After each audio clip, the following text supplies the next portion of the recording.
Σιγά σιγά να μαζευόμαστε, γιατί το πρόγραμμα είναι αρκετά σφιχτό. Ελπίζω ότι θα είμαστε και όλοι σφιχτοί στο χρόνο μας. Εντάξει. Οπότε να ξεκινήσουμε. Έχουμε την πρώτη συνεδρία, η οποία θεωρητικά θα αρχίσει 10:30. Πιστεύω ότι θα τα καταφέρουμε. Και έχουμε 3 ομιλητές στο πρώτο, αλλά πριν από αυτό έχουμε κάποιους χαιρετισμούς. Έχουμε το χαιρετισμό της κυρίας Γενικής Διευθύντριας Αρχαιοτήτων και Πολιτιστικής Κληρονομιάς του Υπουργείου μας, την προϊσταμένη μας, δηλαδή την προϊσταμένη αρχή, η οποία έστειλε το χαιρετισμό. Δυστυχώς, ακόμα και σήμερα Σάββατο, η κυρία Γενική Διευθύντρια έχει αυτοψία. Είναι κάπου στην Αττική, οπότε δεν θα μπορέσει, θα προσπαθήσει, όπως μου είπε, να έρθει να παρακολουθήσει κάποια στιγμή όσο μπορεί το συμπόσιό μας. Της κυρίας είναι η κυρία Ολυμπία Βικάτου. Διαβάζω το χαιρετισμό της. Με ιδιαίτερη τιμή σας καλωσορίζω εκ μέρους του Υπουργείου Πολιτισμού και της Γενικής Διεύθυνσης Αρχαιοτήτων και Πολιτιστικής Κληρονομιάς στην έναρξη του Διεθνού Συμποσίου «Η Επιγραφική της Ίασης, Ιερά και Αφιερώσεις στην Αττική», το οποίο συνδιοργανώνεται από το Επιγραφικό Μουσείο και το Πανεπιστήμιο του Λίβερπουλ και φιλοξενείται σήμερα σε ένα χώρο που αποτελεί θεσμικό και επιστημονικό σημείο αναφοράς για την επιγραφική έρευνα σε διεθνές επίπεδο. Το Επιγραφικό Μουσείο δεν λειτουργεί μόνο ως χώρος φύλαξης και ανάδειξης ενός μοναδικού σώματος επιγραφικών μνημείων, αλλά και ως ενεργό ερευνητικό κέντρο, στο οποίο η συστηματική μελέτη, η τεκμηρίωση, η συντήρηση και η επιστημονική δημοσίευση των επιγραφών συνδέονται άρρηκτα με τη διεθνή επιστημονική κοινότητα. Μέσα από ερευνητικά προγράμματα, επιστημονικές συνεργασίες και τη φιλοξενία ακαδημαϊκών συναντήσεων, το Μουσείο συμβάλλει ουσιαστικά στη διαμόρφωση και την εξέλιξη της σύγχρονης επιγραφικής έρευνας. Η επιλεγήσα θεματική του συμποσίου εντάσσεται στον πυρήνα των σύγχρονων αρχαιολογικών και ιστορικών προσεγγίσεων της αρχαίας θρησκείας και της κοινωνικής ιστορίας, αναδεικνύοντας τον καθοριστικό ρόλο των επιγραφικών μαρτυριών στη μελέτη των πρακτικών ίασης, των θεραπευτικών λατριών και τις σχέσεις μεταξύ θείου πόλης και ατόμου στην αρχαία Αττική. Οι επιγραφές, ως πρωτογενείς και άμεσες πηγές, προσφέρουν ένα μοναδικό ερμηνευτικό πεδίο για τη διερεύνηση τόσο των θεσμικών όσο και των βιωματικών διαστάσεων της ίασης. Ιδιαίτερη μνήα αξίζει στον διεθνή χαρακτήρα της συνάντησης, καθώς 14 διακεκριμένοι επιστήμονες από διαφορετικές χώρες συμμετέχουν σε μια ημερίδα, συμβάλλοντας σε ένα αγώνιμο και ουσιαστικό επιστημονικό διάλογο. Η συνεργασία του Επιγραφικού Μουσείου με το Πανεπιστήμιο του Λίβερπουλ συνιστά υποδειγματικό παράδειγμα διεθνούς ακαδημαϊκής σύμπραξης και ανταλλαγής γνώσης. Το Υπουργείο Πολιτισμού και η Γενική Διεύθυνση Αρχαιοτήτων και Πολιτιστικής Κληρονομιάς στηρίζουν με συνέπεια την επιστημονική έρευνα και τις διεθνείς συνεργασίες που προάγουν την γνώση και ενισχύουν τον ερευνητικό ρόλο των ελληνικών μουσείων και τη διεθνή παρουσία της ελληνικής πολιτιστικής κληρονομιάς. Ιδιαίτερα η μελέτη των επιγραφών, ενός από τα πιο άμεσα και εύγλωτα τεκμήρια της αρχαιότητας, αποτελεί βασικό άξονα της πολιτικής μας για την έρευνα, την τεκμηρίωση και τη διάχυση της επιστημονικής γνώσης.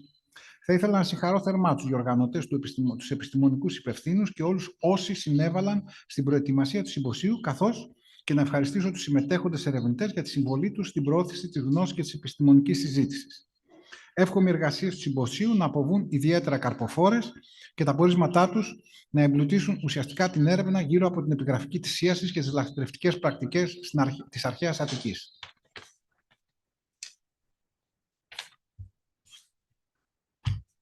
Και τώρα ο δικός μου χαιρετισμός έναρξης του μουσείου, του συμποσίου. Αγαπητές και αγαπητοί συνάδελφοι, κυρίες και κύριοι, με ιδιαίτερη χαρά και τιμή σας καλωσορίζω εκ μέρους του Υπουργείου Πολιτισμού και του Επιγραφικού Μουσείου στην έναρξη του Διεθνούς Συμποσίου με τίτλο «Η Επιγραφική της Ίασης, Ιερά και Αφιερώσεις στην Αττική», το οποίο συνδιοργανώνεται από το Επιγραφικό Μουσείο και το Πανεπιστήμιο του Λίβερπουλ και φιλοξενείται στο Επιγραφικό Μουσείο, ένα χώρο κατεξοχήν ταυτισμένο με τη μελέτη, τη διαφύλαξη και την ανάδειξη της επιγραφικής κληρονομιάς. Η θεματική του συμποσίου αγγίζει ένα πυρήνα ιδιαίτερης σημασίας για την κατανόηση του αρχαίου κόσμου, τη σχέση του ανθρώπου με την ασθένεια, την ίαση και το θείο, όπως αυτή αποτυπώνεται μέσα από τις επιγραφικές μαρτυρίες. Οι επιγραφές, ως άμεσες πηγές του παρελθόντος, μας επιτρέπουν να προσεγγίσουμε όχι μόνο τις λατρευτικές πρακτικές και τους ιερούς χώρους της Αττικής, αλλά και τις προσωπικές αγωνίες, τις ελπίδες και τις εμπειρίες των ανθρώπων που προσέτρεχαν σε αυτούς αναζητώντας θεραπεία. Η επιλογή της Αττικής ως γεωγραφικού και πολιτισμικού πεδίου μελέτης αναδεικνύει τη μοναδική ποικιλία και τη σημασία των ιερών και των αφιερώσεων που σχετίζονται με την ίαση, ενώ παράλληλα προσφέρει ένα εξαιρετικό εργαστήριο διεπιστημονικού διαλόγου ανάμεσα στην επιγραφική, την αρχαιολογία, την ιστορία της ιατρικής και τη θρησκεολογία. Οι θεματικές ενότητες του συμποσίου καλύπτουν ένα ευρύ και μεθοδικά δομημένο φάσμα ερευνητικών προβληματισμών. Από τον Ασκληπιό, την υγεία και την πολιτική της ίασης στο άστι, έως άλλες ιαματικές θεότητες της πόλης. Από τις λατρείες της ίασης στους Δήμους και στα όρια της Αττικής επικράτειας, έως τις φιλοσοφικές και λογοτεχνικές προσλήψεις των θεραπευτικών πρακτικών. Και τέλος, από την επιγραφική τεκμήριωση των ηρώων της ίασης, έως τη σύνθετη διασύνδεση λατρείας, μνήμης και τοπικής ταυτότητας. Η διάρθρωση αυτή αναδεικνύει με σαφήνεια τη δυναμική και τη γεωγραφική πολυμορφία των αττικών λατριών ίασης, καθώς και τη σημασία τους για την κατανόηση της κοινωνικής και πολιτικής λειτουργίας της θρησκείας. Θα ήθελα να συγχαρώ θερμά και να ευχαριστήσω το Πανεπιστήμιο του Λίβερπουλ και τις κυρίες Γεωργία Πετρίδου και Κατερίνη Ηλιάνα Ρασιά για την πρότασή τους να διοργανωθεί το σημερινό συμπόσιο, καθώς και τους Έλληνες και ξένους ερευνητές που με τη συμμετοχή τους τιμούν τη συνάντηση αυτή. Εύχομαι το συμπόσιο να αποτελέσει μια ιδιαίτερη παραγωγική επιστημονική συνάντηση και τα συμπεράσματα να συμβάλλουν ουσιαστικά στην περαιτέρω έρευνα και κατανόηση της επιγραφικής της ίασης. Εύχομαι σε όλους μας, στο Επιγραφικό Μουσείο, αλλά και στους συμμετέχοντες επιστήμονες, καλή επιτυχία. Ευχαριστώ πάρα πολύ.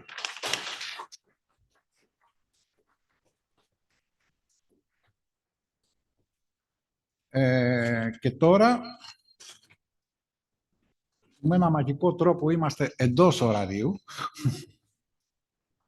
θα παρακαλούσα να έρθει η Δόκτωρ Μιλένα Μέλφη από το Πανεπιστήμιο της Οξφόρδης για την πρώτη ανακοίνωση, που είναι Restating Healing, Reused Votive Reliefs in the Athenian Asclepion of the 1st century BC.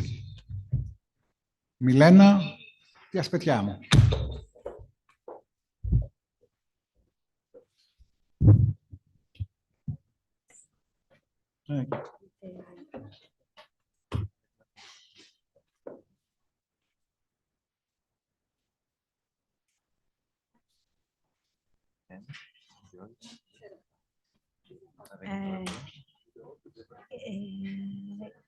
This one.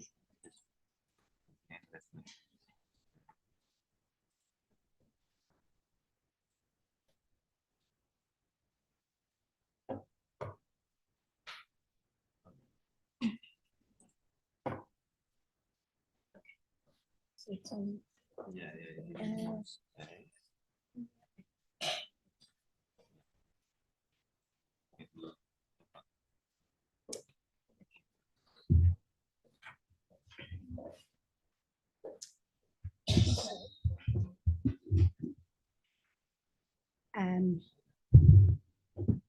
Okay. I hope you can hear me. Oops. So, can you hear me all right? There's a bit of an echo. Yes. Is that all right? Okay. I'm sorry because I have a very low voice because I had a cold. From the side, that's right. Rosenti.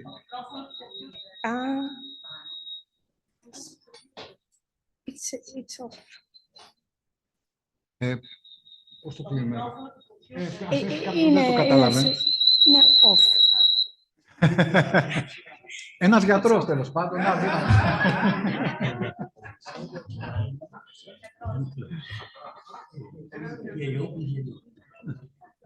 Can you hear me better now? No, it's the same. Όχι, πάλι το ακούμε. It's the same. Shall we?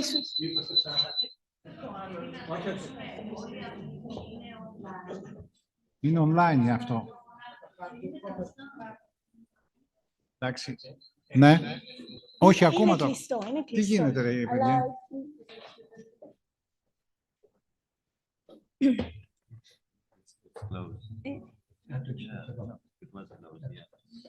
Εντάξει, οκ. Μιλάμε και ό,τι ακούμε. Do we try without microphone? Κάτι γίνεται. Παιδιά, κάτι γίνεται.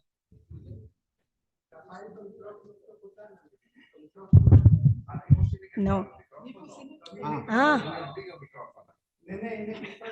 Το άλλο είναι κλειστό. Let's try now. Is it better? Let's try. Παιδιά, δεν γίνεται. Κάτι πρέπει να είναι.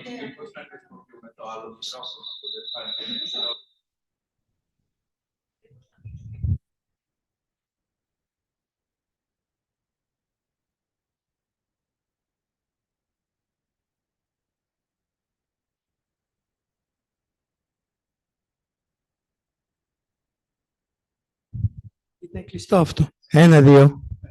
Εντάξει. Είχε κλείσει από εδώ. Εντάξει, γι' αυτό ακούγαμε έτσι. How is it now? Okay. Okay. So let's try now. So first of all, many thanks to the organizers, of course, for inviting us to this very interesting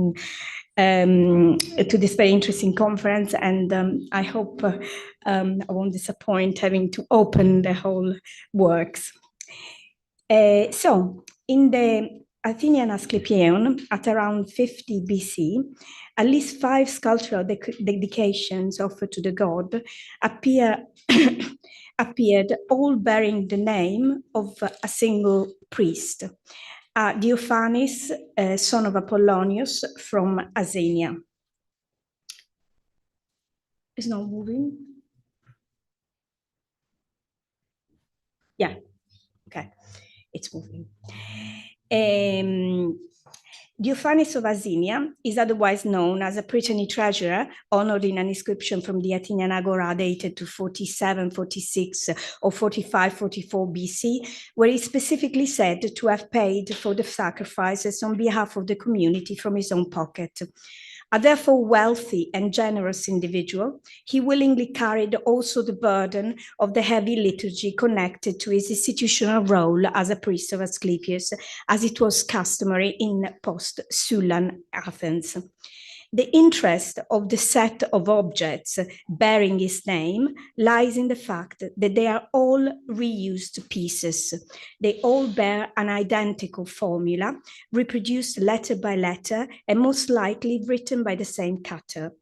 Although generally categorized as dedications because of the physical nature of the inscribed objects, because they are reliefs and votives, the text does not necessarily imply the act of dedication, but rather enforces the authority of the cult official under whom the objects were set up, with the formula, of course, Epi, Diophanos, and so on, with the genitive.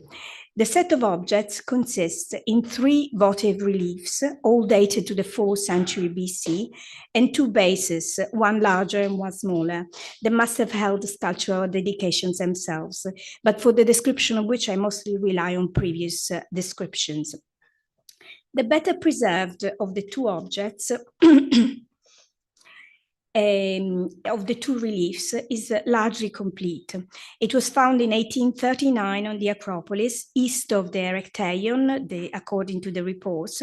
It is one of the relatively few documents that preserve a scene of incubation, and it is so far the only one of this type, certainly coming from the Athenian Asclepieion, especially after the Spinis 2013 survey of the possible incubation fragments kept in the National Museum. It features 2 divinities, which are discernible because of the size, one standing, one sitting, an ailing figure reclining in the center and receiving treatment, and 2 worshippers on the left. According to some, most recently Sineux, the figure sitting beside the male patient lying on the cleaner is Asclepius, and the male divinity towering over the scene on the right and perhaps assisting in some way is one of his sons, Machaon or Podalirius. The Spinis, however, noting both that it is unusual for Machaon or Podalirius to be shown together with Asclepius, concludes that the seated figure is likely to be a physician, and the one standing on the right is probably a healing divinity other than Asclepius. This in particularly by arguing that the relief might not have originated from the Asclepieion and be rededicated. I do not believe this is the case, but even if it was, it would not have consequences for this in the investigation, because it was anyway reinstated in the Sanctuary of Asclepius. In proximity with this relief, a fairly large marble base was found, described by von Dunn as having a square depression for the insertion of a votive on the front and bearing the same, again, identical inscription. The space had been long mixed up in the literature with a second base, smaller, much broken, roughly triangular, for which I quote the 1940s description of Winifred Merkel, because I have not seen the object myself. And I would consider both of them as being reused similarly on the basis of the analogy with the reliefs themselves. This space was most likely found in the Asclepieion, as in the Asclepieion were found other 2 reliefs at the time of the 1876-1877 excavations. And these were immediately connected at the time of the excavation with the 2 objects which were already known, so the incubation relief and the large base. The large base, I remind you, it's a big thing, it's 90 centimeters high, so it's a 1 meter base with holding a votive, for which I only have a drawing of the time. So these other 2 reliefs were found as well in the Asclepieion, connected with the set of objects, and both of them, as you can see, were intentionally damaged, of course, for use. While one of the fragment you see on your right, has not preserved anything of the relief and cannot really interpret it anymore, but bears still the same inscription. The other has fully preserved its shape because it was reused as a cover of a Christian tomb, but for the rest was completely defaced. And what you see is basically only the silhouette of the upper figures.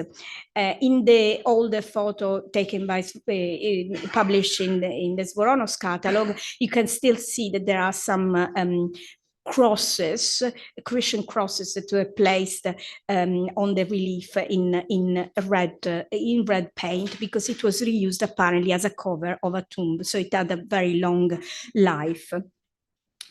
But in general, the pretty standard distribution of the figures in the space suggested that the original scene must have depicted a so-called totemal, so a heroic banquet of this type, let's say. Its iconography, it's pretty standardized. The banquetier is shown on his cleaner on the right with his hand raised and possibly what is left of a drinking horn on the top frame of the relief.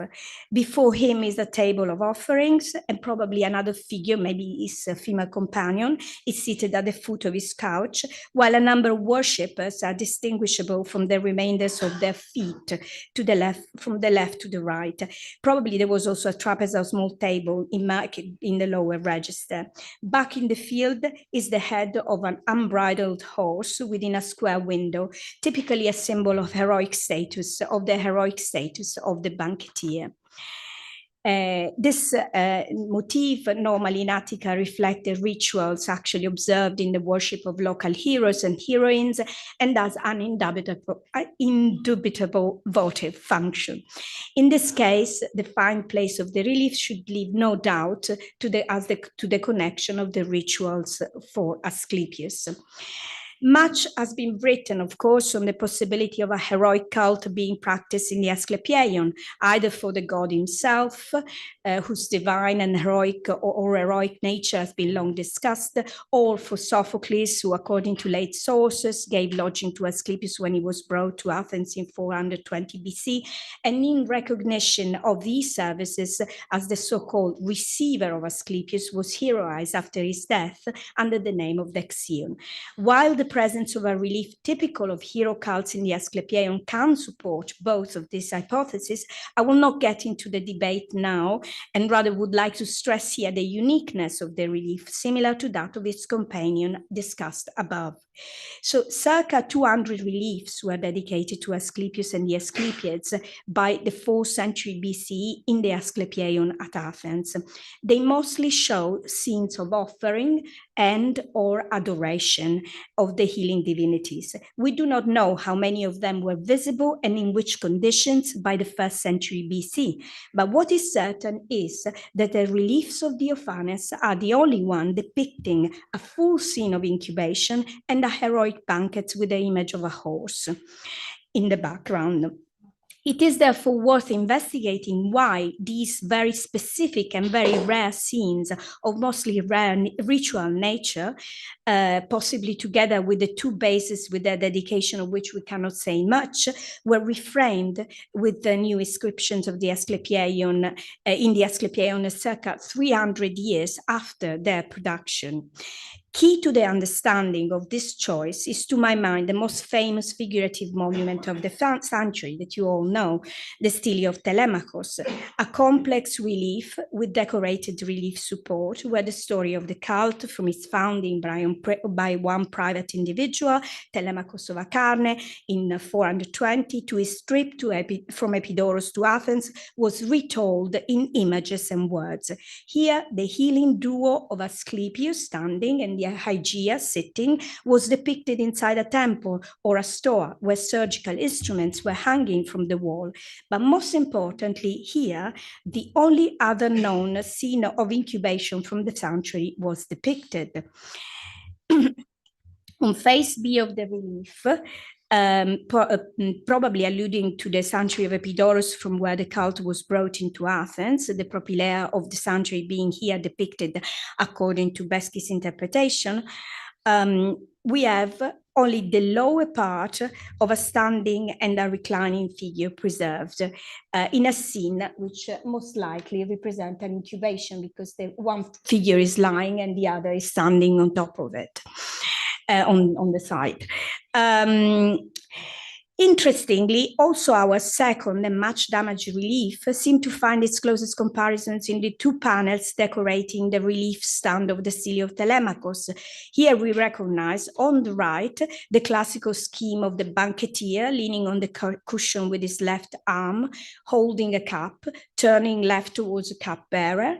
And on the other side of the stand, we have a scene that can be similarly interpreted as heroic because of the young man standing with a dog against a background of windows with the horse heads and more heroic figures.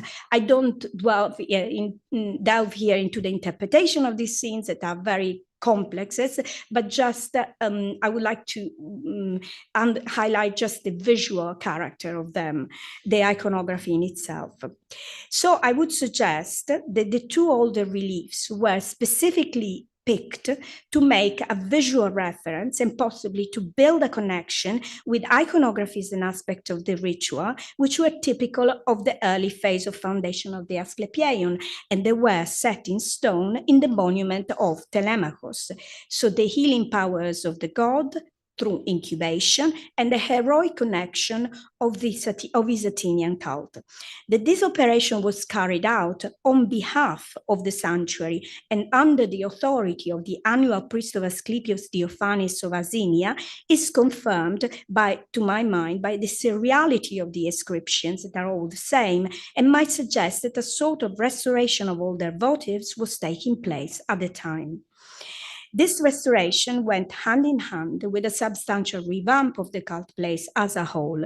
In the first half of the 1st century BC, repairs and building intervention took place on many structures on the site and seemed to repeat a known pattern. They were all associated to the intervention of annual priests of Asclepius and inscribed on reused stones. Evidently, after a destructive event, most likely Sulla's sack of 86 BC, a period of disrepair had left votives and architectural materials available for reuse on site.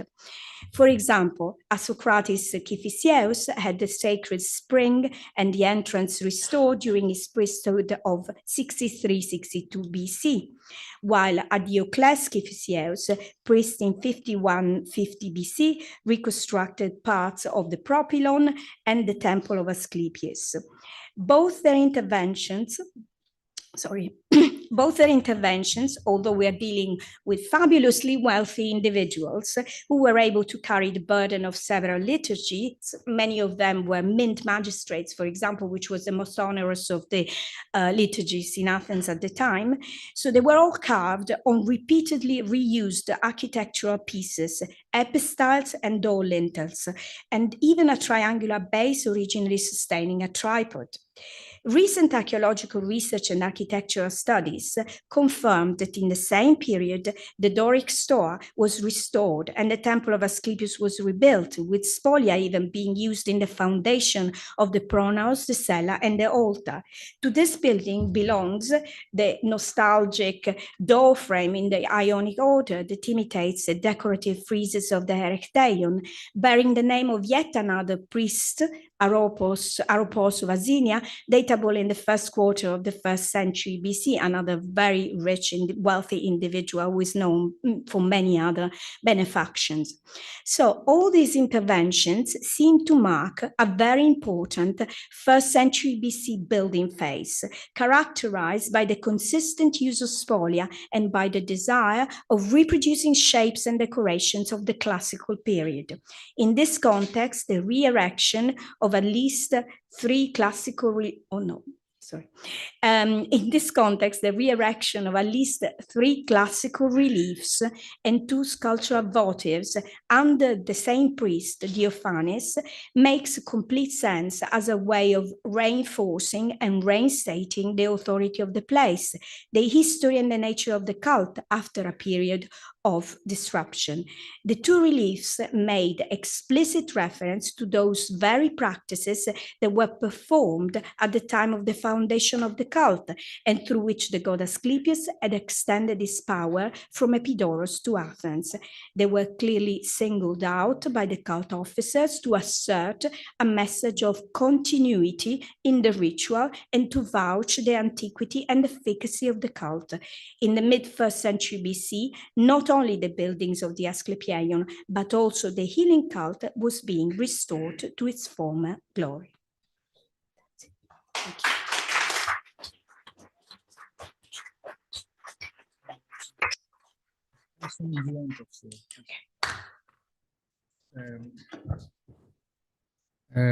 Thank you, Milena, and most of all for keeping the time. Και τώρα θα καλέσω στο βήμα τον δόκτορα Λουίτζι Λαφασάνο από το Εθνικό Ίδρυμα Ερευνών με ανακοίνωση που ο τίτλος της οποίας είναι «Performing for the God, Peans and the Dynamics of Healing at the Athenian Asclepieion».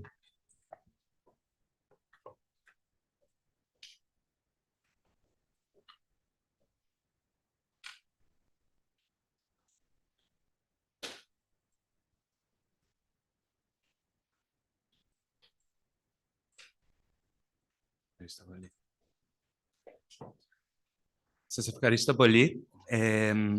Good morning. First of all, thanks to the organizers of this beautiful conference for including me in the event.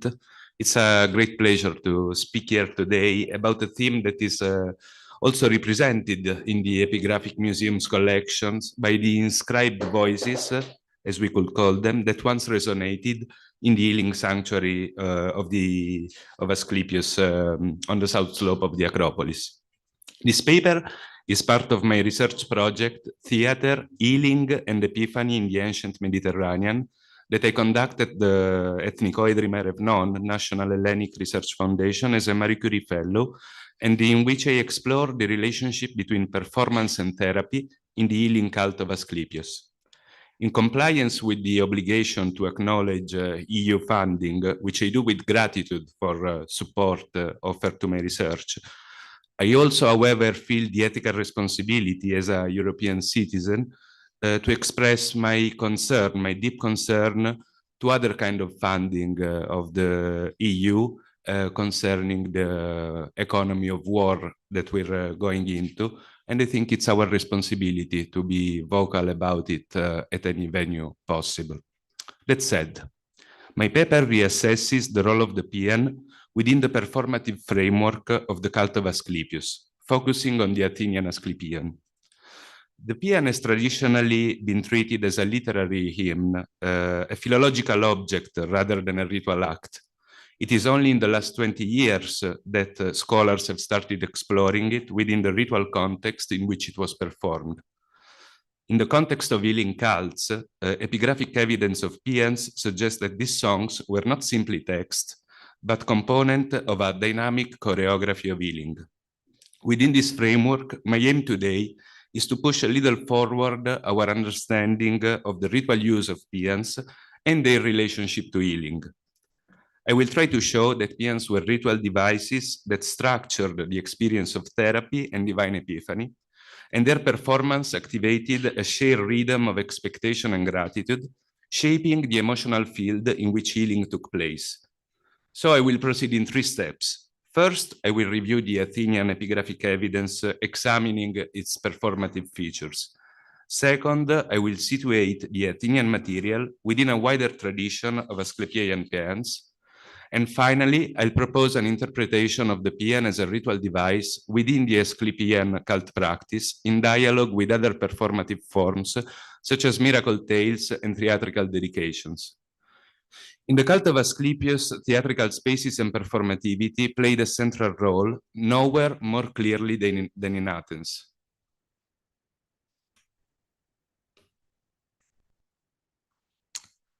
Performances staged in sanctuaries not only accompanied the healing rituals, but also materialized in visible and audible form the very images that worshippers would later seek in their therapeutic dreams during incubation. As Milena Melfi already recalled, the cult of Asclepius was introduced at the end of 5th century BC by Telemachus of Acharne. So I will not go into the description of the sanctuary again. What I really want to strike here is the close proximity to the theater that profoundly shaped the forms of ritual performance that developed in the sanctuary. The paean was originally a choral song dance performed in honor of Apollo Paian, the healer. Groups of young men would sing and dance in disciplined chori, celebrating divine protection, victory, and health. Its standard structure was tripartite: invocation of the god, a narrative argument introducing a specific request, and the closing petition. Given the paean's connection to healing and its feature of invoking the divinity to whom it was addressed, it comes as no surprise that by the 4th century BCE, the genre was incorporated in the healing cult par excellence, that of Asclepius, whose ritual climax was the god's dream epiphany during incubation. The first known poet to have composed a paean for Asclepius was none less than Sophocles, who, according to later sources, hosted the god's images in his own house before the construction of the Athenian sanctuary. This tradition, although transmitted by later authors, is supported by multiple testimonies and has been convincingly defended, I think, by Jacques Joannat. A 5th century votive relief from the Asclepieion represents at the center Asclepius, sitting with Hygeia on his right, and a standing male figure, hypothetically identified as Sophocles by Luigi Beschi, on his left. Now, this identification is unverifiable, but it is still worth noticing that the structure of the scene, with the 3 figures, the same number of actors traditionally present in classical tragedy, might be intended as a reference to theater, again as suggested by Luigi Beschi. The Sophoclean paean itself is lost, but its legacy can be traced in later epigraphic hymns, such as the Erythraean paean to Asclepius. This paean was inscribed on a stele in the Erythraean Asclepieion on face B, preceded by a fragmentary paean to Apollo, whereas on face A, the inscription bore a sacred law with instruction on sacrifices to both deities and stating that the paean should be performed by petitioners. Its text, inscribed in the 4th century BCE, follows the canonical tripartite structure: the god's birth, the genealogy of his children, and an invocation for his epiphany. The theory connecting this paean to Sophocles relies on the epithet Clitometis, famed for his skills, which Philostratus suggests to be a Sophoclean invention. But the same epithet appears both here and also in a 3rd century AD inscription from Epidavros, suggesting that maybe, instead of a poetic invention, it could have been a recurrent cult epithet of Asclepius. However, the Erythraean paean enjoys a consistent fortune from the 1st to the 2nd century AD, and is still replicated in Athens, Ptolemais in Egypt, and Dion in Macedonia. Be as it may, the recurrence of the epithet points to a continuity between poetic composition and ritual language. The hymn was not a detached work of literature, but a performative utterance embedded in worship. A specific performative feature is the enumeration of the god's children in the central part of the song, which, as it has been argued by Anna Golub, was a ritualized oral prayer pattern that provided structure and cues for delivery of an effective prayer. And looking at the list of children, it exists an element that could indicate an Athenian influence on the Erythraean paean, if not strictly Sophoclean: the prominence of Hygeia. The cultic association between Asclepius and his most famous daughter, already prominent in the Athenian cult practice from the 4th century BCE, may suggest, as Milena Melfi has argued, the diffusion of an Attic cultic formula into regional sanctuaries. The earliest epigraphic testimony from the Athenian Asclepieion itself dates to the 1st century BCE, the paean of Macedonicus, an Amphipolitan author whose stele was found within the sanctuary.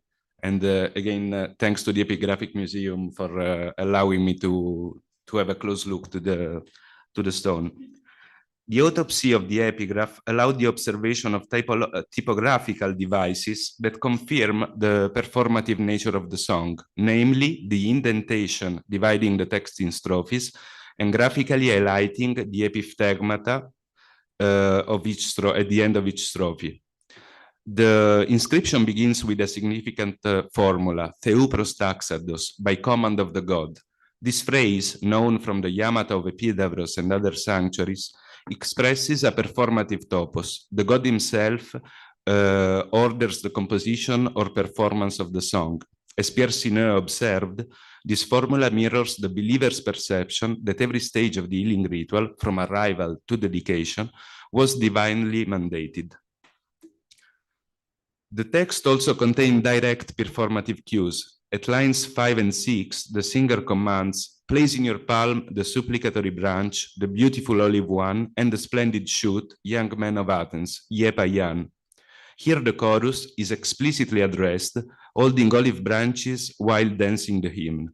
The enumerations of the godchildren, combining sons and daughters, follows a traditional oral pattern that provided mnemonic and rhythmic structure for prayer. As Christopher Faraone has argued, such Athenian paeans represent a local tradition of non-strophic, dactylic songs characterized by flexible segmentation and the repeated cry, Iepayan.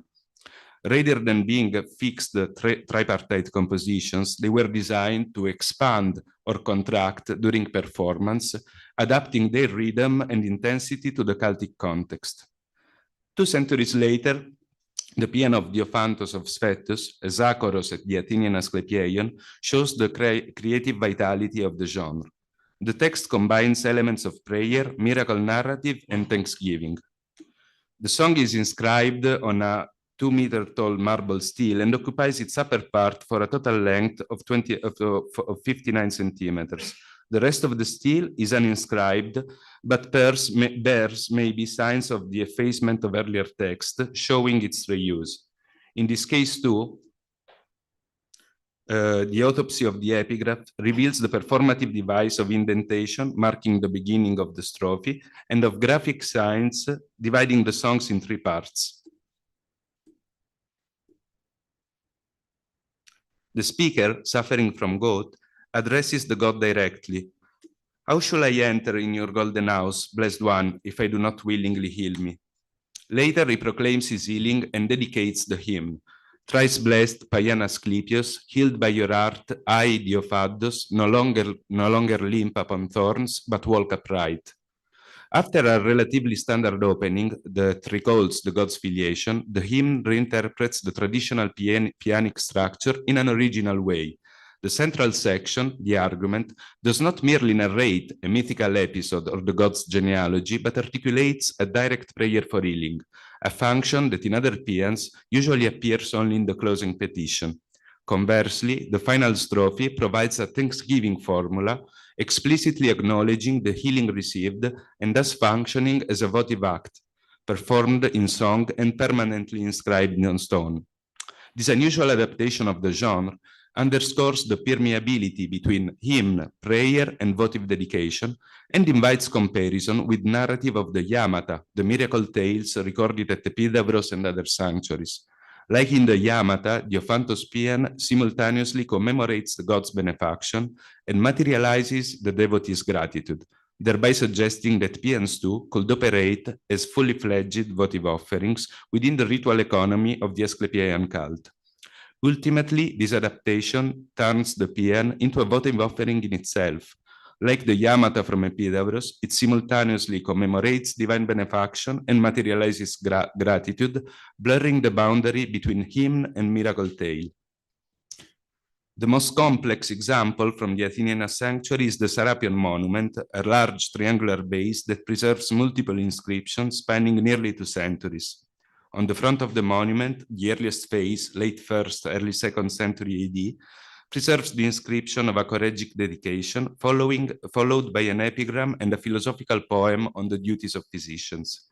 Towards the half of the 2nd century AD, Quintus Statius Pyrphoros of Colleidae added a second text, recording the dedication of a statue of his grandfather, the poet and Stoic philosopher Serapion, together with a fragmentary paean inscribed at the bottom of the same face.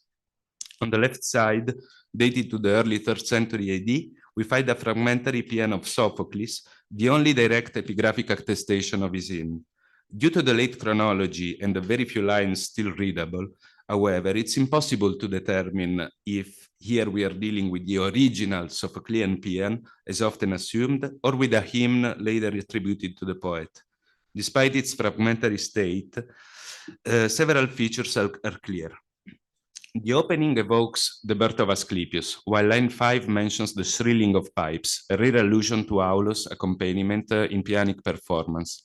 Line 6 invokes Asclepius as a protector of the sons of Cecrops, explicitly situating the hymn within the Athenian civic frame. On the right side of the same monument appears a list of Paianistae, about 20 names, including Athenian citizens and foreigners. Their prosopographic profile and the fine spot near the theater of Dionysus suggest that they formed an organized civic choir performing in official festival. Together, the paean fragments and the list indicate a formal, publicly sponsored choral tradition within the Asclepieion. These were not private prayers, but ritual performances embedded in the civic and musical life of Athens. And again, I refer to Milena Melfi and her work, as she has argued, the physical proximity between the sanctuary and the theater points to actual performances of paeans, I argue, in the theater itself, space of collecting song, movement, and healing. If we now turn briefly to other sanctuaries, we find striking parallels. At Epidavros, the 3rd century BCE paean of Isillos integrates a sacred law instituting a new processional path, a hymn, and a miracle narrative within a single stele. The song does not merely accompany ritual, it inaugurates the new processional route and consecrates it through performance. At Lebena in Crete, the 2nd century BCE paean of Soarchos narrates a double miracle. The god reveals a spring to 2 priests, appearing first in a dream and then as a snake while they are awake. The plot revolves around the dynamics of a cult foundation, where Asclepius takes over one of the mythical powers of the nymphs, guiding human to otherwise unknown sources of water. Asclepius' actions are divided into 2 forms. He appears in anthropomorphic form in dreams, and as his avatar, the sacred snake, while the Nakoroi are awake. This dual manifestation of the god's power in the 2 states of consciousness of his devotees is a recurring theme in both literary and epigraphic records, as well as in visual representations of Asclepius and other healing gods, such as this famous 4th century BC votive relief from the Amphiaraion of Oropos. Asclepius' ability to traverse these 2 registers of consciousness mirrors the devotional practice of incubation itself, which operates in the liminal space between sleep and wakefulness. A particularly striking feature of this paean lies in its content, as it merges 2 apparently distinct elements of the Asclepieian ritual: the performance of the song dance used to invoke the god's epiphany, and the telling of the miracle tale following the epiphany as a votive act, a structure remarkably similar to the Athenian hymn of Diophantos. These examples suggest that the paean were versatile ritual tools, adaptable to multiple contexts: processions, sacrifices, early morning hymns, or votive dedications. The Athenian evidence fits then within this wider Mediterranean pattern. An important dimension concerns also the role of cult officials, such as the Zakoroi or Neokoros or Nakoroi, depending on where they are. Both Diophantos in Athens and Soarchos in Lebena inscribe their paeans not as private dedications, but as acts of ritual supervisions. Their titles imply a responsibility for the sanctuary choreography, regulating incubation, cures, offerings, and perhaps also the organization of choral performance. The Neokoros, attested also in Delos and Paros, as well as in Epidavros, may have acted as an intermediary between God and worshippers by orchestrating the soundscape of the sanctuary. A late passage from Helios Aristides vividly conveys this atmosphere. The author dreams of being in the sacred theater, full of people dressed in white, where I stand among them praising and singing the god. The dream collapses ritual and vision, performance and epiphany, a perfect image of the healing chorus. If we combine the evidence, we can try to reconstruct the temporal articulation of ritual in the Athenian Asclepieion. Morning hymns, such as the Paean of Tuigia by Arifron of Sicyon, 4th century BCE, were probably performed at dawn, when the sanctuary opened to the public. Soon after, those emerging from the Abaton would narrate their visions, later collected in the Yamata inscriptions. I have argued in previous work that the Yamata themselves feature striking performative devices, and that, roughly said, they were probably conceived not just to be read, but to be performed as well. We could then picture the early morning ritual in fashion of a reciprocal dialogue between the paeans sung by petitioners and the miracle tales performed by those who had just experienced the Epiphany, unfolding in a back and forth rhythm akin to theater, where the God's healing power was both proclaimed and reenacted in song and narrative.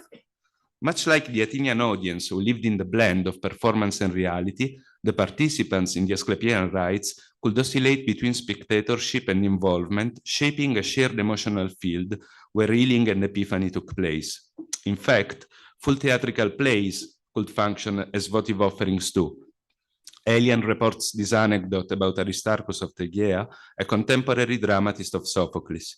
Performative dedications, such as full dramas, like Aristarchus' play Asclepius, reportedly composed as a thanksgiving after cure, show that even tragedy could function as a votive expression within this continuum of ritual performance.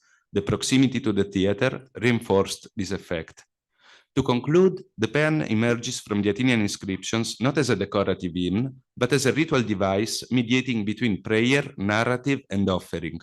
At the Athenian Asclepieion, the paean could function at multiple levels, as invocation, sung at the opening of the sanctuary, as narrative, echoing the miracle tales, and as votive offering, inscribed in stone and displayed among other dedications.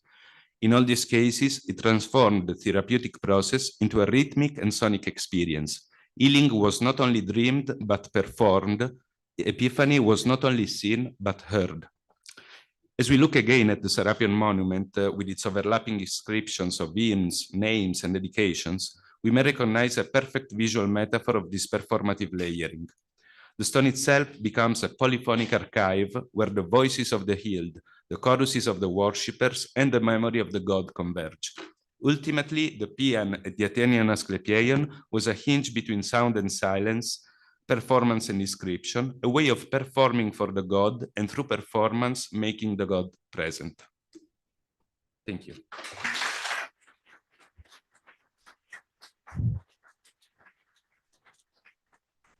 Thank you, Luigi. Ευχαριστούμε πάρα πολύ για την ανακοίνωση και την τήρηση του χρόνου επίσης. And now we're going to have an online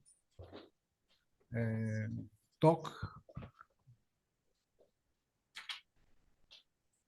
Dr. Francesco Camia from Sapienza Università di Roma is going to have his paper online, and this is IG 3240 and the cult of Aegia in Attica during the Roman imperial period.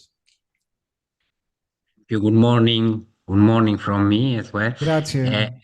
Grazie che sei venuto qua. Καλημέρα, ευχαριστώ. Μπορώ να κοινοποιήσω το PowerPoint, να το δοκιμάσω έτσι. Ναι, διαβάζω. Ο Φραντσέσκο έχει υπάρξει εδώ πάρα πολύ καιρό, οπότε μιλάει πολύ καλά ελληνικά. Οπότε θα του απευθυνόμαστε ελληνικά, λοιπόν, από το καιρό. Okay, so I hope you can hear me clearly and you can see the PowerPoint. I will try.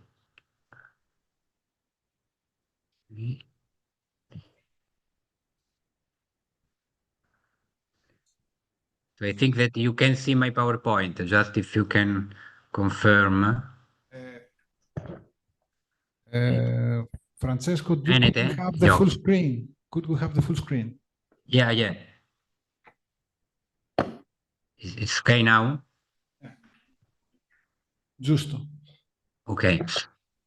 So first of all, let me thank warmly all of the 4 members of the organizing committee for accepting my proposal, my paper, και να επιτρέψετε μου και να ευχαριστήσω θερμά το Επιγραφικό Μουσείο και ειδικά τους φίλους, τον Άθο Τέμο και την Ελένη Ζαβού, για την ευκαιρία να συμμετάσχω έστω εξ αποστάσεως σε αυτό το συνέδριο.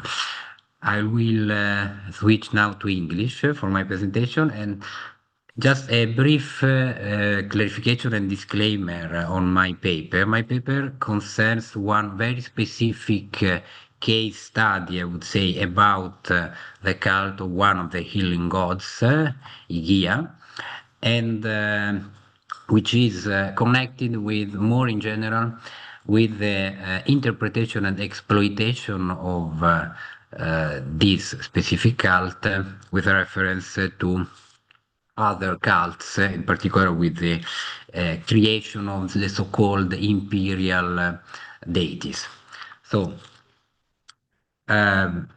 from the eastern sector of the Propylaia on the Athenian Acropolis comes a marble base of the Roman imperial period, bearing a dedication in dative to Sebastei Geia. It's the Ige 3240. The cult of the healing goddess Igia was probably introduced in Attica together with that of his father, the god Asclepius, at the end of the 5th century BC. Igeia is mentioned in the famous Telemachus monument, which has already been mentioned, of the beginning of the 4th century BC, in which the goddess is also represented on the relief on the front of the inscribed pillar. The goddess, however, was already known to the Athenians, at least from the beginning of the 5th century BC, when her name is first attested as an epiclesis of Athena, Athena Igeia, or Igeia.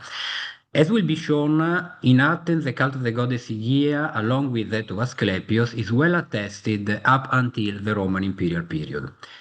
The epithet of Igeia on the Athenian dedication is the feminine of the imperial name Augustus, Sebastos in Greek. Starting from the beginning of the Principate, more precisely from Octavian's assumption of this title in 27 BC, gods and goddesses all over the empire were assigned the epithet Augustus, Sebastos, on several inscriptions and coins as well. The so-called Augustan deities,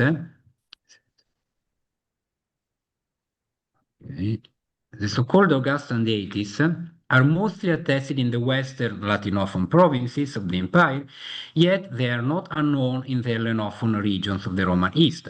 In the latter, they are attested especially, but not only, in the communities of Roman status, Colonie et Municipia. More than 40 attestations are known from the Greek peninsula. In that they are including the Roman provinces of Achaia, Epirus, and Macedonia. They account for about 25 different Augustan gods. About 10 of them consist of the so-called imperial virtues or qualities, such as, for example, Fortuna, Victoria, or Salus as well. Sebastei Geia of the Acropolis dedication is usually interpreted as the Greek rendering of the Latin Salus Augusta, one of the imperial virtues. Though not attested in the provinces as many times as other imperial virtues, which were assigned the epithet Augustus, such as Fortuna, for example, Salus Augusta was worshipped in Rome at least starting from Tiberius' reign, yet probably already under Augustus. This goddess also appears on Roman coins. In particular, an issue dated to 22 AD to commemorate the recovery of Augustus' spouse Livia from illness in that year, bears on the obverse the bust of the empress and the legend Salus Augusta, as you can see. The public dedication of a statue of Sebastei Geia on the Athenian Acropolis is usually connected with that circumstance. It would express the gratitude of the Athenians for the restoration of Livia's health. It has been further suggested that the Athenian dedication on the Acropolis would be addressed to Livia herself, who would be identified with and represented as Salus Augusta. An honorific inscription for Livia, which was set up by the Areopagus, the Council of the 600s, and the Assembly in the Roman Agora after Augustus' death, could attest to the empress' identification with the Augustan Providentia, another imperial quality. On the statue base, Livia is designated as Iulia Thea Sebaste Pronoia. The onomastic sequence may be interpreted as indicating that Livia was nominally assimilated to Sebaste Pronoia, id est Providentia Augusta. Another possibility is to interpret Pronoia as an epithet, so not a theonym. In that case, Livia would simply be assigned three different epithets, Thea, Sebaste, and Pronoia. Be as it may, in this case the name of the empress is explicitly indicated.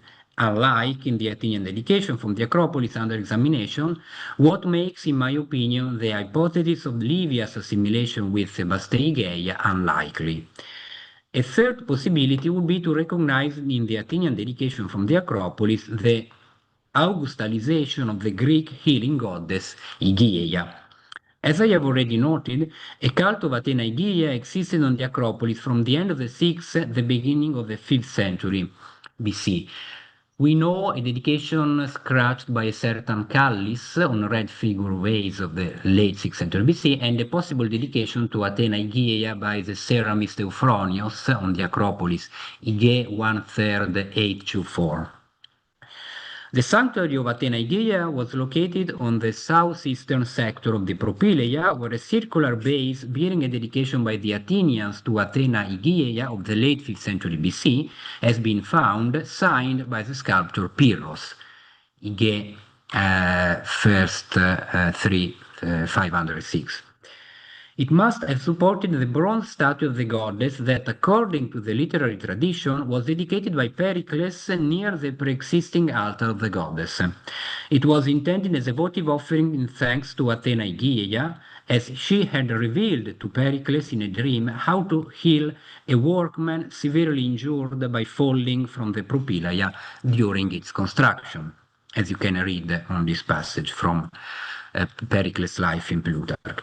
The existence of a cult of Athena Igeia on the Acropolis may have favored the connection with the emperor through the attribution of the epithet Sebaste, perhaps on the very occasion of Livia's recovery from illness in 22 AD. It is not known, however, if the cult of Athena Igeia was still active by the Roman period. In fact, though still practiced in the second half of the 4th century BC, the cult of Athena Igeia on the Acropolis seems to have been gradually eclipsed by the newly introduced cult of Asclepius' daughter, which is instead well attested, albeit not on the Acropolis, through inscriptions and iconographical testimonial during the following centuries, with a peak in the 4th century. What can be stated for certain is that the statue of Athena Igeia, dedicated by the Athenians in the late 5th century, the work of the sculptor Pyrrhos, was still on the Acropolis by the middle of the 2nd century AD. While describing the entrance to the Acropolis, among other sculptures, Pausanias mentions a couple of statues in connection with the healing goddess. I quote, one of Igeia, which is said to be Asclepius' daughter, the other of Athena, with the epiclesis Igeia as well. The latter statue is usually referred to the base that bears the above-mentioned dedication of the late 5th century BC, Ige 5 or 6. As for the first statue, it has been suggested to identify it with a statue which stood on the base bearing the Roman dedication. It is not possible to prove this. If this is the case, however, Pausanias' text, which distinguishes between Athena Igeia on the one hand and the sole Igeia on the other, would fit the hypothesis of the attribution of the epithet Sebastos to the Greek healing goddess. To test this hypothesis, it is worth looking at what we know about the cult of Igeia in Athens and in Attica more generally during the Roman imperial period. The cult of this goddess is attested in nearly all the known Asclepiae of Attica. As is quite natural, most of the evidence comes from the most important Asclepieion, which was located on the south slopes of the Acropolis. Yet, Aegea is also attested in the following cult places for Asclepius: the sanctuary close to the city Eleusinion, and the sanctuary of Telesphorus, as well as of Asclepius and Aegea near the Gymnasium Diogeneion, both located on the northern side of the Acropolis. The Asclepieion of Keramikos, the Asclepieion of Piraeus at Zea Arbor, the Asclepieion of Eleusis, located about 1.5 kilometers to the north of the sanctuary of the two goddesses, the Asclepieion of Sunion near the Poseidon temple, and finally the sanctuary of the healing gods at Torikos. Except for the sanctuary in Torikos, which was destroyed in the 4th century BC, in all but two cases, which are the Asclepieion near the city Eleusinion and that of Keramikos, in all the other cases there is explicit evidence of the continuing worship of the goddess Aegea into the Roman period, within the more general framework of the cult of Asclepius. Moreover, 3 dedications of the imperial age from the Amphiaraion at Oropos, at the border between Attica and Megaris, Mount Pentelicon and the fortress of Rhamnus to Aegea, along with Amphiaraos, Asclepius and Telesphorus respectively, could indicate the existence in those places of other sanctuaries of healing gods. Finally, a sacred law of the 1st century AD from an unknown place of Attica concerns a sanctuary, Hieron, of Asclepius and Aegea, Hierontotemenos. Sacrifices are permitted by passers-by and peasants. Victims should not be taken away, and a portion of them should go to the founder of the Hieron and to the priest Theokolos. It is evidently a private rural sanctuary. Most of the evidence for the cult of Aegea in the Roman period consists in inscriptions.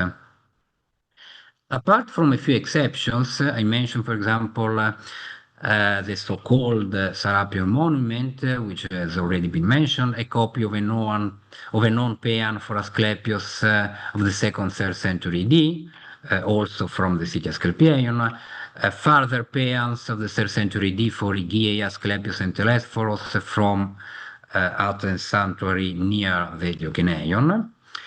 Apart from these few inscriptions, all of the other inscriptions, about 40 in number, of which 2/3 from the city Asclepieion, are dedications to the goddess Aegea in all but 3 cases, along with another healing god, who most of the times is Asclepius.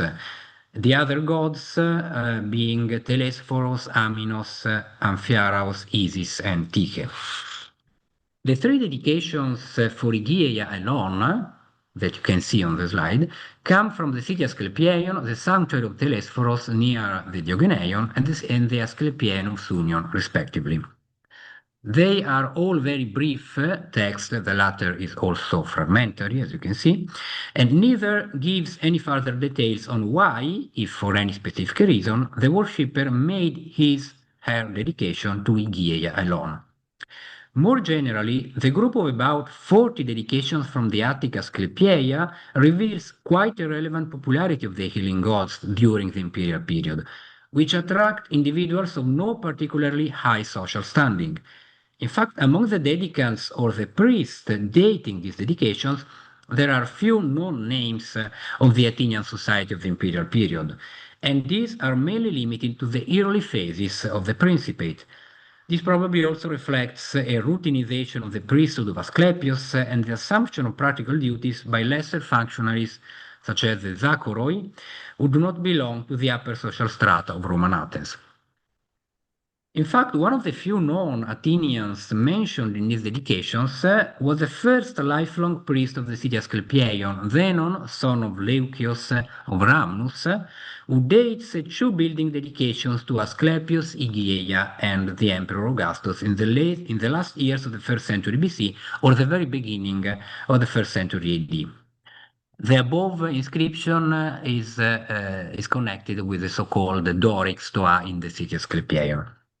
More than for protopographical reasons, however, these 2 dedications are worth mentioning because, to my knowledge, they provide the only explicit attestation in Athens of a direct connection between, on the one hand, Aegea and Asclepius, and the emperor on the other hand. This connection could even hint at a joint worship in the city Asclepieion, although the two dedications cannot prove it. Dedicating a building, even a sacred one, to a god, the emperor, and sometimes the city as well, is not proof of the existence of the cult of the emperor, since the latter were quite often mentioned in public buildings for honorific reasons.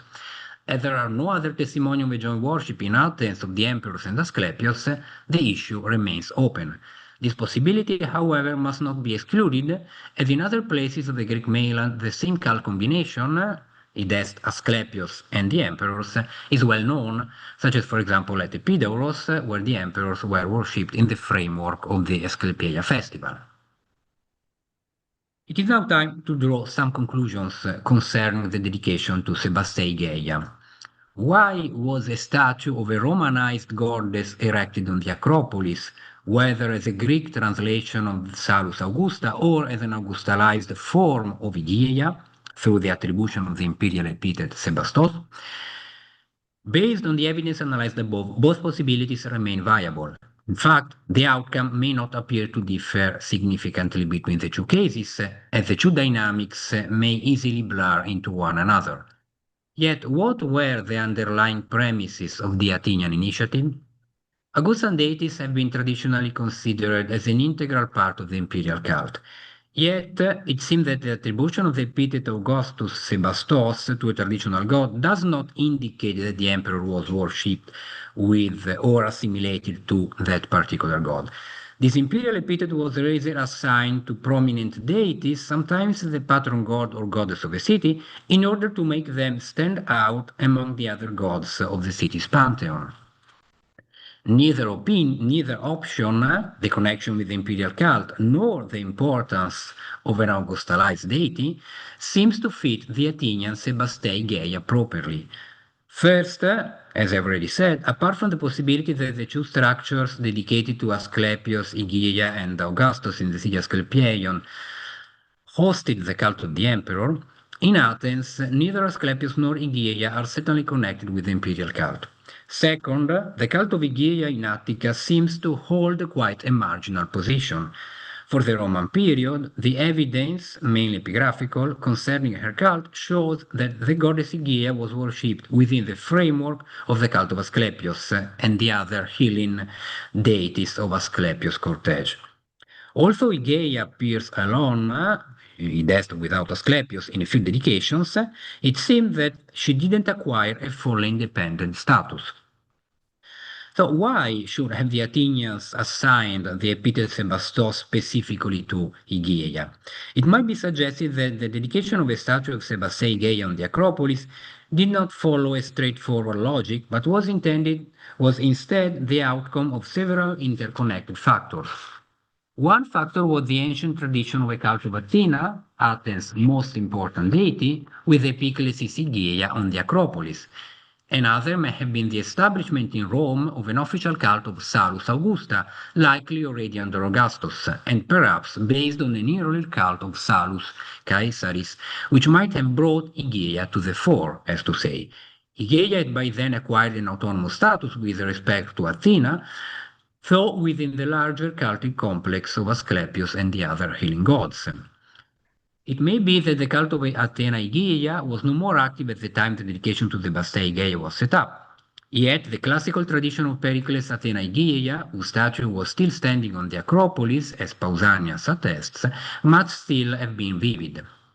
In particular, the story of the miraculous recovery through the intervention of the goddess, mediated by Pericles himself, could be exploited in a new historical context, for example by adapting it to a prominent Roman figure.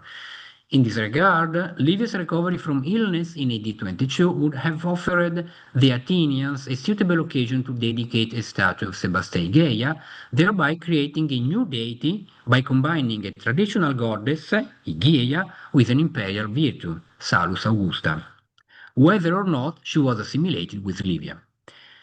In theory, a suitable occasion may already have been provided by Augustus' recovery from illness in 26-5 or 23 BC, which could also have helped the Athenians to regain the favor of the founder of the Principate after the support of Antony at Actium.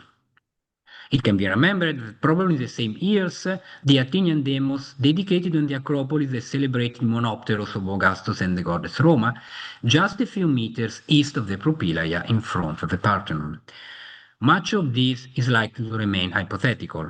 Nevertheless, if confirmed, this reconstruction would highlight the complex nature of the Augustan deities and, more broadly, the mechanism underlying the creation of new composite deities. It would also underscore the necessity of contextualizing each individual deity within its specific, special, and historical framework. I thank you very much for your attention.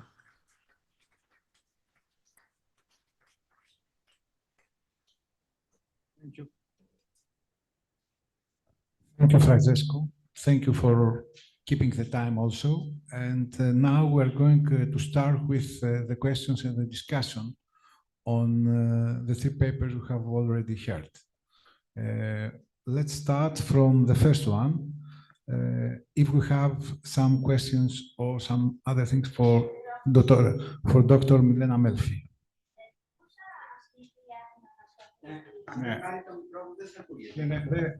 Αυτή τη στιγμή είναι ερωτήσεις πάνω στις ανακοινώσεις, παρακαλώ. Οπότε εντάξει, ευχαριστώ. Who has something for Dr. Milena Melfi? Nobody? Oh. Just to start the discussion. As you know, the Telemachos Amphibryphon is two pieces, one from the 4th century and one much later. And when we collected with Mandis the pieces from the several museums, we found out that there were two, probably the one broken and then a second one because it was 10 centimeters bigger than the other. Now, is it possible that these votives that you have could be copies of older ones when they have redone the Prasklepion?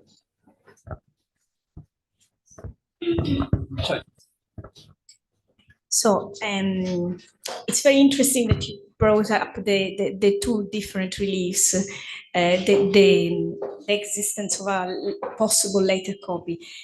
There is different opinions about the date of the two copies, but I think these reliefs, the ones rededicated by Diophanes, are 4th century. But it would be interesting to see if the copy of the Telemachos relief was made because it was damaged or whatever at the same time as other reliefs were being setting up and so on. So I think we are starting seeing a very important sort of mid-1st century phase, which encompass the whole thing. So we can imagine really a restoration of reliefs, old reliefs that were still legible, and remaking of some reliefs that were not legible anymore and that were important for the cult, I think. But thank you.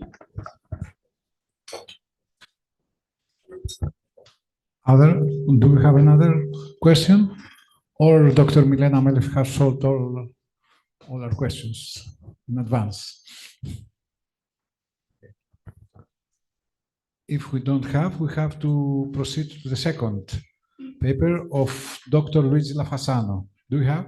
Yes.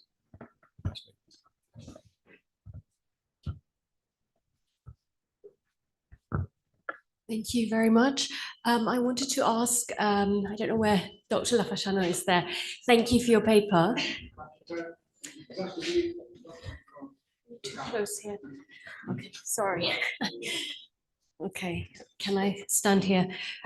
My question is, to what extent you think that this performativity and the paean, the use of the paean in a healing context is different to other religious sanctuaries and uses? Yeah, to what extent it suggests that the healing sanctuary is exceptional in its workings and status, or is it actually quite similar to other ancient Greek religious contexts? Thank you.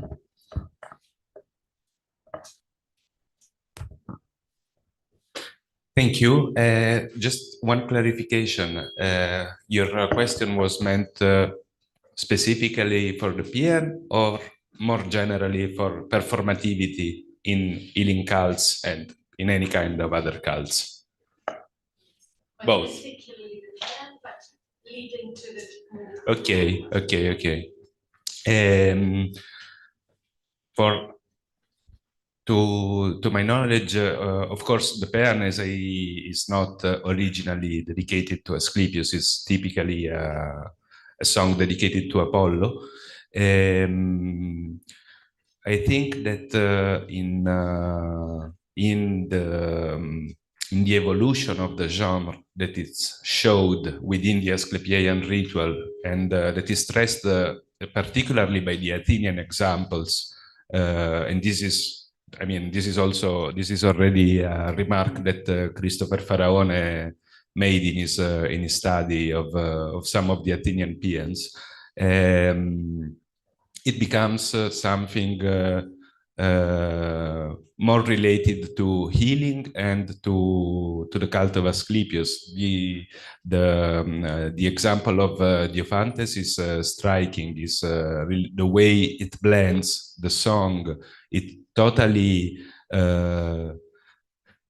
changes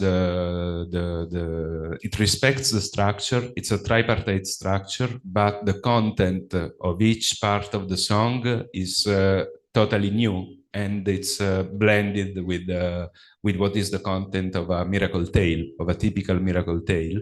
And this happens, with Diophantus, we are in the 2nd century AD.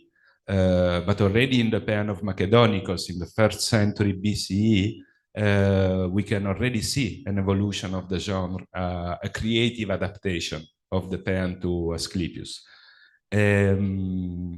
Then for what concerns performativity in general, of course, any ritual is a performance. This is, I'm not, we say in Italy, we're not discovering the hot water, I don't pretend to have discovered the hot water within. What is interesting to me in what I aim to explore in my work is the particular way that performance is linked with therapy within healing cults, and indeed there is a specific link that it's not that it's supported by the ancients too, starting from the very classical and very well-known quote from Aristoteles and the catharsis of the tragedy that operates within the human soul. But we have texts, we have Aelius Aristides speaking about much later context, is very, very emphatical about this connection in many passages. What is particularly striking to me is because Aelius Aristides, of course, is a worshipper. But when we find Galen stating, so the most important doctors of antiquity, stating a direct link between performance and healing, and while stating this, recalling Asclepius, the ancestral god of physicians, and also confirming the way Asclepius ordered for performances, for songs and tales to be composed and performed in his honor as a way to equilibrate the human umori, the humors, yeah, according to the Hippocratic theory of humors. For me, this is a very interesting because we have confirmation not only from the worshippers but from the doctors themselves that found. And Galen is very late. Again, we are in the 2nd century AD. But if we trace back this connection between healing and performance to the early days of Greek medicine, then we can go back as far as to Pythagoras performing songs to heal. So. I hope I have answered somehow the question.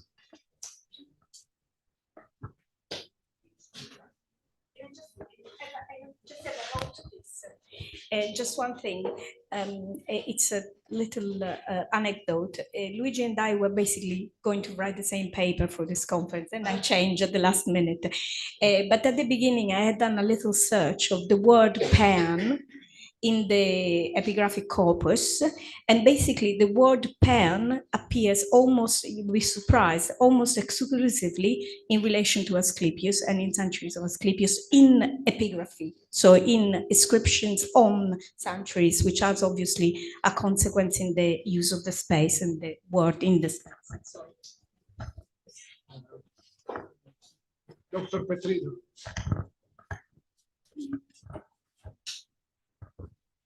Just a big thank you to all of our speakers who were wonderful. And could I add a further sort of comment more on Alexia's question, Luigi? I was wondering whether would you also think, because you kind of finished your paper thinking about tragedy and how tragedy can also function as an offering.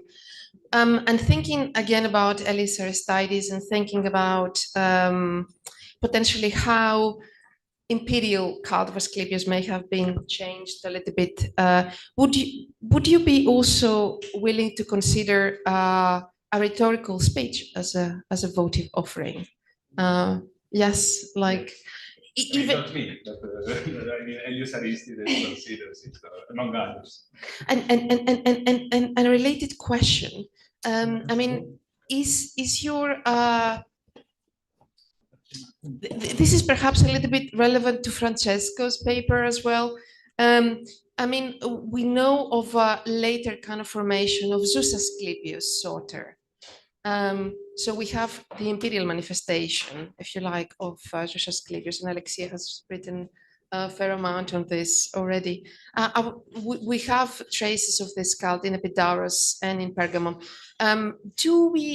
Would you, both for Francesco and for yourself, you haven't found anything related to Zeus Asclepius Soter in Attica or in Athens?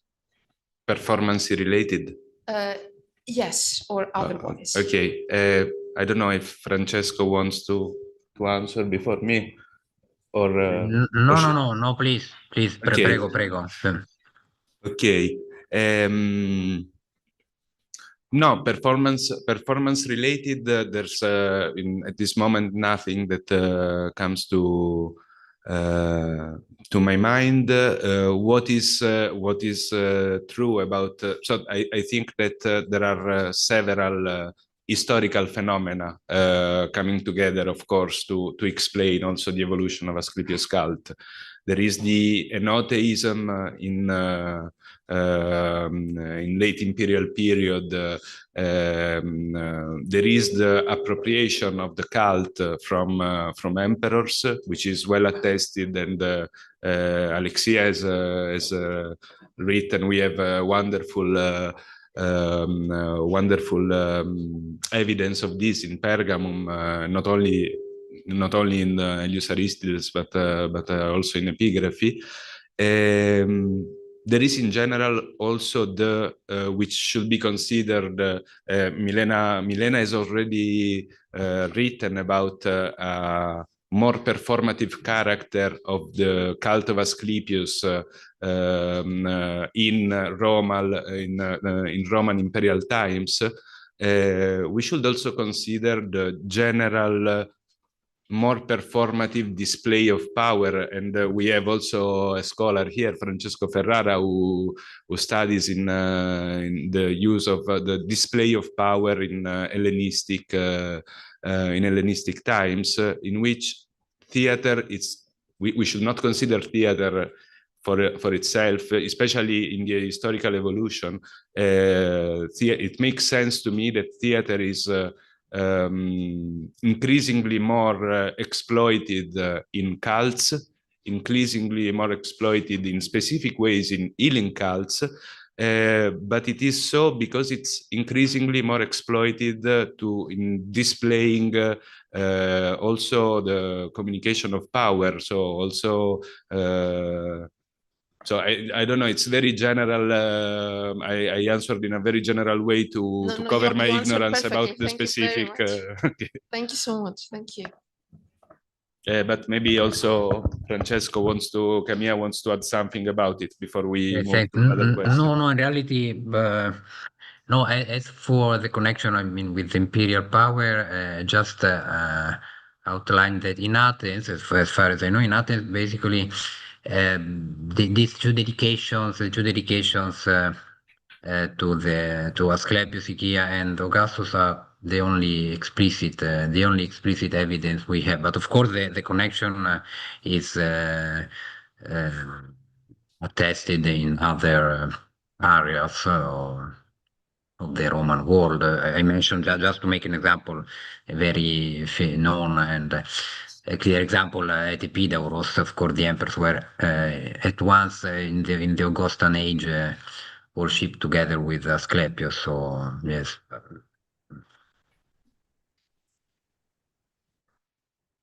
Yes, Mr. Lefasano, thank you so much for your paper. But I would like to ask you not the role of the hymns themselves, but the role of hymns inscriptions themselves, where they used as text for people coming and seeing them. It was part of the whole ceremony of the ritual, or just to memorize the text itself. What is your So if I understand well, whether they were just read or what I'm not sure I understood. Of the inscriptions Yes. themselves, the hymns inscribed on them, I mean the use of the inscriptions. It was as a text for people coming and seeing them and singing it, part of the ritual, or just to memorize the ritual and the peans themselves. Or all of them, I have no idea. This is when I would like to see to ask for your opinion. Thank you. So usually when I am in doubt, I prefer to use all this possible solution to explain a phenomenon. But I think that in this case, it might be also more historically accurate. I mean, it seems to me that not only one function, I mean, we don't have necessarily, especially if this function are compatible, as it seems to me, between them, we don't have to choose one to be more historically accurate. Maybe we are more historically accurate if we explore all the possible functions. So what I believe is that the hymns were inscribed in some cases as votive offerings, so to be read.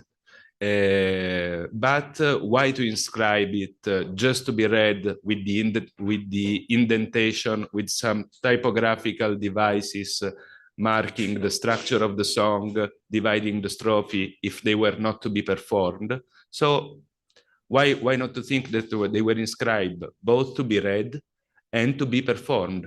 Like it's the case for the Paean of Diophantos is the more striking, but also in the Paean of Macedonicus concerned here at the Epigraphic Museum, we have the same kind of devices.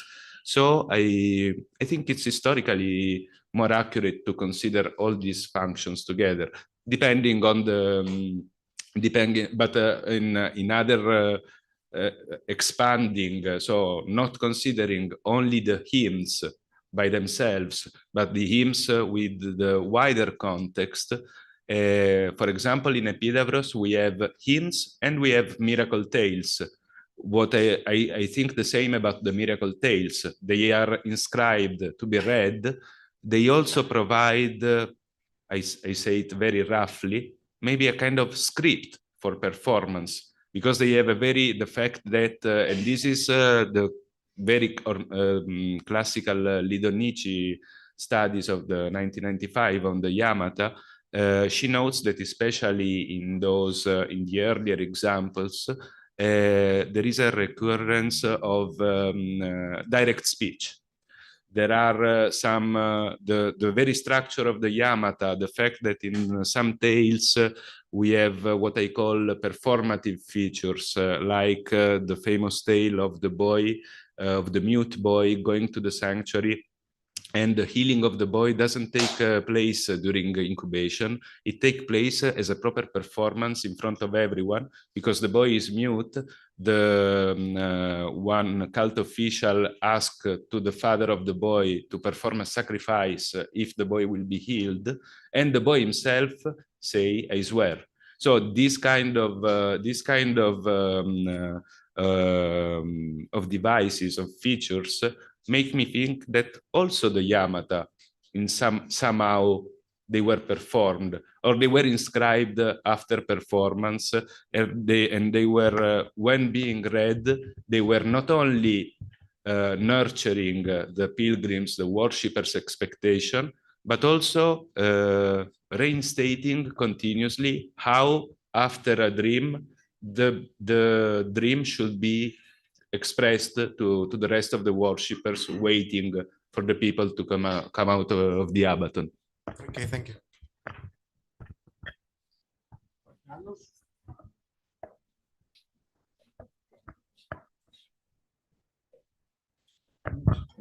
Grazie mille, Luigi. Just to build on that last comment, from the perspectives of material engagement theory and psychological and cognitive approaches to religion, epigraphy in this context acts as a glaring example of priming and does everything that you're saying just then in the response to the questioner.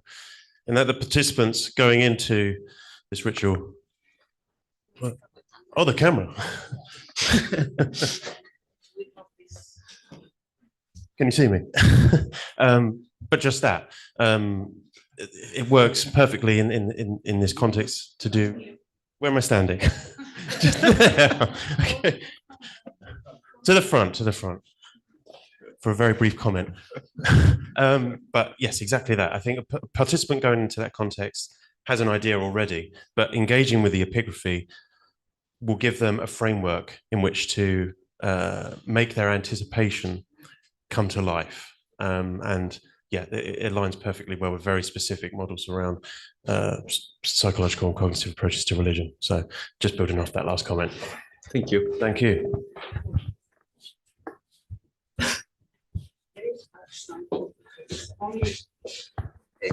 Thank you for this fascinating paper talk.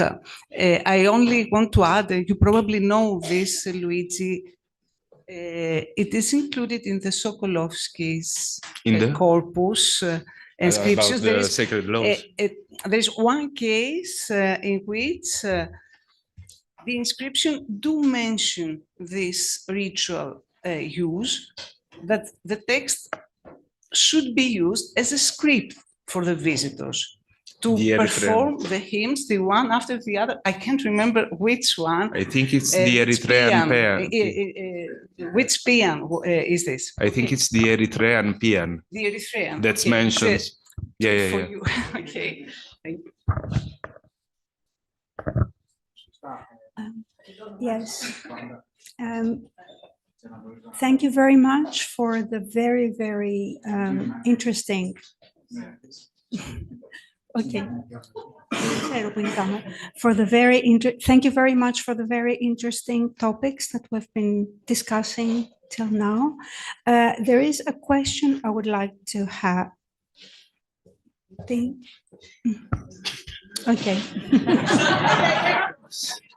Okay. I would like to add to the inscriptions about the restoration of health of Augustus and of Livia that were mentioned by Professor Camilla, another inscription for the restoration of health of the Emperor Tiberius, found at the Asclepieion of Athens. So there is a series of inscriptions of the Athenian demos praying to the gods about the salvation and about the health of the emperors of the Julio-Claudian period. And I would like to ask if there is, of course there is, but if we could have a small discussion about the evidence about the cult of the Roman emperors at the Asclepieia. and especially the Athenian Asclepieion. It's something that interests me very much. Thank you. Thank you very much for your question, and thank you for this information about the inscription for Tiberius' recovery of health. So as for the cult of the emperors, as I said, basically for this paper I didn't analyze in detail the topic of the joint worship of the emperors and the cult of Asclepius, which is very well attested generally in the empire. As for Athens, to my knowledge, as far as I know, the evidence is scanty. I mean, basically, the most important evidence is given by these two dedications, which, as I said, does not exclude absolutely the possibility that the emperors were, in a way, worshipped, or in any case, in some way combined with the cult of Asclepius. And more in general, the worship of the emperor was so widespread and was so pervasive, I would say, that we can imagine that in many cases the emperors were in a way integrated or worshipped along with other deities. This is particularly for Greece, for mainland Greece, for old Greece, let's say, it's a very specific feature of emperor worship. It is attested in Greece more than in other provinces of the empire. So I do not exclude absolutely this possibility. I would say that the evidence by now is quite scanty. So, but thank you again for your question. Just if I may, to add a brief remark on a previous question to Luigi on the performative function of paeans. I think that this particular type of inscriptions, paeans, maybe also yamata, it gives a proof, the demonstration of the fact that in many cases inscriptions were, let's say, spoken aloud. So I think in much more cases than one is used to imagine. But this even for the simple fact that until the Middle Ages, text in general, not only script text, were usually read, spoken aloud. So reading, our way of reading is quite recent, I mean. Thank you.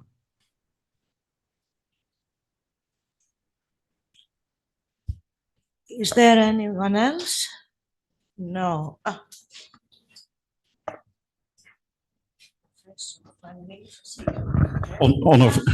Onno van Eef. I also have a small comment to make about the performative aspect and also about what Francesco said about reading out inscription.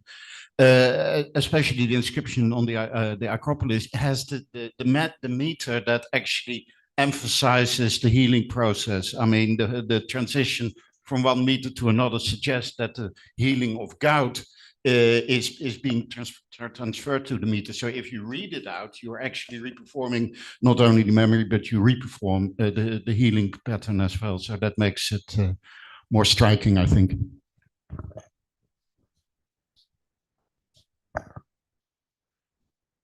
We finished? I think it's time for a break. Yes, it's time for a break. And είναι ώρα για ένα καφέ και όποιος έχει απορίες, τι συζητάει με τους ομιλητές κατά τη διάρκεια του καφέ. Εντάξει, λοιπόν. Έχουμε ένα τεταρτάκι.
to build, new buildings, they build libraries.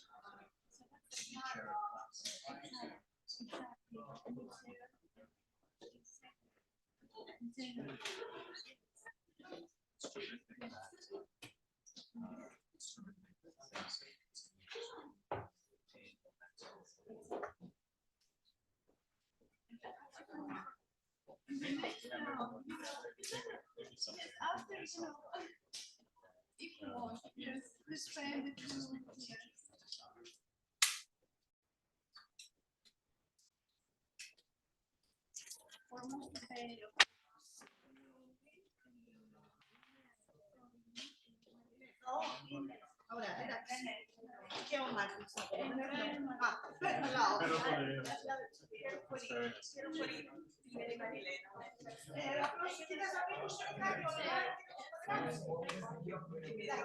Ωραία. Αυτό το νεράκι είναι γλασσά.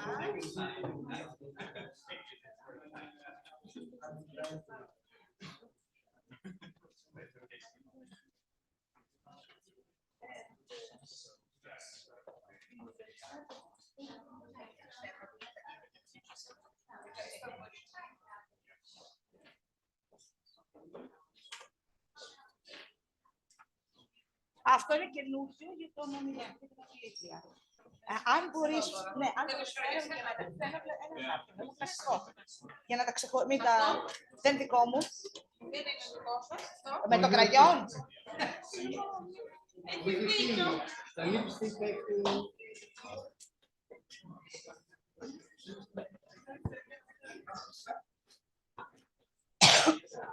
Ειρήνη.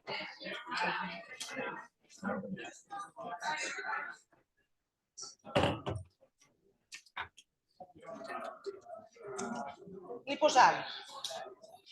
Δεν έχω. Μήπως έχει κανείς καμιά καραμέλα για το λαιμό. Γιατί με πιάνει καμιά φορά η αλλεργία μου, μην αφήσω να πήχω δίπλα στην.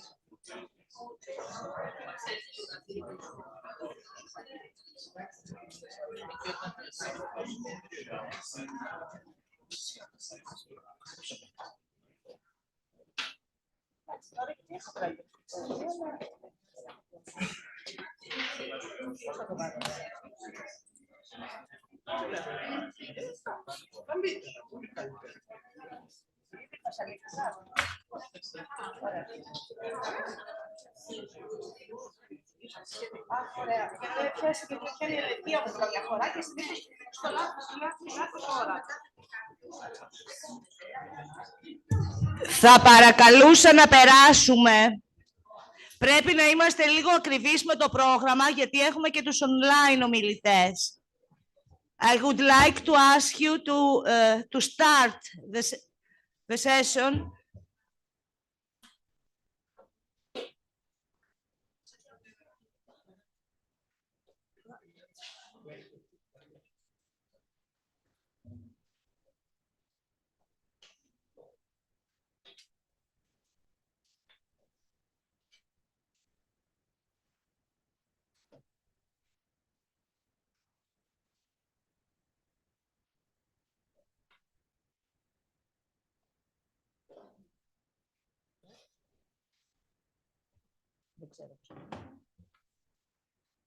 Well, welcome in the second panel.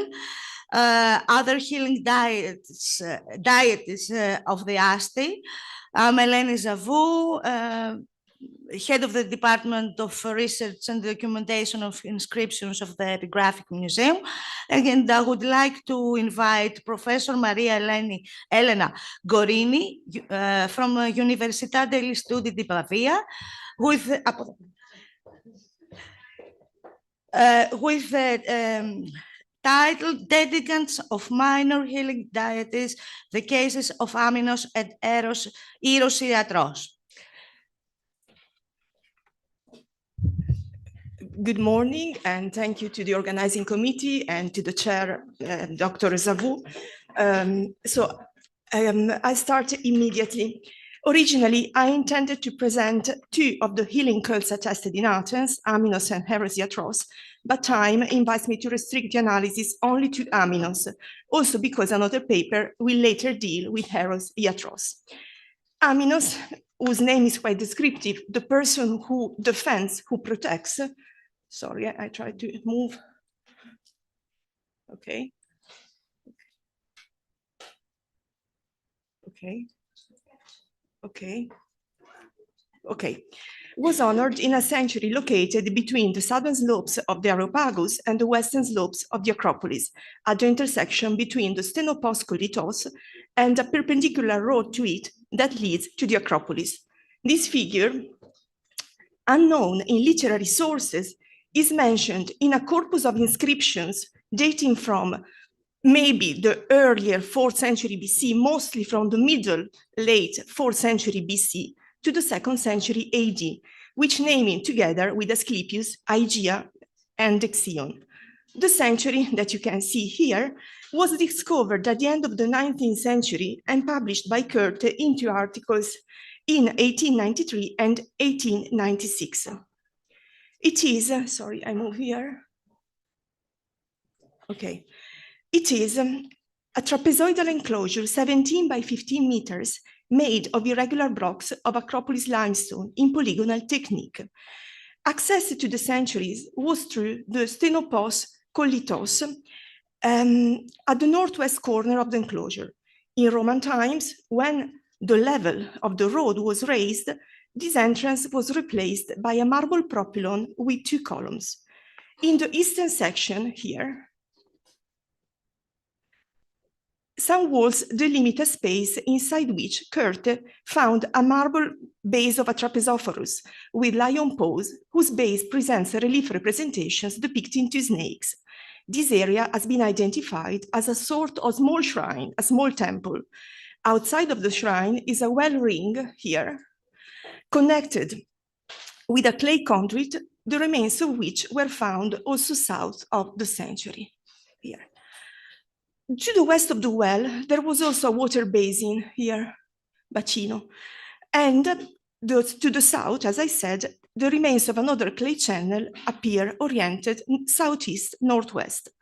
The space of the temenos was marked by a series of bases, here B1, 2, etc., which among these, one in Poros, B9, stands out for its bigger size, so that some scholars believed to identify it as an altar is 1.12 meters by 0.82 centimeters.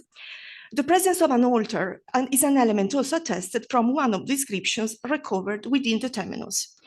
In the first plan of the excavation, inside the temenos, other sections of walls, here marked in red, were identified by Goethe, and they appear to be traced back to earlier phases. Without a systematic publications of the findings and in desperate need probably of a second topographical survey, I limit myself with the data published available. Dörfeld and with Tim Goethe linked the clay pipe to the Pisistratus aqueduct and therefore dated the earliest structures to the Archaic period, mid-6th century BC, a date which could match by the polygonal construction technique of the peribolous wall. Goethe mentions as well the presence of archaic pottery fragments and sherds of geometric, Proto-Corinthian, and Attic black figures pottery, but I insist that the lack of a complete publication prevents from ascribing them to the century's life, or rather to previous and possibly nearby structures, including maybe tombs. We notice a neat separation between the possible peribolous walls dated to the 6th and maybe connection with the aqueduct dated to the 6th century BC, and the entire corpus of finding, both inscriptions and materials, which date from the mid-4th century BC onwards. So we have an hiatus, apparently, of almost 2 centuries. The main source of information of these, about the shrine and the cult's practice within it are the inscriptions, 13. 3 honorific decrees referring to a religious corporation, the Orgeones, who were entrusted with the care of the sanctuaries, and the remaining 10 private dedications. The first honorific decrees of the Orgeones of Aminos, Asclepius, and Dexion date mid to late century BC, was inscribed on a table of Pentelic marble, depicting also two crowns, and mentioned the honor of two men, Calliades, son of Philinus of Piraeus, and Lysimachides, son of Philinus of Piraeus, for the good actions towards the affairs of the Orgeones of these three deities. And so they should be praised with a golden crown, each worth 500 drachmas. And they should also have access to wine free of charge, if it's correct, the translation Atheleian Suku, in both centuries. The mention of both centuries is quite relevant because it specifies that 2 copies of the slab should have been done, one to be placed within the centuries of Aminos and Asclepius, the one excavated by Curte, and the other one referred to an otherwise unknown century of Dexion, on which I'll come back later. The second decree again concerns the Orgeones of the same three deities. It's dated around the first quarter of the 3rd century BC and and establishes to honor other 2 men for their being just men towards ta koina of the Orgeionon tu Amunu kai tu Asclepiu kai tu Dexionos, and they want to praise them with 2 golden crowns of unspecified weight. The 3rd decree of the Orgeones, dated to the end of the 4th century BC, 313-12, fragmentary, was found reused as a lining for the well within the temenos of Aminos, which makes it likely that it was originally as well a decree of the Orgeones of the very same 3 deities. The decree honors the Istiatores, Anticles, son of Memnon, and Cleitophon, son of Demophilus, who supervised communal affairs and the sacrifices of the group with a crown of olive leaves. The most conspicuous, apart from these 3 decrees, the most conspicuous number of inscriptions is formed by dedications of private individuals. None of them pray nor thank Dexion, but only Aminos and or Asclepius. The dedicators are here listed in the table: Armenes of Ptolemy, Diophantus of Kerameis, Aristocleides of Philes, the most famous one, Lysimachides of the Deme of Acarnae, and Idaea, and an otherwise, Cleonice or Apollonice. After this group, dated to the 4th and to the early 3rd century, maybe early 3rd century, we have an hiatus again, and other 3 inscriptions, I'll come back to this later, and other 3 inscriptions date to the Roman imperial period. The first recalls Persaios, son of Theoxenides of Marathon, who dedicated an altar to Aminos and Asclepius and Aegea during the priesthood of Sophocles of Philotas of Synion. The second dedication is done by the son, actually, of Sophocles, Dionysodoros, and he does dedicate a marble basin. And finally, a 3rd dedication is done by Euschemon of Athens. And according to Kevin Michael Purday, the only scholar who was allowed, to my knowledge, to actually see the votive findings of this century, and he does list them, doesn't publish them, but lists them within his PhD thesis discussed in 1987, recalls that this dedication was actually placed on a monument consisting of a base and a statue of Pan. Also Purday, again in 1987, added 2 further inscriptions not published, only reported in his thesis. The first one refers to Iathron Asclepiadon, so maybe there's a presence of medical doctors, and the second one is a dedication to the Emperor Hadrian, so allowing us to put the end of the life known through inscriptions of the century to the Emperor Hadrian. The epigraphic material, and in particular the 3 largest stelae of the decree, provide us with a vast amount of information. They tell us that there were 2 centuries, one of Aminos and Asclepius, and one of Dexion, not yet located. I will come back later on the identity of Dexion. In terms of findings, the biggest problem is that we are dealing with partial archaeological evidence. The materials have found, I repeat, only a preliminary presentation by Kurt and then the listing in Purday's thesis. I tried, though, to categorize these two obviously partial evidence. So, in terms of broad categories, Kurt and Purday mentioned votive reliefs, 2 respectively depicting a figure Asclepius-like and Aegea, 3 fragmentary, depicting exclusively worshippers, several fragments of totem reliefs that we have already seen being typical of this type of healing and this type of heroic centuries, several depicting snakes, again, another common feature, And apparently other deities, according to Purday, were represented in these reliefs. So riders, he identifies them with the Dioscuri, the god-man, according to the surviving half of a crescent, Aegea and Telesphorus, and Pan.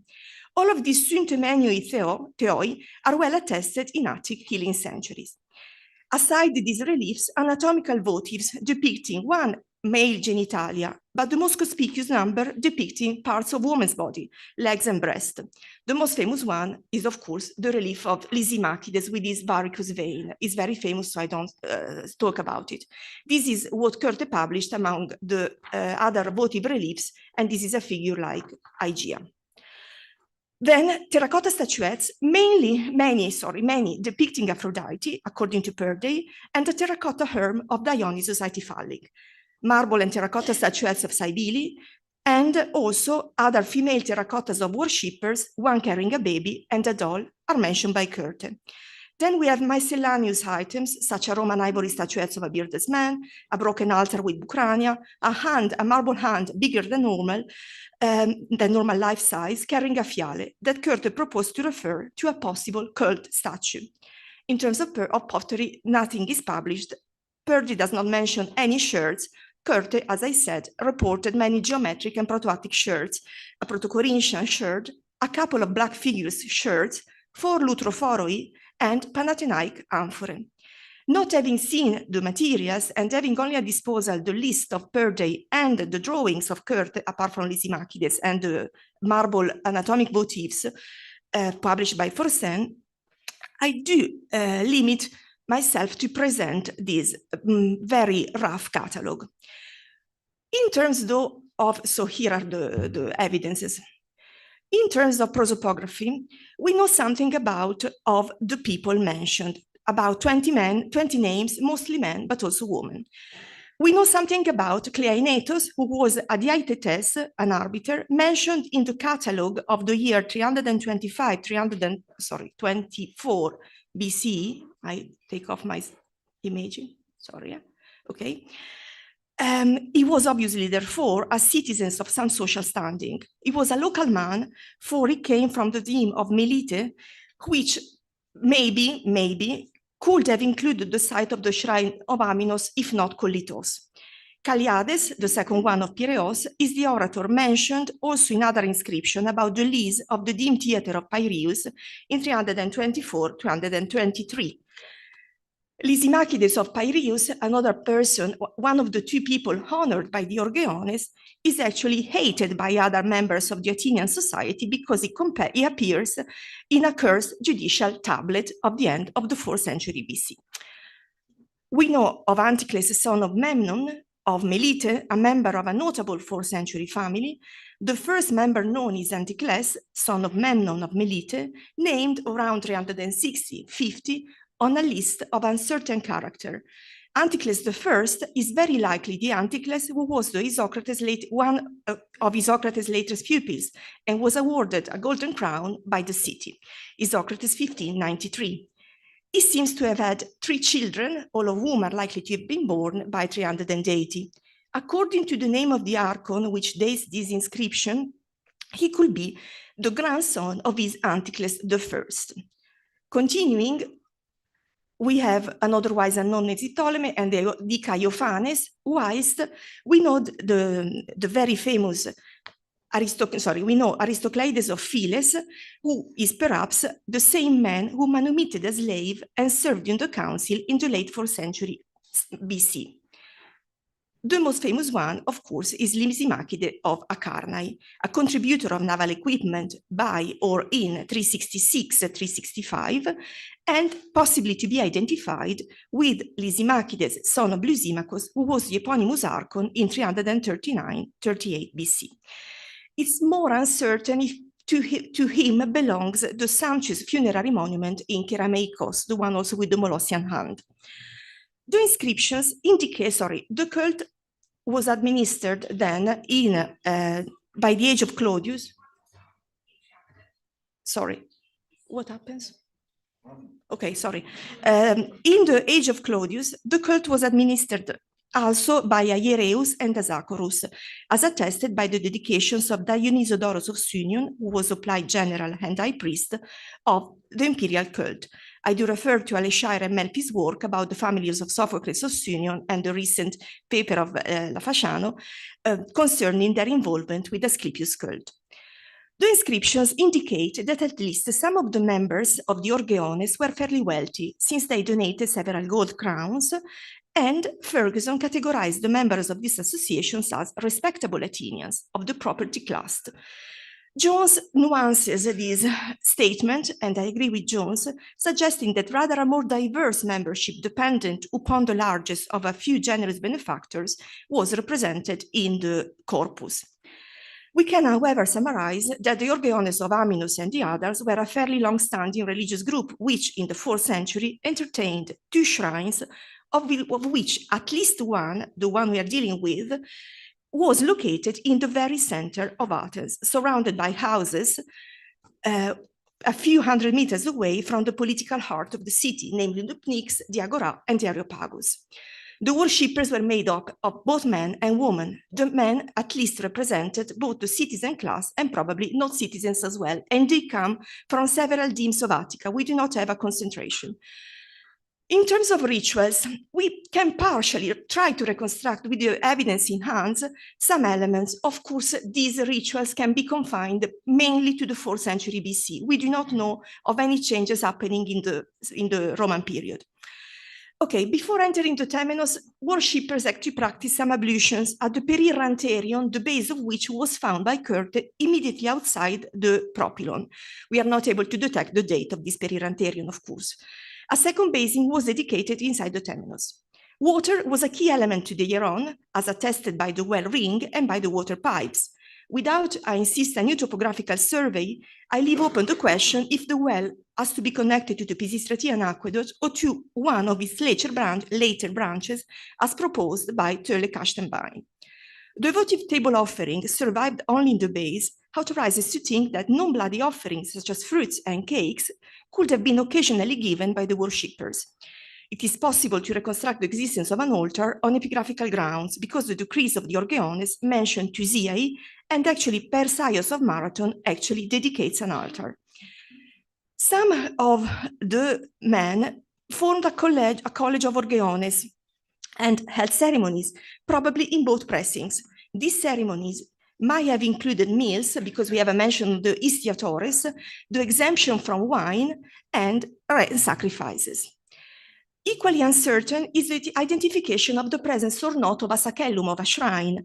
The walls need really a new topographical survey, I'm sorry to insist. Whilst the holes and the traces of nails on several anatomical votives republished by Forsen imply that they had to be attached to a wall or to columns, i.e. the shrines or the walls columns. The dedications by Diophantos, IG 234903, furthermore, is quite small, 35 by 30 by 65 centimeters, and it's a corbel, which originally could have been let into a wall. This, of course, has implications for the reconstruction of the shrine, and the document dates to the 4th century BC.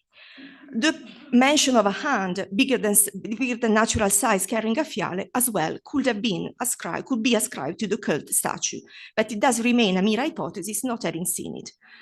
For sure, the deities and the heroes worshipped here had healing specificities, votive anatomical reliefs and votive reliefs in general, along with the explicit mention of Asclepius and Aegea, as well as the name Aminos, the one who defends, who protects, prove this hypothesis. The other deities assumed to Menoi are equally attested in other healing sanctuaries or act as healing deities themselves, Aphrodite, Pan, and so on, Men, Cybele. Worshippers left votive reliefs on pedestals whose bases have survived, and other dedications, statuettes, terracottas. If Perde is correct in assigning the inscriptions of the iatroi to the sanctuaries, we might have a further link with the Asclepieion of the southern slopes, implying the involvement of iatroi in these practices. There were at least 2 hiera, Aminos and Asclepius, and the other of the Xion unknown. The surrounding area is crowded with other healing sanctuaries and shrines, as you see, Psissos, the nymphs, Pan, etc. Furthermore, The cult was administered by Orgeones in the 4th, early 3rd, but in the age of Claudius, we have Hiereus and Asacoros. And finally, Dexion. Dexion is attested exclusively in the 2 inscriptions of the 4th century, second half of the Orgeones. It does not recur in any of the dedications, nor in any votive reliefs, so far known, of course. In the Roman imperial age, only Aminus, Asclepius, and Aegea remain, together with Pan. So what do we have to say about Dexion? And I conclude. Well, many papers, including myself, have tried to associate this figure with Sophocles, who had served as a priest of a healing god Halon, a name that has surely been corrupted and appears in a biography of the tragic author dating back to the Hellenistic period, Vita Sophocles 11. In 421, when Asclepius was transferred from Epidavros to Athens, Sophocles is said to have welcomed him into his home and then consecrated an altar to him. For this hospitality offered to the god, the poet was honored after his death with the name of Dexion. We have a corpus all dated, though, apart from Easter, to the imperial period, to the 2nd century AD, of sources associating Sophocles with this Dexion. In the past, Connolly, Lefkowitz, and more recently, Beltramini have questioned the literary documentation as late and corrupted. In particular, Beltramini argues that the text collected in the section Sophocles et Aesculapius of the Tragicorum Graecorum Fragmenta 4, Testimonia, 8 texts in total, constitute the sole ancient basis for reconstructing this alleged special relationship.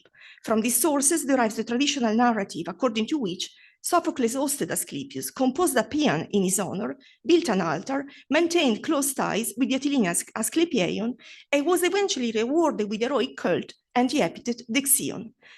Beltramini shows, and analytically as a philologist, that only some of these elements are genuinely plausible, most notably the composition of a paean to Asclepius, which is attested as we have just seen.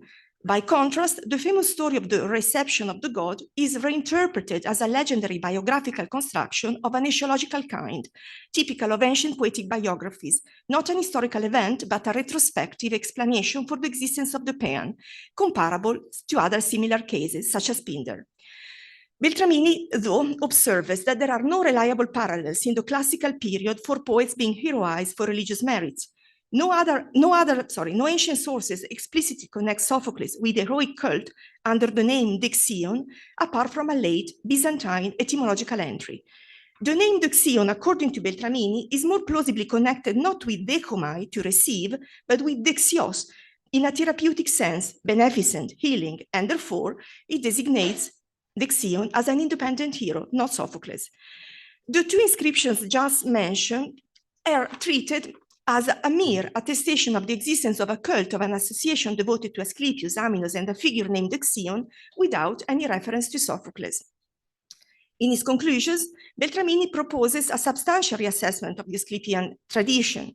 While it is possible that Sophocles received posthumous honors, despite not certain, it is highly unlikely that these were motivated by his reception of Asclepius, and even more so that he was worshipped under the name of Dexions. Dexion and Aminus are 2 very descriptive names, like the daughters of Asclepius, Iasopa, Anakeia, Aigle, Igeia, and so they reveal, also in my opinion, quite a late date. Nonetheless, Joanna, as we listened before, Lafasciano, and Milonopoulos, in a very recent article, continue to believe that Dexion is actually Sophocles heroized. To have welcomed Asclepius is his troubled arrival from Epidavros. At the present, I would incline to accept Beltramini's criticism, but possibly future excavations will provide further data which will make us able to understand better the identity of this elusive hero. Thank you for listening.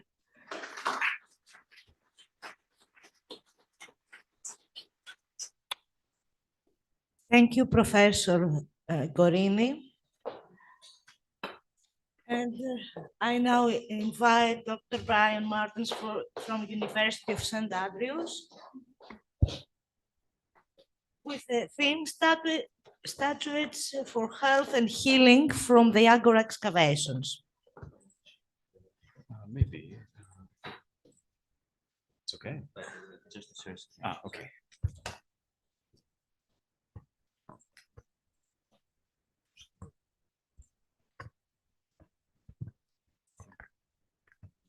to make it full screen.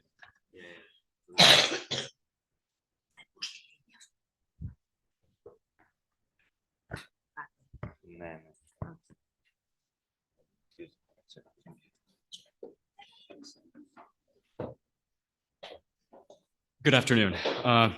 Thank you for the invitation to be here today. So little marble figures of gods and goddesses. Sorry?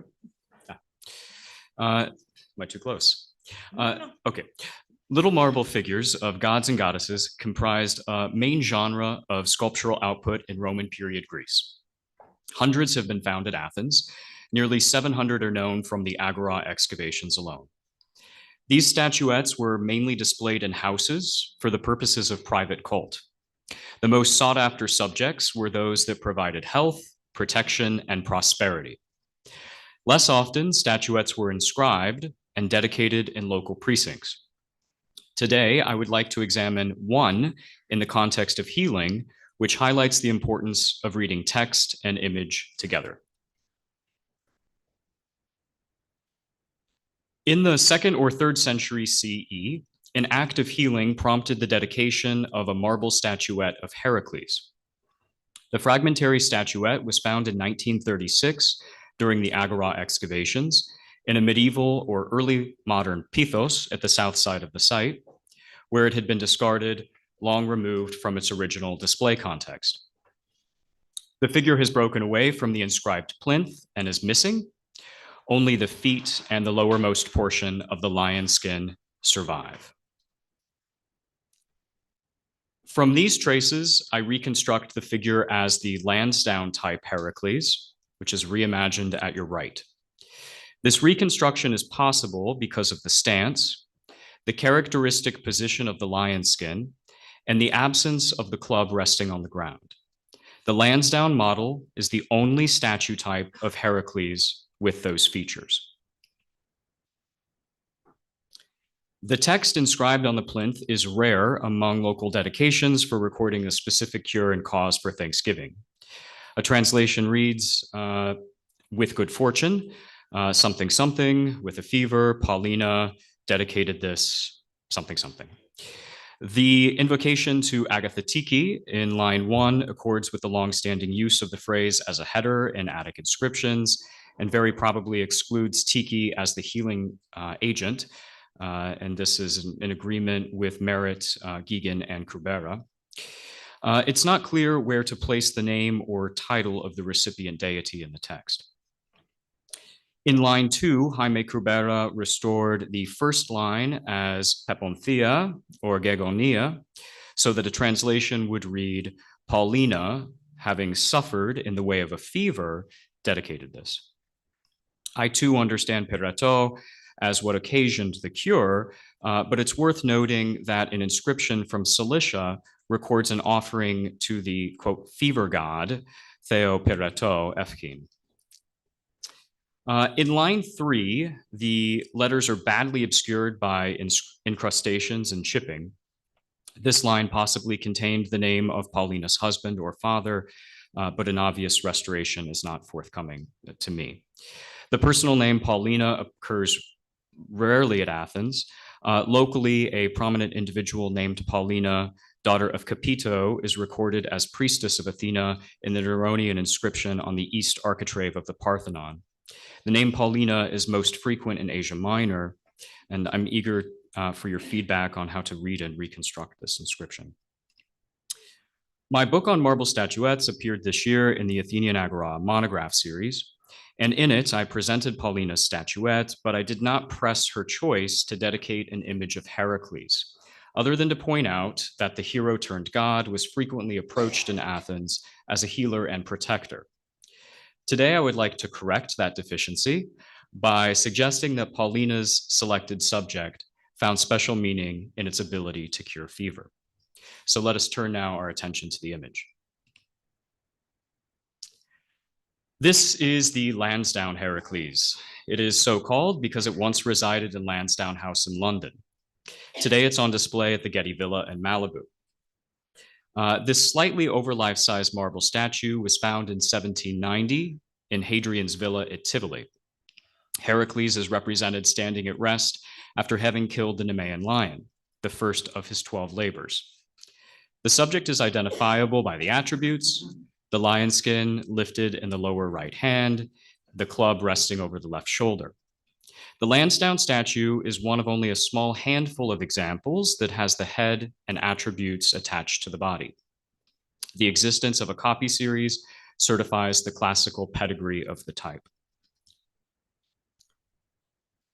An accumulation of evidence from Athens, such as the figure shown here, suggests that its first deployment belongs in the city. I know of at least 6 fragments of the type from Athens, 5 of which are shown here, and another is unpublished in a local storeroom. It's particularly noteworthy that the small-scale statue in the black and white photo, which is now in Madrid, is unfinished and has a series of measuring points showing that it was carefully reproduced from a model. Now, note how the attributes have been reversed from the Lansdowne statue. All either have the lion skin at the figure's left or the club over the right shoulder. I argued in my book that the Lansdowne statue itself is a partially reversed version of the original. And I wonder if this reversal is the result of its display with a pendant statue at Hadrian's Villa complex. The opposite configuration, that is with the lion skin at the left and the club over the right shoulder, is most frequently attested and therefore surely reflects the original. Notably, it appears in locations where Attic statuary was exported, including Crete and North Africa. The Athens association is, I think, very strong.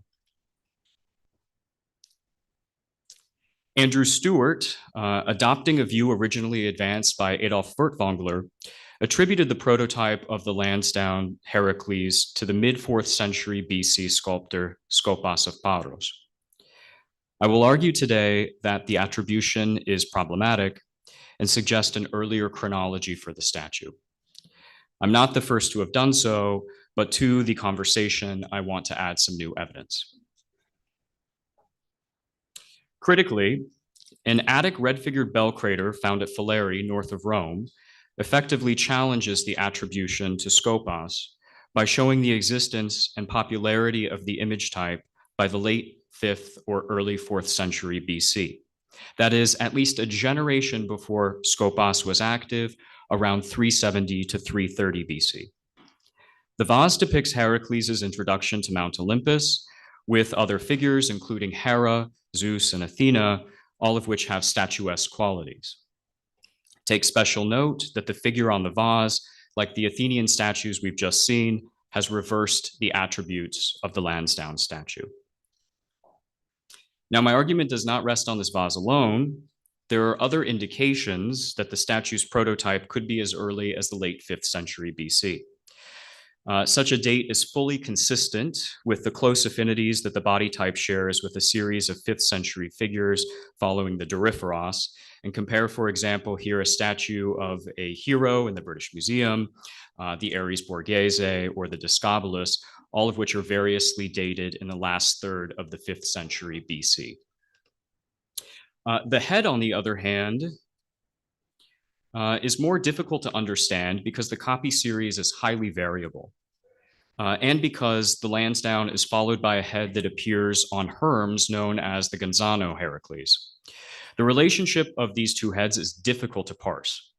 It has been rightly argued, though little recognized, that the heads constitute discrete types. The attribution to Skopas was proposed mainly on the uplifted gaze and sense of emotion, recalling the pedamental sculptures of the temple of Athena Alea at Tegea. And here I compare the Lansdowne head with the head of Telephos from the pediment of the Tegean temple. Telephos, the son of Heracles, wears the lion skin over his head. Now, although I admit there are some similarities, I see closer connections to other male statue types, such as the Diadoumenos of Polykleitos. Furthermore, I would stress that the proportions of the head of the Lansdowne statue are fully consistent with Polykleiton works, fitting into the head. The head fits into the body 7 times. In its breadth of the chest, shoulders, and neck, These are the features that make the head look somewhat small on the body, but it's important to stress that this is not a stylistic or chronological trend, it's an iconographic one. These broad features are the visual markers of a brawny, trained athlete. For the hairstyle, we can compare it to a head detached from the Discobolos of Nocades in Rome, attached to the Discobolos of Nocades in Rome, or the Hermes of Troezen, both of which are classified by researchers as versions of late 5th century BC polycliton works. So to summarize up to now, I'm arguing that the named statue in the Getty is a partially reversed copy of a late 5th century BC Athenian statue.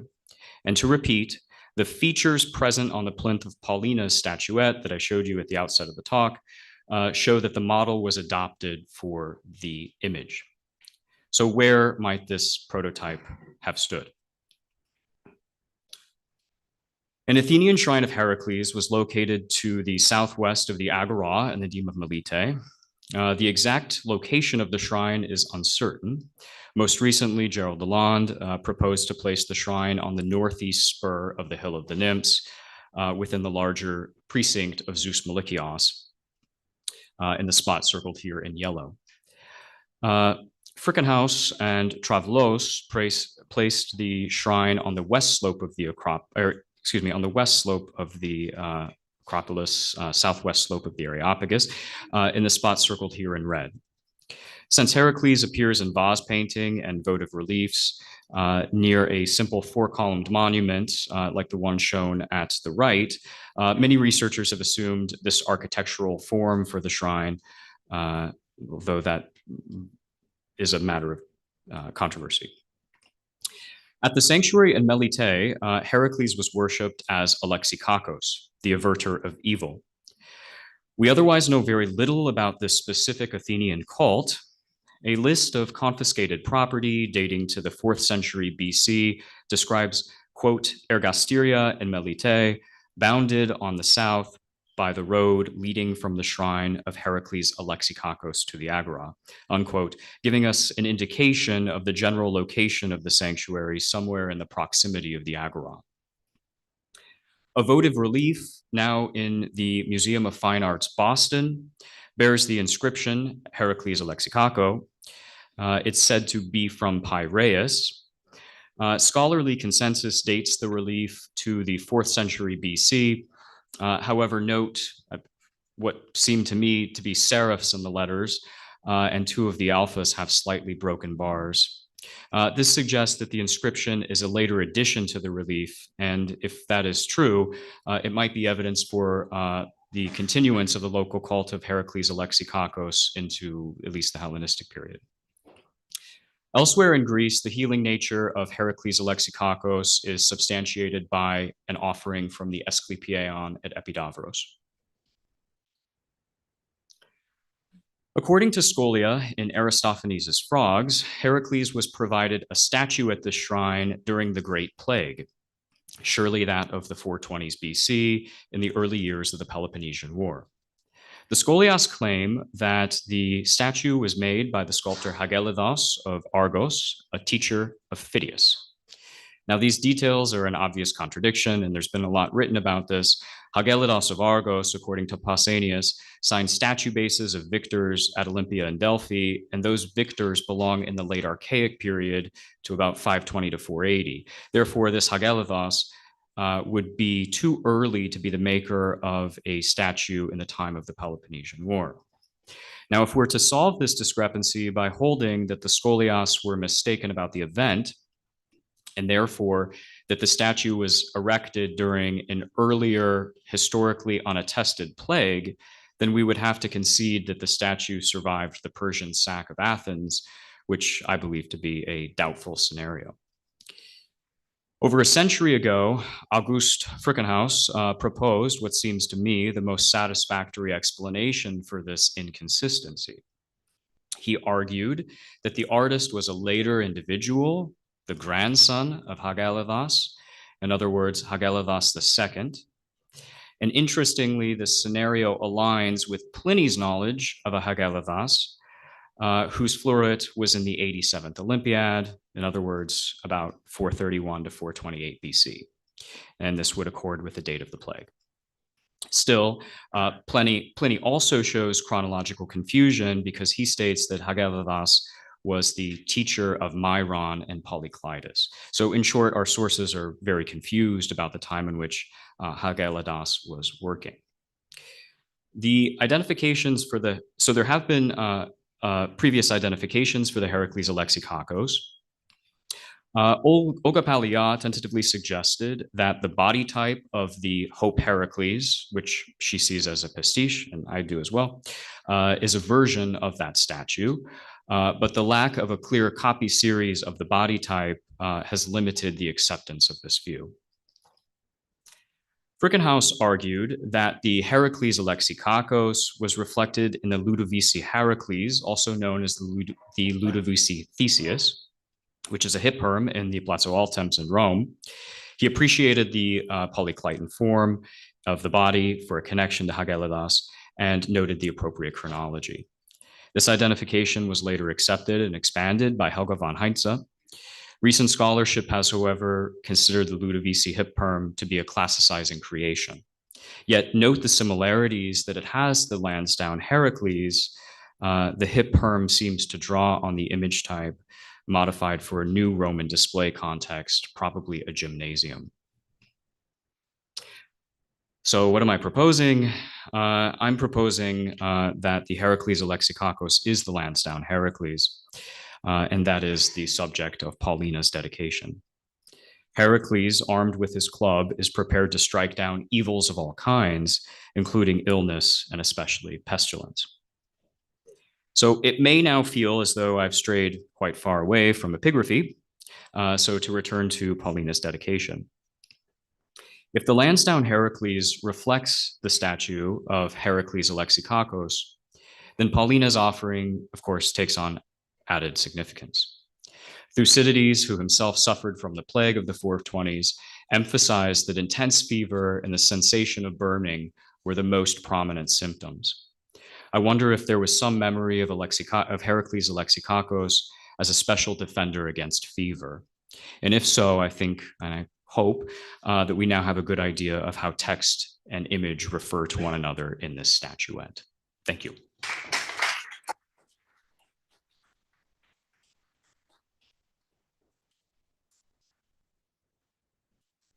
Thank you very much. Professor Gorini, do you want to come here in case we have some questions? Before proceeding to the questions, I would like to transfer the greetings of the former director of the Epigraphic Museum, Mr. Haralabos Kritjas, who is watching us from Heraklion in Crete. He has returned back in action, although remote. Well, is there any question for Mrs. Gorini presentation?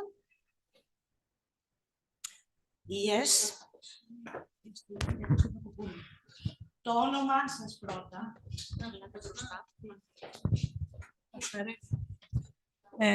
Hi, I'm Christy Konstantakopoulou in the National Hellenic Research Foundation. Thank you very much. That was a fantastic paper. You collected all the material about this relatively obscure and minor date. It's fantastic. I want to pick up on your questioning of the identification with Sophocles, right? And I was wondering, do we have to choose between one scenario and the other? Could we have both things running at the same time? So Dexion as an independent healing figure, as you suggested, but also to a certain degree, an identification with Sophocles as well. Brava, if I may. Yes, I believe that you are, I mean, of course we are speculating, and I insist we will have a clearer idea with a new analysis of the material data, both on site and in the museum. But having said, and maybe with new discoveries, of course, but your hypothesis is absolutely something that I share totally. I believe as well, I repeat, it's speculative, but I believe as well that originally there was a Dexion, a descriptive name, when, for sure in the 4th, for sure, with the attestations. Also the Orgeones, and this century should not be far away from where we are dealing, because the Orgeones, you know, normally act as a building body of sanctuaries not desperately far away from each other. And nothing forbids, and actually I do possibly believe, but I need to read more Melfi and Aleshire and now La Fasciano, that we need to understand better the Sophocles Suneus and his family, because probably at some point, maybe already in the first AD, or anyway, from the late Hellenistic to the early Imperial Age, this link could have been made. Beltramini is very, very cynical and skeptical about it. But I will not exclude that hypothesis, I repeat, but it's the realm of speculations. Thank you. Your name. Athanasia Zographou, thank you for this fascinating talk. It is just a small detail which doesn't touch your main arguments regarding the trapeza, the votive table. I think that trapeza could be used for non-blood offerings, but also for meat, raw meat, or even cooked sometimes. And we cannot exclude it. It was. Thank you so much. No, of course, I was rough. You're right, absolutely. So I will definitely add this point in the written version. Thank you very much for your remark.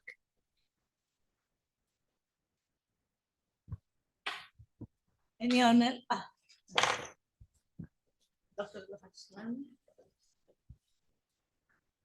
Thank you again. It was brilliant. Yeah, it's aside from Sophocles, who troubles us for a very long time now. This very nice presentation made me again think about something that puzzles me a long time.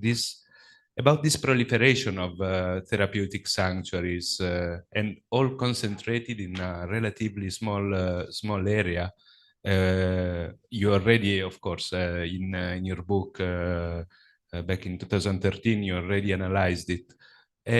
What do you think today about? I will ask about the Asclepiae on the south slope, the Amini on the Rosietros. Thank you for your question, Luigi. Evidently, coming back on long ago treated topics is always helpful. My main frustration is the fact that really I wish we could do the topographical survey, architectural survey of the Amineion, because I would be, without the polygonal walls and without the water channel possibly linked to the Pisistratus aqueduct, despite the fact Tölle Kastenbein, who knew a lot about water conduits, rejected this link, I would be inclined to think that at least Aminos is, like many other heroes, come after Asclepius arrives to the Acropolis. And so this floroid of cults try to imitate or corroborate, depending the rituals and the models, as Milena wrote. So I would think that everything has to be moved down after Asclepius, at least for Aminos. But the polygonal wall and the aqueduct are puzzling.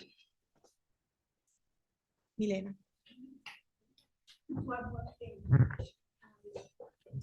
Just one little note about Dexion possibly being identified later. If we think that most of the identification is based on the fact of on that inscription which mentions the Dexiosis of Asclepius, that description is Roman. So this is anyway a connection that might have been well made later on when the Dexiosis became prominent. Thank you, Milena. As I said, I should read you more. Thank you.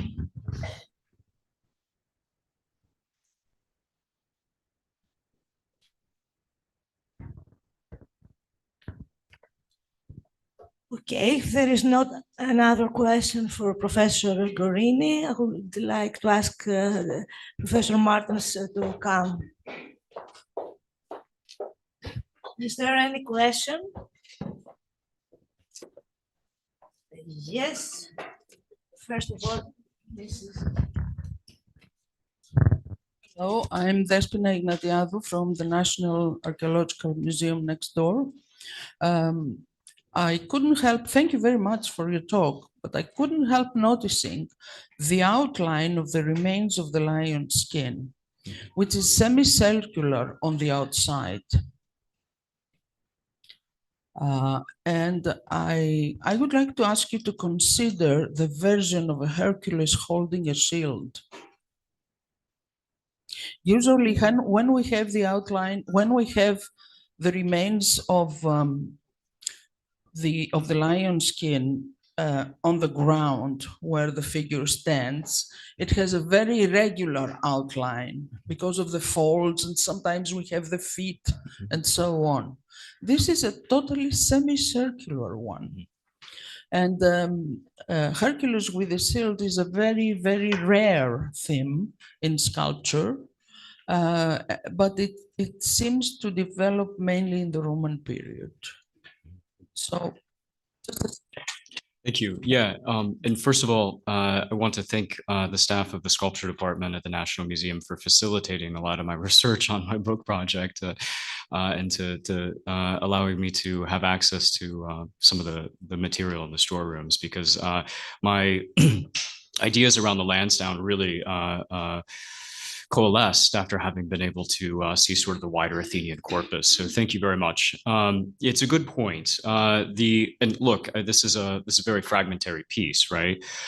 So it's, of course, I am speculating in terms of how to reconstruct this, but really to point out the three things that I want to draw your attention to: the stance, the position of the lion skin on that side, and the lack of the club.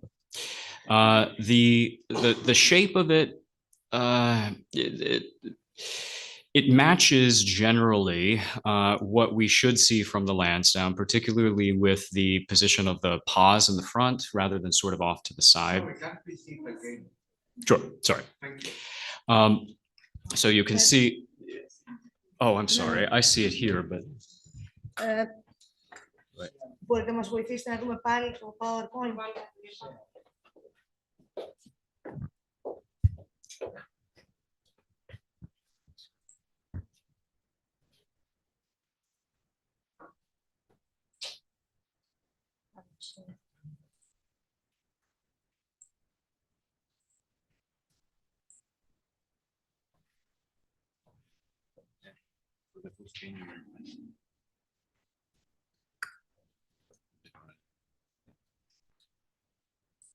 It's there. Yeah. Right. No. Off the screen. Yeah.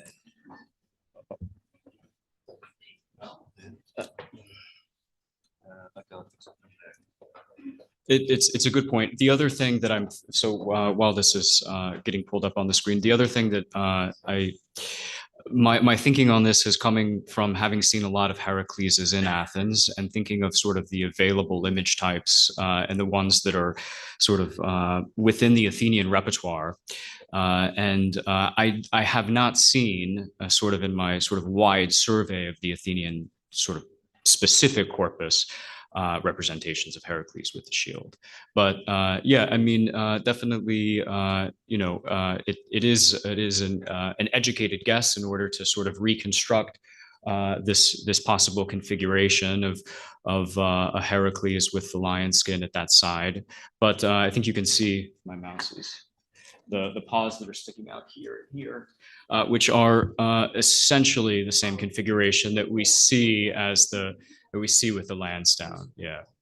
And again, to really emphasize, it is a preferred Athenian type. So we have this fitting very well into the Athenian repertoire.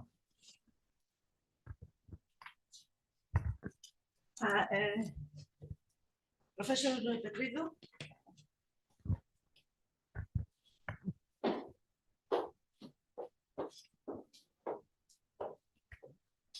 Just to say a big thank you for the wonderful papers, to Marilena as well. Fantastic papers. Thank you so much, Brian. My question is about the excellent testimony you presented, the Scholia to Aristophanes frogs. the sort of I just read it very, very quickly, but does it sort of date the introduction of the cult to roughly the time of the Great Loimos for the city, or and is that a dating you kind of agree with, or do we have earlier evidence than that? It's a good question. We don't know right enough, as far as I know. My understanding is that the statue is dated to that period, but whether or not the statue is associated with the foundation of the cult itself. Yeah. So the Idrisis, the foundation, whether or not that's the statue and the altar, or the statue that is with a prior altar, I think that Ithrio can be used for both an altar and a statue. Somebody will correct me. If you wanted to push the connection with the fever as a healer of fever, you could push it through. I mean, it's a tenuous connection, but you could say, well, that was one of the symptoms as described potentially, by Thucydides or other sources as well. So maybe there is kind of the link that there's a need for kind of treating fever. Yeah. And it's a great point. Maybe there is a potential kind of link there. Yeah, I'll take that into consideration. I think this is to my knowledge, the only example that we have from Athens, and maybe even more widely in Attica, of sort of a fever being addressed specifically. So there's something amazing. Yeah. Thank you. Very interesting happening.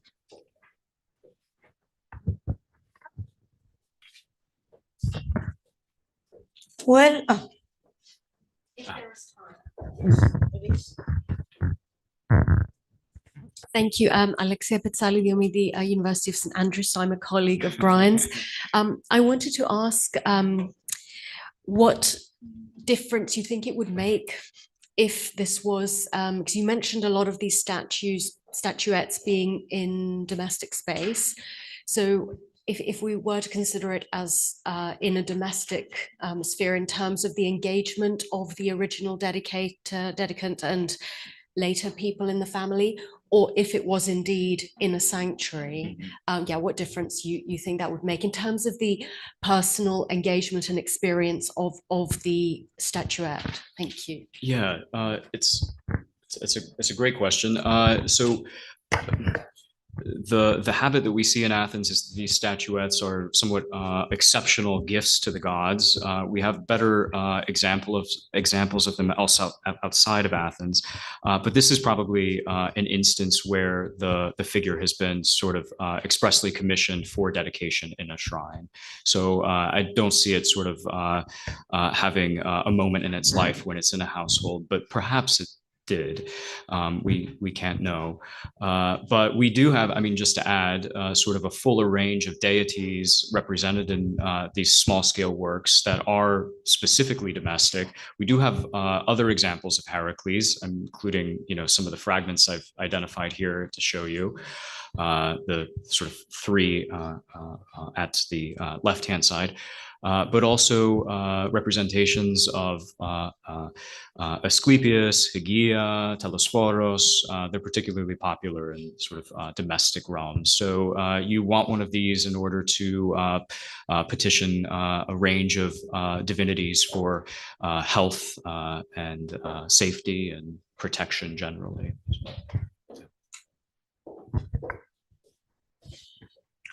Okay. Just a word about Heracles and fever is connected with a plant that when you touch it, it brings to skin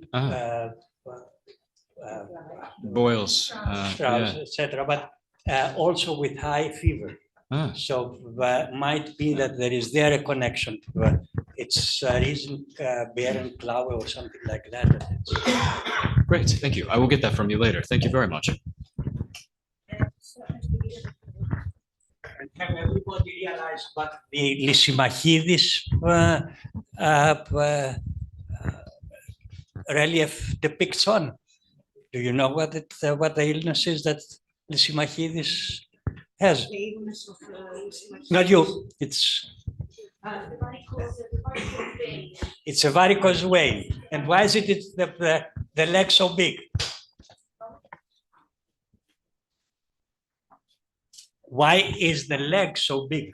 Okay, but that's a big issue. Because he cannot carry it. It's just too heavy. So God, please, I can't move my leg anymore. And he has a leg like that.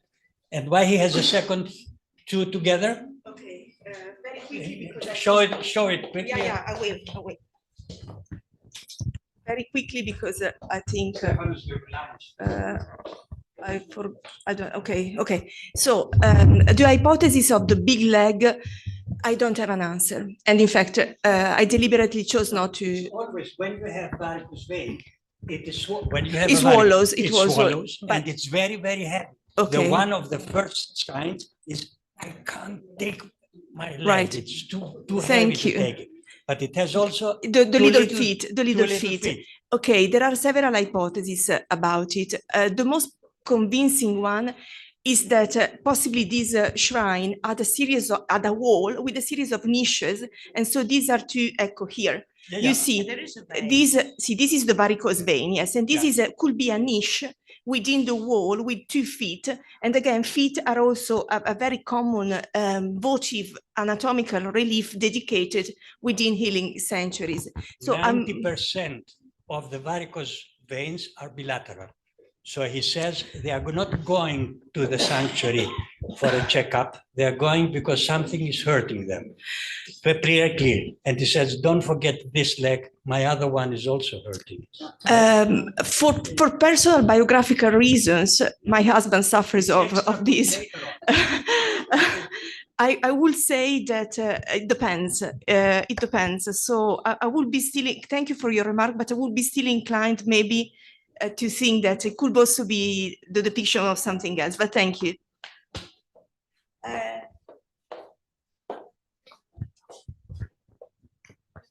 Just a quick announcement. First of all, should we thank our panelists first, and then I can have the announcement? Should we thank both Brian and Marilena Gorini for their excellent presentations? And we will break for lunch, which will be provided for the speakers and the chairs by the University of Liverpool, and specifically the Postgate Fund. So we're very grateful to Bruce Gibson and Postgate Fund. And we will meet back here at 3 o'clock, maybe 5 too, for our next panel on healing cults in Attic Themes and Frontiers. But for everybody is a light meal here, a light lunch here for everybody.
Is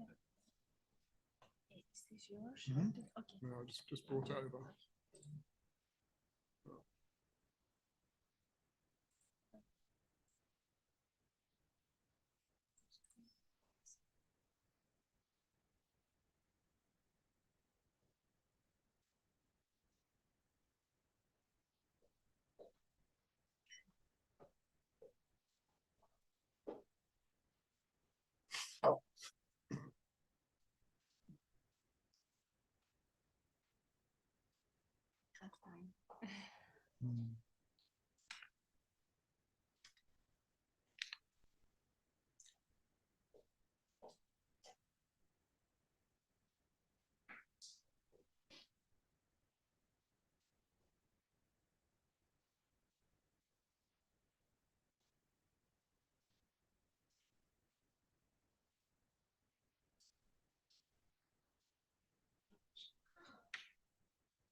I always love coming to Athens. I miss coming to Athens. Yes. How's your lump? I am enlisted for the hospital, but I went there, but I was taking a medicine that was not adequate. Yeah. And they had a gap that they could put me 1 month earlier. But unfortunately, I was taking this medicine, so You couldn't they do the say, okay, operation. we cannot do it. We need to cut this medicine for 5 days before we do it. Yeah. That's why. Because they tried to get mine out, but it didn't. It didn't. Well, they tried to remove mine, but it didn't work.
Shall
we start? Okay.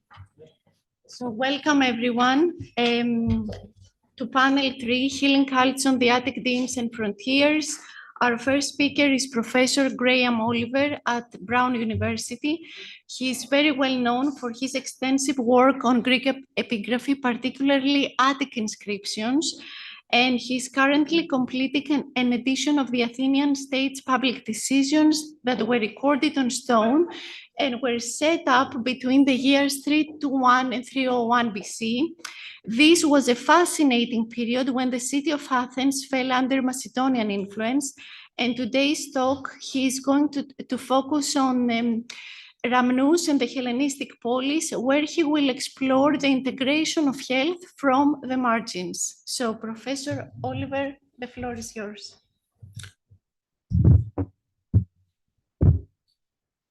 Well, thank you, and thank you for inviting me, Katia, and the rest of the committee. It's very nice to be back in Athens, where I've not been for, it feels like, very many years. My job is to keep you awake after lunch. I have a 7,000-word paper, so I won't read that. And as they say, now for something completely different. So my focus is on religion to some extent, but it's going to be a very historical approach. And my focus is on the Amphiaraon, which when I was a graduate student, a PhD student, I kind of ignored. And so I've taken this opportunity to study this small sanctuary, which most of us tend to overlook. I have a few questions to ask myself and to talk to you about, but I'm going to look at the Amphiaraon and then talk about the Amphiaraestai and their well-known inscription, which is now in Anisares endowment book recently. And then think about the crisis and cultic activity and focusing in on the 3rd century, generally homing in on the 260s and 230s, after which this new Amphiaraestai inscription is dated. And then think a little bit about the questions that might help us understand something about the provision of healing at Rhamnous and perhaps more widely in and around Attica, and make some short concluding remarks. So to introduce you to the topic, here is the Amphiaraon, which is just a little way southwest of the main gate of the fortress of the citadel of the Dean. Most of us walk past this site and haven't spent much time looking at it. Perhaps I'm only speaking about myself, but it's been very well published in the multiple volumes by Mr. Petrakos, and almost everything that I'm talking about today is from Mr. Petrakos's volumes, the 6 volumes, and I'm sure much of what I'm talking about today, he himself has already thought about. So how does the treatment or the neglect of the Amphireion fit into the wider context of troubles during and the investment in cult at Rhamnous in the middle to late 3rd century? Can we consider the mobility of those serving at Rhamnous and the presence of healing cults elsewhere as possible alternative for some of the community at Rhamnous during the 3rd century if it proves that they didn't have much access to Amphireion? And that, of course, is if Amphireion is an active healing cult and has active medicinal purposes. I'm sure much of what I say is going to benefit from other people's papers today. But first, let's look a little bit more closely at the Amphireion and some of the materials that are found there.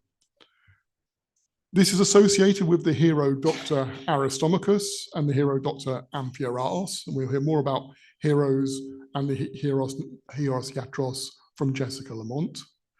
The Amphireion occupies this sloping hill that faces the south gate. There is a sacred enclosure, and the excavators in the sacred enclosure found a small roof structure, a possible site of an altar, and related dedications and sculpture in the round and in relief, most of which is very fragmentary, and inscribed stele and a few reliefs with inscriptions as well. There's an initial major flurry of the inscribed finds in the 4th century, and of course, in this period, or around this period, 338 to 323, the Athenians have recovered control of the Amphireion Oropos as well. It's perhaps worth noting that there's an important dedication in the Amphireion made by Heracles, the son of Hieron. It's not quite clear where he is in this family, but this is one of the wealthiest families in Rhamnous, has the largest Peribolos tomb. And so having his family or this man associated with the Amphireion raises questions about the reasons and the degrees to which the wealthy members of the Rhamnusian community were actually involved with setting up this cult. It's clear then the adherents to the cult were able to make their dedications to the deity, but it's less clear whether or not they actually occupied the site in a way that's familiar from the Amphireion Oropos and other places with incubation. The sculptural evidence that we have, and the dedications provide us with some information. Number 198 and 199 from Petrakos' catalogue of sculpture, relief sculpture, not illustrated here, are the best evidence that we have for something about this cult occupying a place that's typical of a healing cult. One of the reliefs shows Amphiaraos with a cloak and a stick. Behind him, there's a man with a cloak, someone half reclining on a couch. There's a cover draped over it, and Petrakos identifies this with a typical incubation scene. And so one wonders, therefore, if this site and the way that it's aligned had a space for incubation. One of the other pieces of sculpture, 192, is the torso of what Mr. Petrakos thinks might have been the statue or even the cult statue of Amphiaraos. The torso fits the size and type of statue that might suit the small building, which is the oikos that's referred to by the decree of the Amphiarastai. One wonders, therefore, where, if there was incubation took place. So there is a real question about the degree to which this site operated as a healing cult for the purposes of healing with medicinal purposes, apart from the possibility that there was incubation going on. We also should note that there's an absence of the kind of things that we might find in an Asclepieion, like body parts dedicated, images of body parts, and these sorts of things that are familiar in other Asclepieia. The main focus of what I'm talking about today revolves around this document, the Decree of the Amphiarastae, which is very well studied. It's of particular interest to students of associations. So this is the world of Onno van Neef, and for religious property, the world of Nico Papazarkadas. It appears in Oitjen's book, his 2014 volume, and most recently it appears as one of the endowments in Sophie Anizeri's 2025 book. This inscription is useful because it tells us something about the conditions of the cult when this inscription was set up.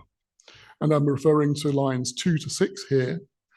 And the sanctuary happens to need restoration, and the oikos lacks a door, and the tiling is broken, and part of the wall that is opposite the altar has collapsed, and the trapezda of the god is broken, and the prosteon is in danger of collapse. When this association was formed, money was provided through securing land that was to fund the practice of this cult. This endowment, as it's being described now, was there to establish this cult on a more secure footing than what had happened before. It's important too to notice that when this new association was set up, the idea was that this cult would be open to anybody, not just citizens. And that's surely a reflection of the fact that the fortress has, on many occasions, been home to non-Athenian soldiers as well as Athenian soldiers.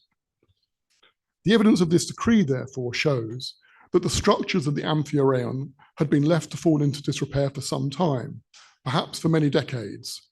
We can't really tell how many decades, but it's quite likely that we can ask ourselves questions about the degree to which the Amphiaraon could have been accessed by people at Rhamnous over time before this inscription was passed earlier in the 3rd century. And given that the Amphiaraon had fallen into such disrepair, can we understand why this happened?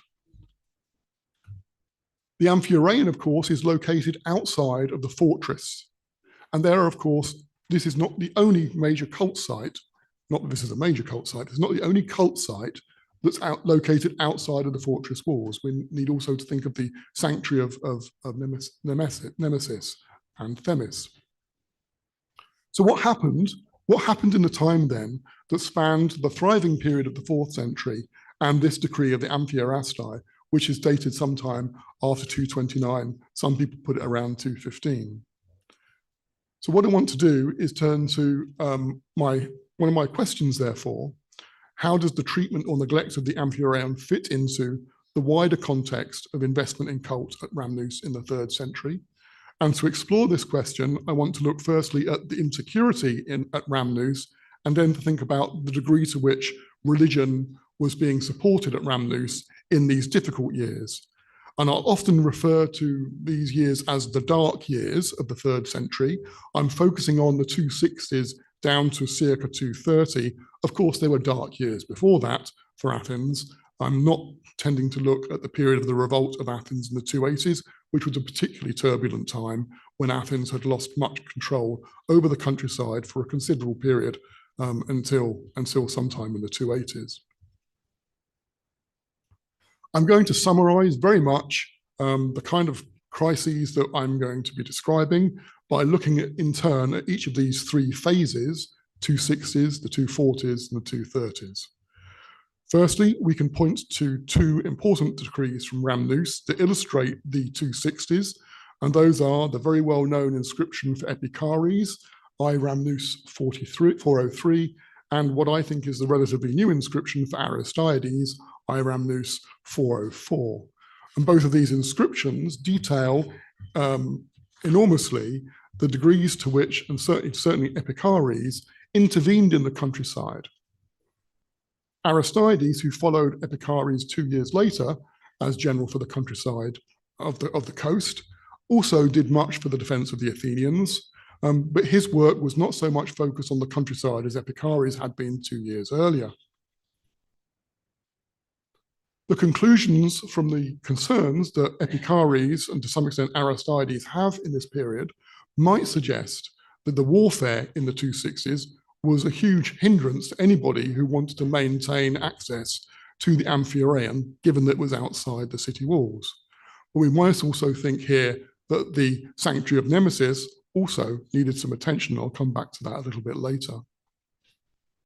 In the 240s, the War of Alexander also impacted on the countryside, not only at Rhamnous, but elsewhere in Athens and Attica. This was a critical period for Rhamnous, and several inscriptions are useful here, not least I Rhamnous 407, which supplements well-studied information from elsewhere about the disruptions to and the steps taken to secure harvests in Attica during the civic year 248-247.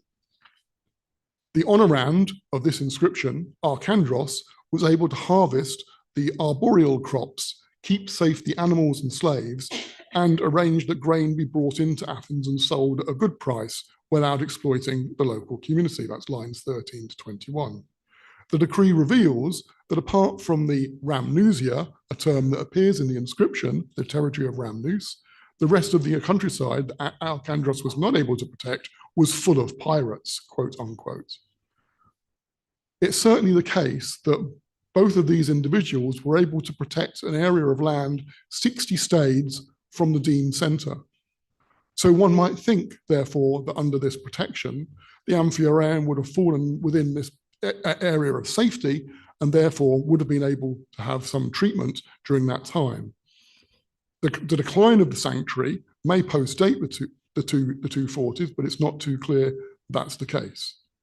The next period of uncertainty is the Demetrian War, another 10 years or so later, in the 230s, a war that broke out in 238-7 and had ended around 229. This disrupted life in Rhamnous enormously, as the Boeotians and Aratus of the Achaeans and the Aetolians threatened and invaded Athens whilst it was aligned with Demetrius II.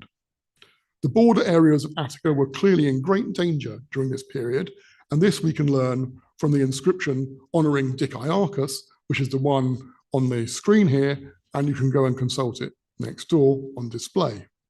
He and his father had played important roles both at Rhamnous and, for his father especially, at Eleusis.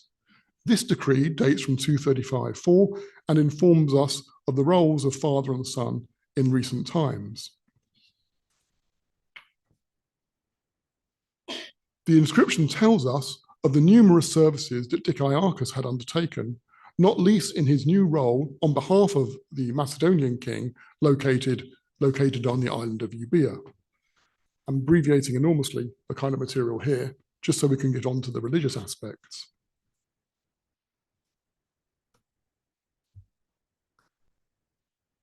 If we turn from these periods of crisis to the actual religious observances at Rhamnous, the epigraphy of Rhamnous helps us understand a great deal of the ways in which the community there rewarded individuals for numerous actions, several of which involved their contributions to maintaining religious observances in the cult sites of the Deme Centre and of the fortress.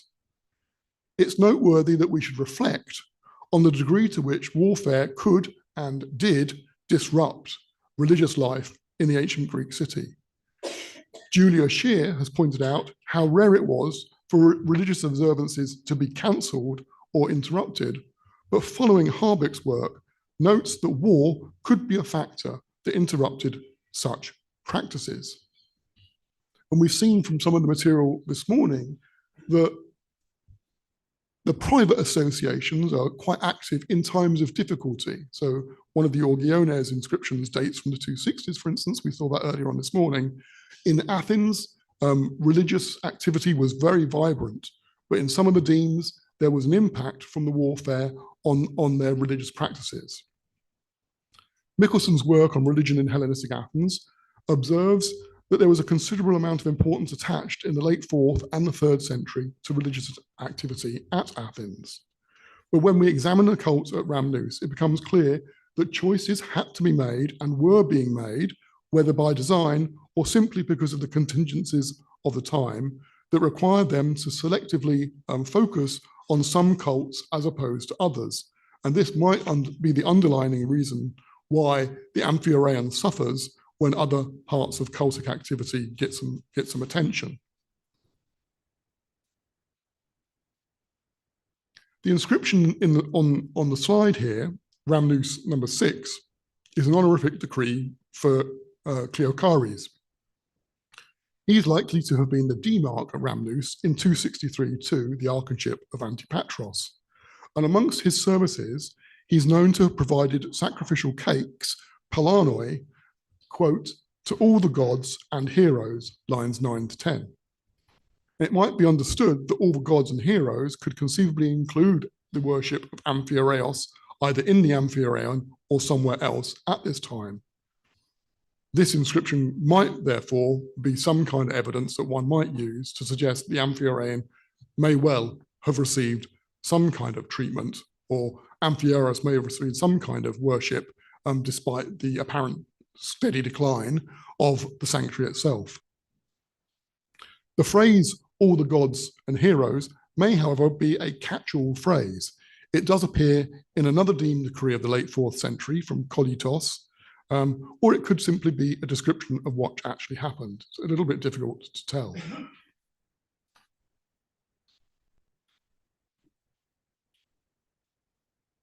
In another inscription, a proposal of Elpinicus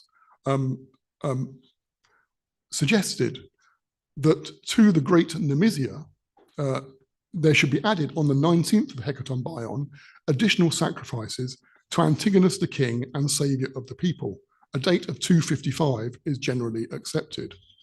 Following the Cremonian War, there is a short period of time, perhaps a window, when religious activity at Ramnus was being very much injected with new energy and new vibrancy.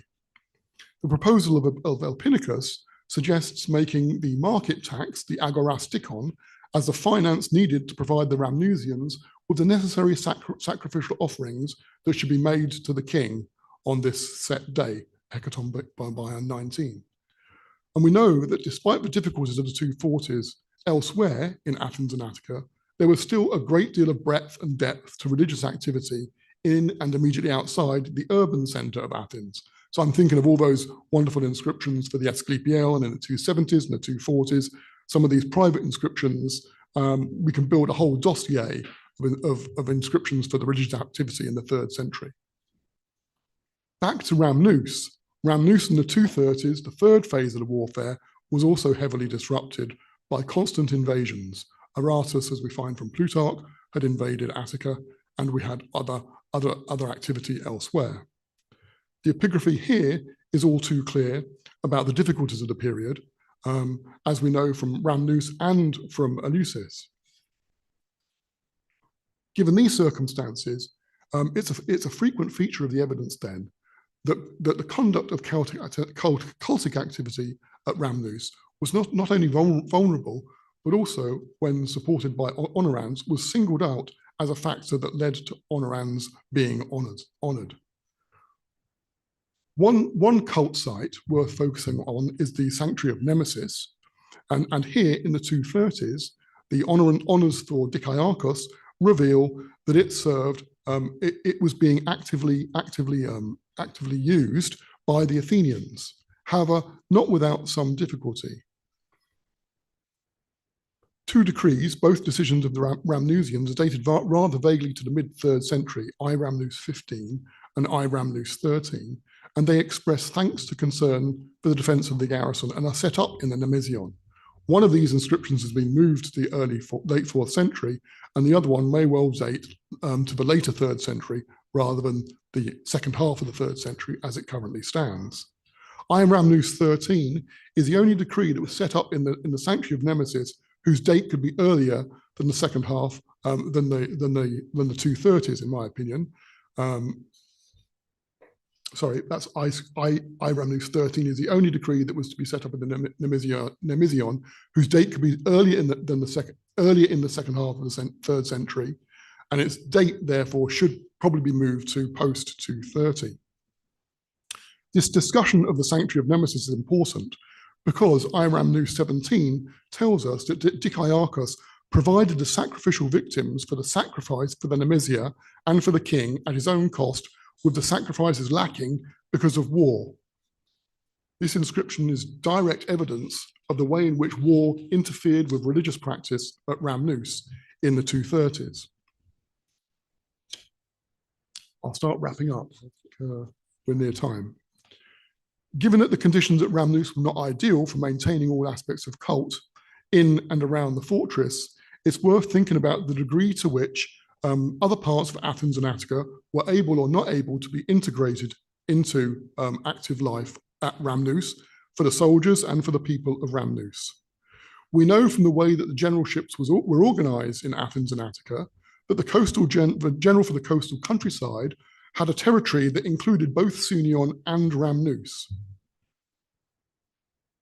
It's no surprise, therefore, to find some evidence that these two sites were actually connected. Rhamnous 20, for instance, is an honorific decree passed by the Cryptoi, a copy of which was to be set up at Rhamnous, and another copy was to be set up at Sunion in the Sanctuary of the Saviour.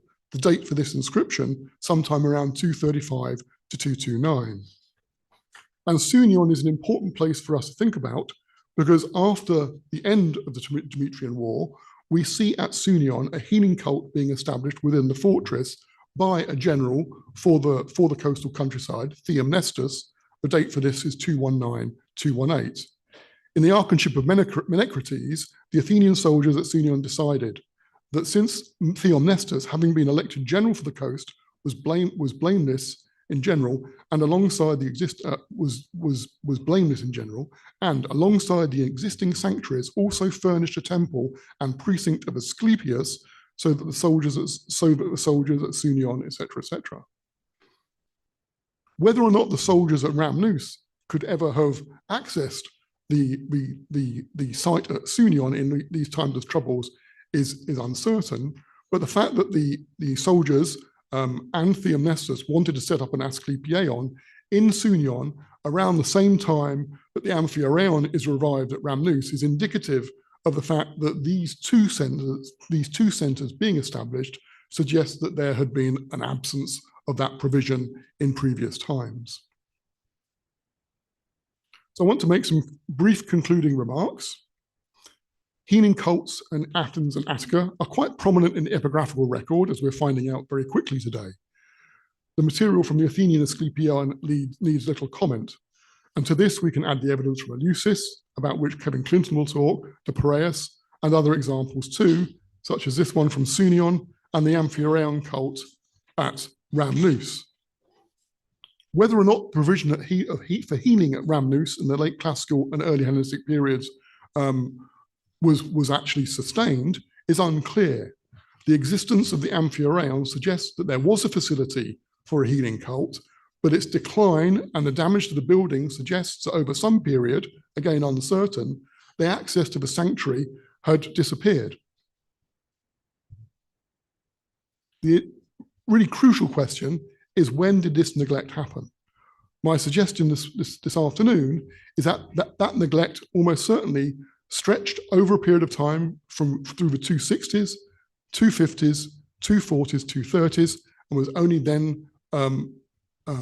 then examined after the end of the Demetrian War and coinciding with the inscription of the Amphiarastai. Mr. Petrarchos himself, in the Rhamnous volumes, posed the questions: what did the garrison do for their medical needs during this period?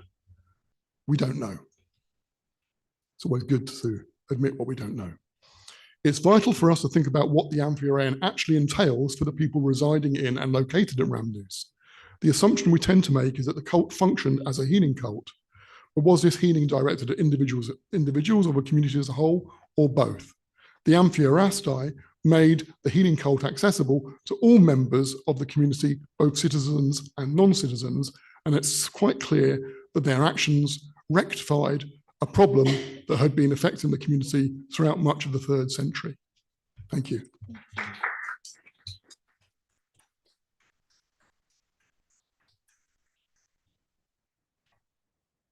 Thank you, Professor Oliver, for this excellent discussion. And now we will move to Kaz Takeuchi. Dr. Kazuhiro Takeuchi is currently a research fellow at the Danish Institute for Mediterranean Studies. He is preparing a monograph titled The Cults of Dionysus in the Attic Demes, which is based on his doctoral thesis.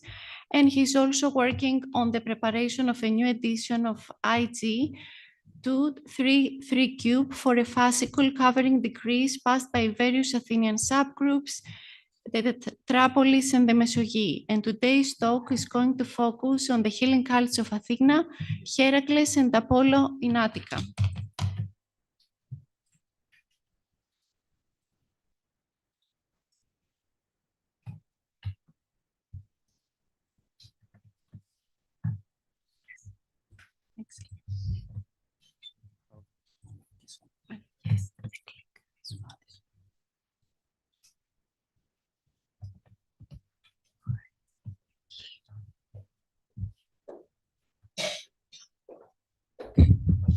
Kalispera. Thank you for kind introduction. Thank you for inviting me to this wonderful conference. So, Archisme.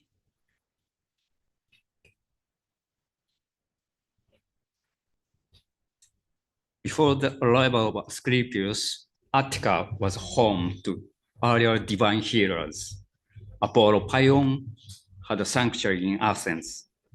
Both Apollo and Heracles were invoked with the epithet Alexikakos, abator of evil, in relation to the Great Plague. Athena Hygieia protected the entrance to the Acropolis. Following the arrival of Asclepius, several divine healers are identified in Athens and at countryside. Not all of these were strictly healing cults. They were responsible for averting illness and protecting health rather than curing the diseases.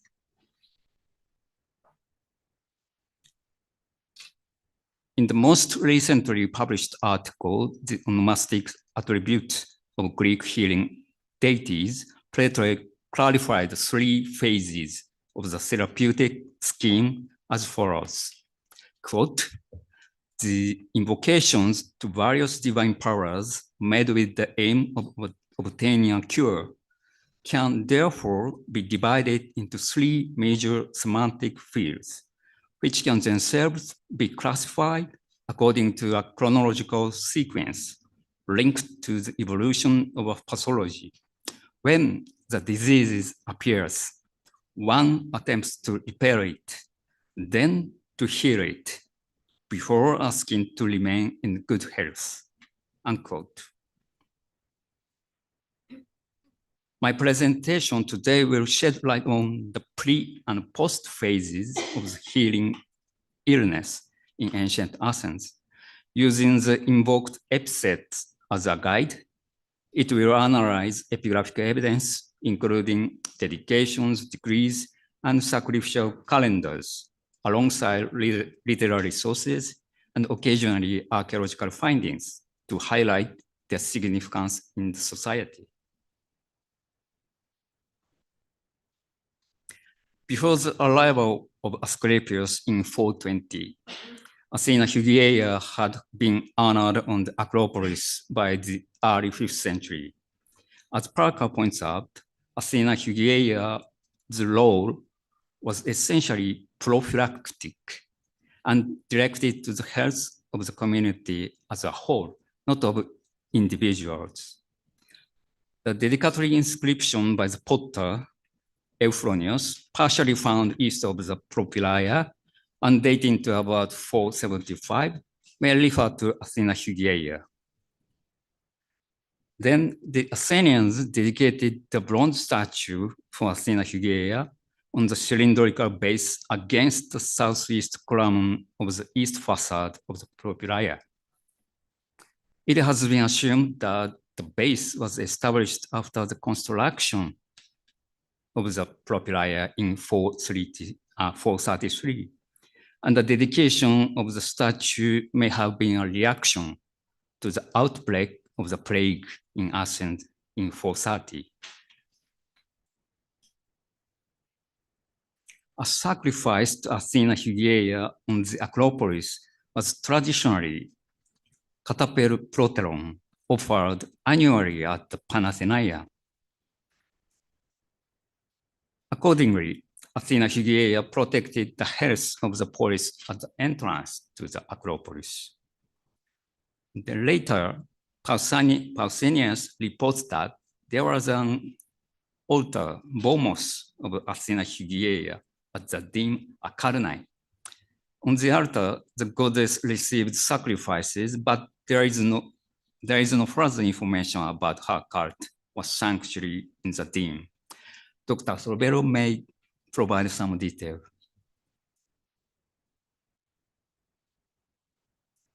In Attica, a large number of small sanctuaries are dedicated to the Heracles and the Heraclidae. The focus here is Heracles Alexikakos, averter of evil or defender against disaster. The hero had a sanctuary in the Deme Melite. Dr. Martens talked about this cult, and Professor Gorinsky can give us more information on this subject. Again, a scorion on Aristophanes' frogs states that in Melite is a very conspicuous shrine of Heracles Alexikakos. The statue of Heracles is a work of Ageladas of Argos, the teacher of Phidias. It was installed at the time of Great Plague. This passage, contains a chronological issue, since the sculptor Ageladas of Argos was active between 520 and 480 BCE. The Great Plague may not be that of 430, 426, but such an epidemic would have prompted invocation to this hero. On the location of his sanctuary, Lalonde followed up with Pittak's suggestion that the shrine of Heracles Alexikakos was situated on the northeast sector of the hill of Nymphus and shared part of the hill with the shrine of Zeus. One inscription provides a clue regarding his shrine. Again, an entry in the records of the Poletae of 4th century lists among confiscated property 2 workshops in Melite, bounded on the south by the road leading from shrine of Heracles Alexikakos to the Agora, adapted from Lalonde. The restoration in Melite is most likely, and this topography appears to fit the location of his sanctuary as suggested by Lalonde. Moreover, a fragmentary degree of about 300 BCE found in the Agora possibly referred to Heracles Alexikakos, but the text is very fragmentary. And again, an Attic votive relief to Heracles Alexikakos, dating about 370 to 360 BCE, but possibly that inscription showed the later character, possibly added later, I think, said to have been found in Piraeus and now kept in the Museum of Fine Arts, Boston, was also possibly connected with his shrine in Melite. In his case, however, it is not known what kind of sacrifice was offered or the nature of his relationship with the local Deme residents of Melite.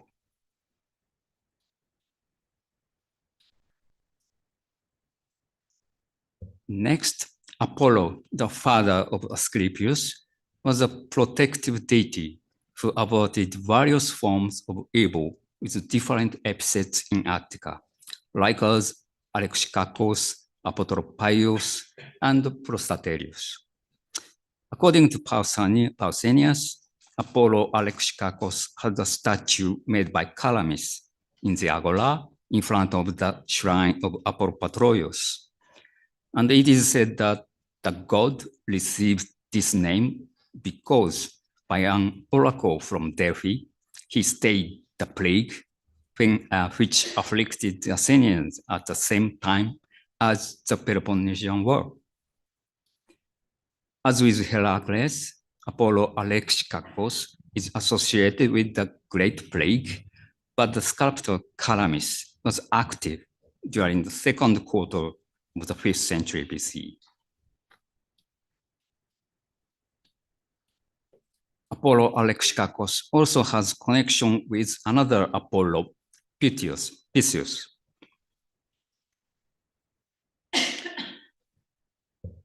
The Athenian decree restoring or re-establishing the cult of Apollo Pythius and the festival of Targeria in 129-8 mentions Apollo Alexikakos twice in a damaged text. I have been working on revised edition of this and would like to present the provisional text here. And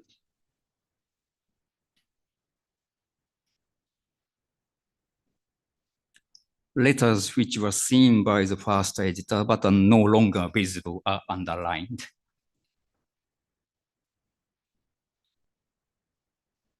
You see? The first reference in line 49 may have concerned the procession, but the detail is unknown. The second in line 54 is clearly within the context of a sacrifice conducted by the priest of Apollo Pythius at his sanctuary. I just read out the relevant lines from line 51, but illustration, the basileus and the priest and the herald of the council of Areospagos and the Thesmothetai shall offer sacrifice as follows. The priest of Apollo Pythius shall take care of the proper sacrifice by logs or spits, this is my suggestion, at the Pythion, providing a soul for Apollo Alexikakos, a bull for Apollo Patroios, and a bull for Apollo Pythius, receiving the shares as in the past. Clearly, Apollo Alexikakos received the sacrifice along with Apollo Patroios and Apollo Pythius. If that last sentence that the priest should receive the shares as in the past, katakai proteron, is understood, it is likely that the offering for Apollo Alexikakos was also made in the classical period at the Targeria. It is known that Targeria was characterized by the expulsion of scapegoats, pharmakos, and the purification of the city was due to Apollo. As avatar of Abo, Apollo Alexikakos would have been worshipped at the Pythion alongside Apollo Pythius and Apollo Patroios. As Pausanias states, the installation of his cult in Athens may have been a reaction to the Great Plague. Now the Pythion is thought to be located this southwest corner of the city wall.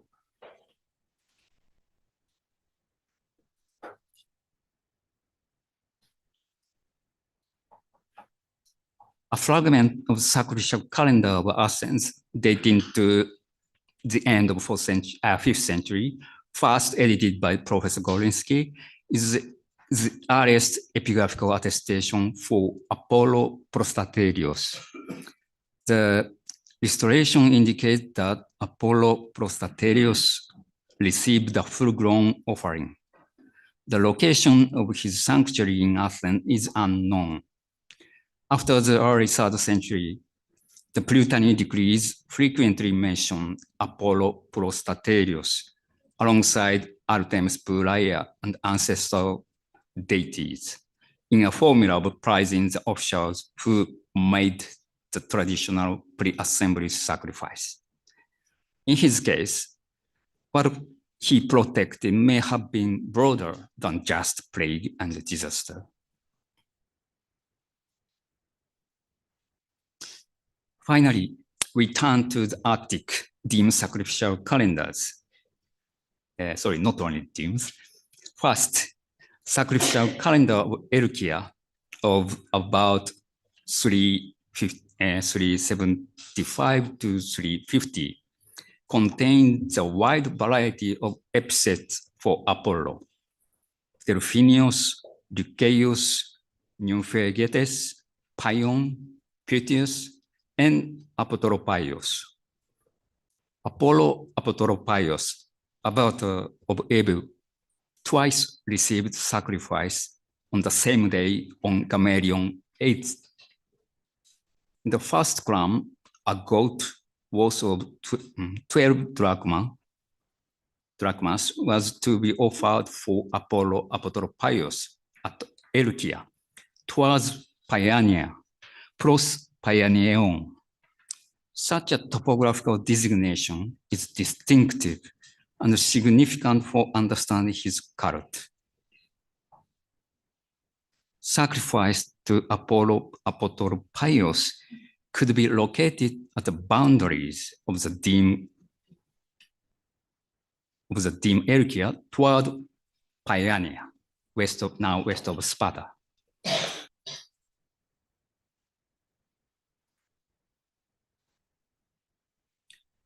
In the third column, a goat worth of 12 drachmas was to be offered for Apollo Apotropaios at Elkia and to be handed over to Ptaestai.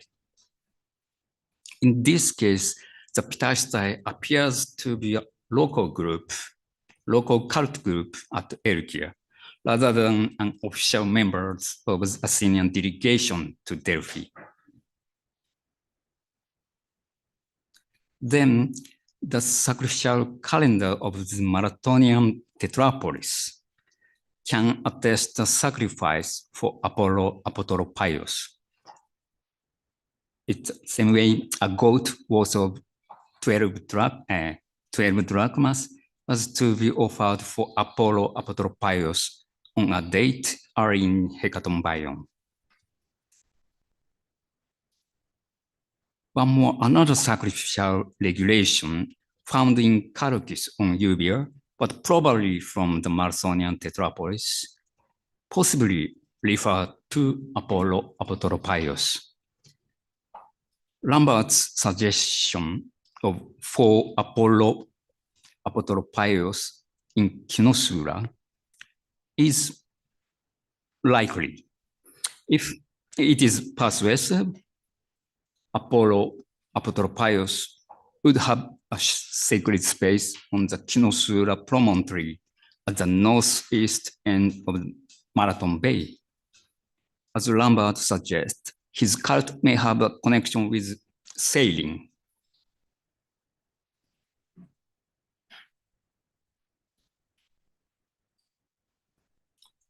Before concluding, I would add one more case. An inventory of the other gods of 429-8 attests a sanctuary of Apollo Pion here in Athens. In the Elkian calendar, Apollo Pion received a ship worth of 12 drachmas on the hill at Elkia on Targerion. Humphreys point out that the cult of Apollo Pion on the hill, Pagos, might be a dim innovation associated with the plague or a more local epidemic.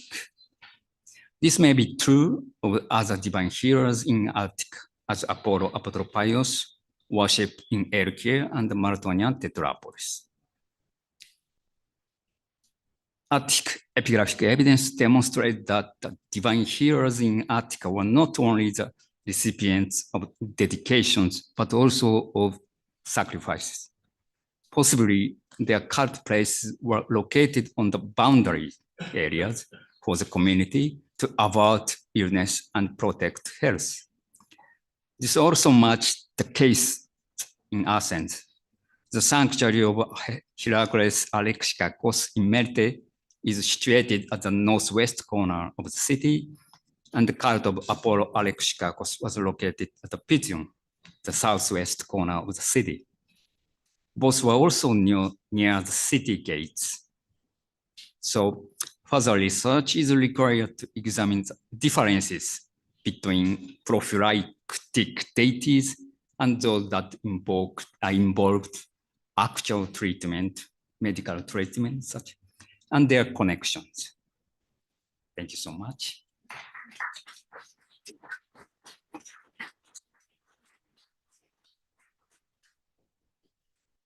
Thank you very much, Dr.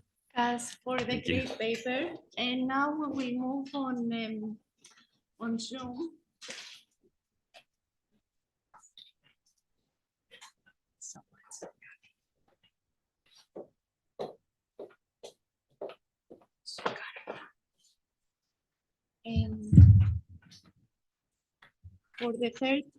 For the third paper of this panel by Dr. Francesco Sorbello. Dr. Francesco Sorbello, he lectures in Greek religion and mythology at the University of Pavia. He studied classical philology and ancient history at the University of Pavia, and he pursued a PhD at the same university by focusing on the cults in the rural demes of Attica. His talk today is going to be focused on the healing cults in the deme of Acharne, and he's going to provide a synthesis of the archaeological, epigraphic, and literary evidence. Dr. Sorbello, can you please share your PowerPoint presentation when you are ready? Thank you. Sure. Good afternoon. Can you hear me? Yes. Yes, please. Okay, here I share the presentation. Can you see it?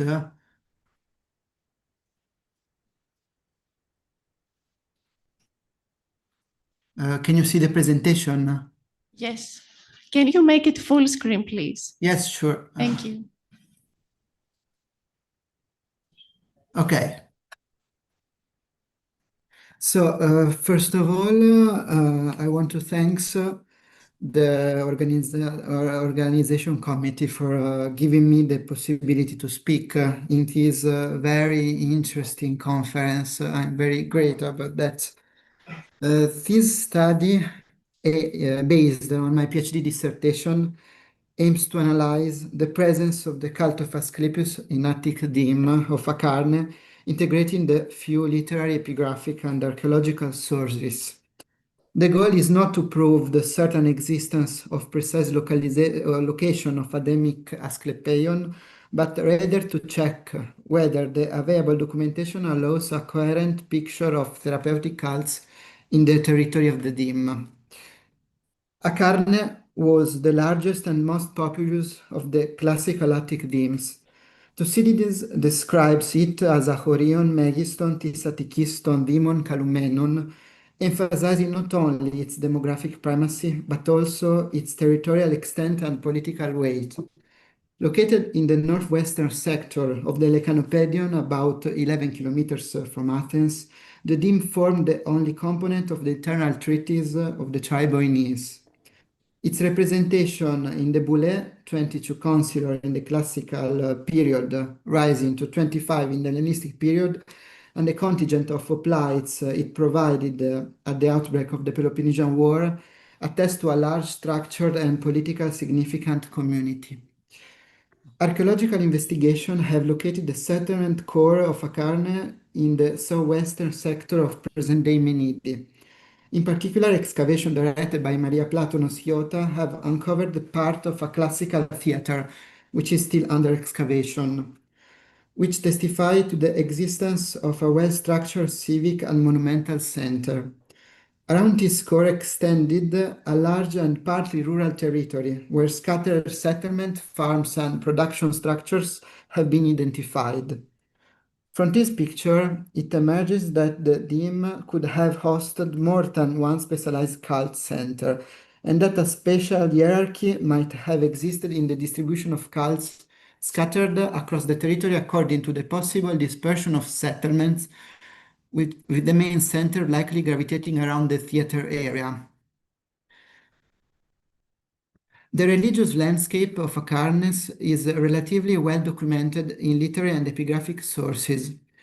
A key example is the passage from Pausanias, which, referring to Acarnes, lists the deities most beloved by the Acarnese: Apollonius, Heracles, Athenaegia, Athenaipia, and Dionysus, known as Melpomenos or Kyssos.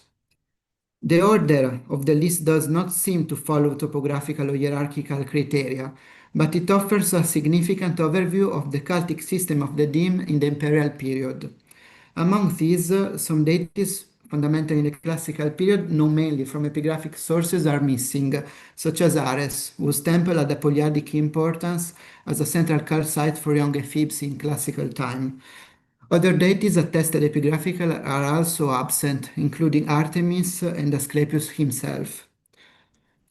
For this study, the mention of the altar of Athenaegia is particularly interesting, as it is the only explicit architectural reference in Pausanias' passage, the Bomos of Athenaegia. The cult of Athena is well known in Attica and in Athens, where a statue of the goddess was dedicated near the Propylaea in the late 5th century BC.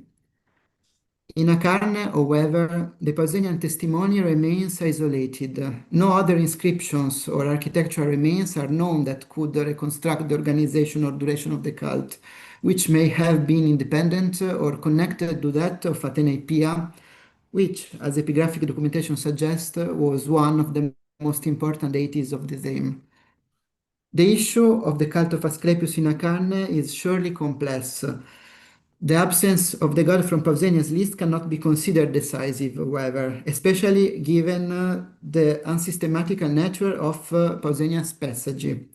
It is known that the introduction of the cult of Asclepius in Athens was promoted by Telemachus of Acarne, as recorded on the famous monument originally displayed at the Urban Asclepion. The role of Telemachus and his family is historically significant, making plausible the hypothesis that the cult could have spread also in his home deme, although no direct evidence for a classical foundation exists. The spread of the cult of Asclepius in Athens is also linked to the events of the Peloponnesian War, whose devastations particularly affected the demes north of the city. Near Acarne, we know from Thucydides, there was the Spartan military camp, and the Acarnese complain about the continuous destruction of their field, as is remembered by the Acarnese of Aristophanes. Documentary evidence, however, shows that the 4th century BC represent a period of revival for the deme, with the construction or reconstruction of sanctuaries and public spaces. In this context, the introduction of the cult of Asclepius could fit, maybe in connection with the initiative of the local elites into the attempt to redefine the identity of the deme after a long period of crisis. A problematic but relevant indication comes from the scholion on Aristophanes' Plutus, here showed, which mentioned the existence of an Asclepion in Acarne, alongside those of Athens and Piraeus. The gloss distinguishes between the two main sanctuaries and adds, in a later hand, the reference to Acarne. Although this evidence presents interpretative difficulties and likely reflects a late exegetical tradition, it preserves a memory that cannot be ignored, especially when related to later epigraphic documentation. The most solid attestation of the cult of Asclepius in Acarne remains belong to the Roman period and remains the inscription here shown, which can no longer be analyzed directly due to the loss of the stone. This inscription, engraved on a pentelic marble tablet from the Menidi area, it was found near the market area as remembered by Milchhofer, records a dedication by parents and Asclepiastai to the Archeranistes Antiochus, a member of the Athenian elite. Antiochus, son of Menander of the deme of Melite, is attested as an ephebe in 135-136 AD. Originating from Melide, the inscription may not have been moved far, suggesting the existence of a college of Asclepiastai in the area of Acarne, possibly connected to the management of an Asclepieion. The people mentioned do not belong to the deme of Acharne, but the provenance of the document may suggest that the association operated here locally. The inscription attests to the existence of an organized cultic group integrated into the associative dynamics typical of the Roman world and not necessarily linked to a large monumental sanctuary, but to a private or rural shrine. An older and fragmentary inscription dated to the 1st century BC mentions a sanctuary of Amphiaros and refers to at least one associative group. The decree concerns mainly financial management, as indicated by the mention of treasurers. The preserved names belong to male Athenian citizens, except for, at line 7, Lucius Domitius, a Roman citizen. Also, Eraton of the deme of Alexone, in particular, belongs to an Athenian family that attested between the 2nd and 1st century BC and is known as an ephebe victorious in the Lampadedromiae of the Thysia and Epitaphia. The indication of the colleges remain uncertain, even if at line 4 an Eranos is mentioned, probably an Eranos of Amphiarstai. The therapeutic and oracular characteristics of the cult of Amphiaros, together with incubation practices connected to it, show clear points of contact with the cult of Asclepius, and it is possible that the two cults were related.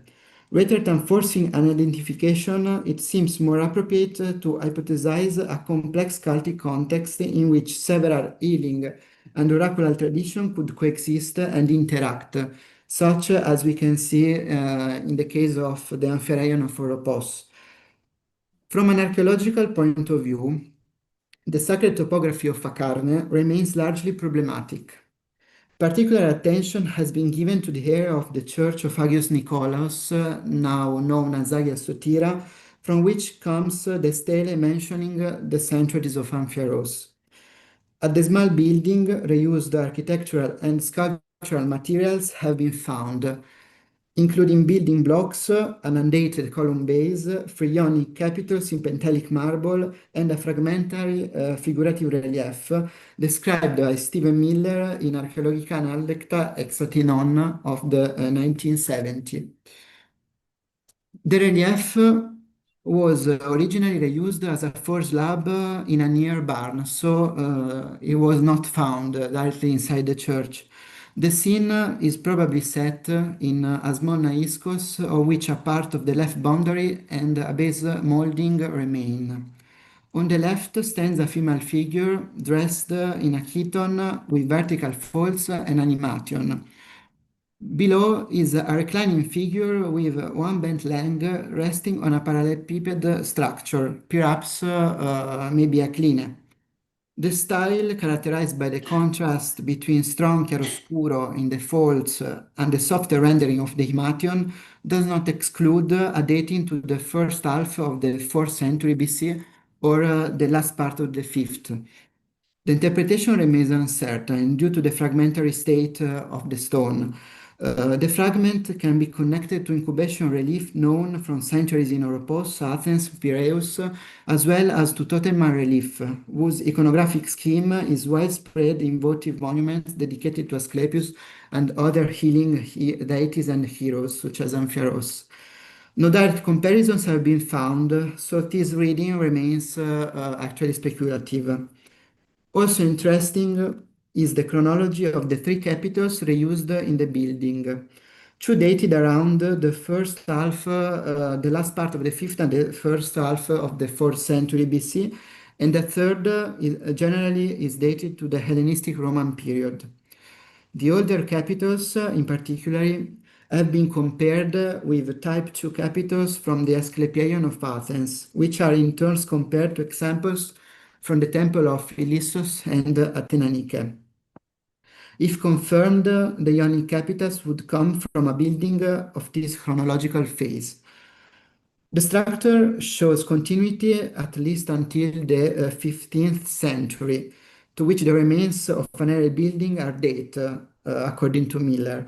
but it is not possible to go further back. Therefore, a direct continuity with a previous cult site cannot be demonstrated, although the large number of reused elements might suggest it. The area of Agios Nikolaos, alias Sotira, also has topographical features worth noting.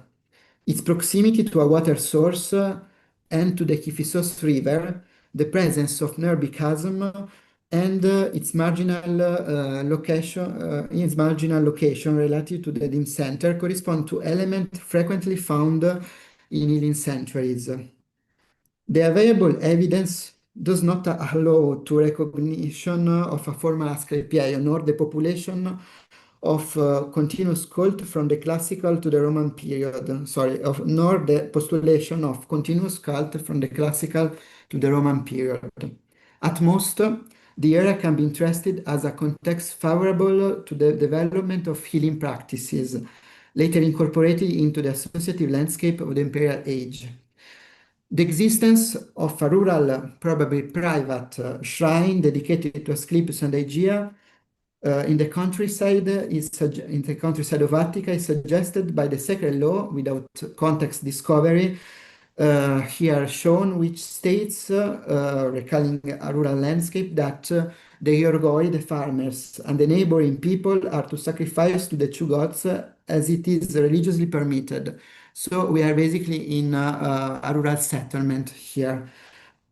In conclusion, the evidence available today suggests that Akarne may have hosted a complex cultic environment with also a healing character. This research identified, alongside the main cults of Akarne, Athena Hippia, Ares, Dionysus, but also Athena Aegea, the probable presence of a cult of Asclepius, hypothetically locatable outside the dim center in the area near the Kifissos. Even in the absence of certain data and excavation, the archaeological evidence could suggest the existence of cultic structure, possibly related to Amphiaros, consistent with the frequent association between oracular and healing cults. The cult might have been introduced as early as the 4th century BC, perhaps through the initiative of the family of Telemachus of Akarne, within the framework of the monumental organization of the deme after the Peloponnesian War, promoted by local elites. In the Roman period, the sanctuary would have been managed by associative groups, the Asclepiastai, in a context where Akarne served as an agricultural center of the northern Pedion, with villas and estates along the Kifissos Valley. The central role of religious association reflects both the demographic importance of the deme and the broader transformation of the Attic cult system within the classical, Hellenistic, and imperial periods. Rather than identifying a single sanctuary, this contribution, adopting a perspective that starts from the periphery and looks at the Athenian religion in a macro-historical view, proposes to consider Akarne as a significant node in the network of the healing cults in Attica, offering the possibility to frame the same cult within the relationship between the urban center, periphery, and the agency of the local elites. The hypothesis of the presence of a cultic center remains deliberately open and cautious, awaiting future archaeological investigation and researches that may confirm or refute the consideration that I propose here. Thanks for listening, and I share here with you a partial bibliography. Very much, Dr. Sorbello, for the great paper. And now we will move to the discussion. So we will begin with the paper by Professor Oliver. Are there any questions that you would like to make on Rhamnous and the Hellenistic polis and the integration of health from the margins? Anyone? Yes.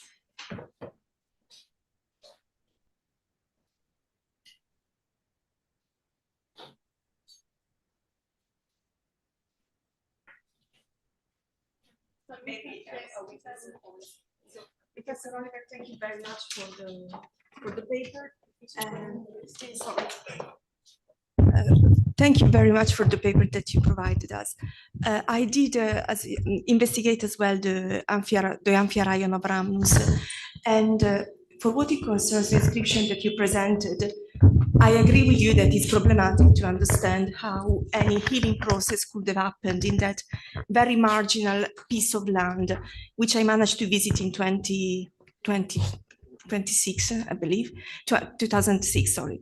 Nonetheless, if I remember well, the element of alakos, I don't remember now if the inscription is integrated or not.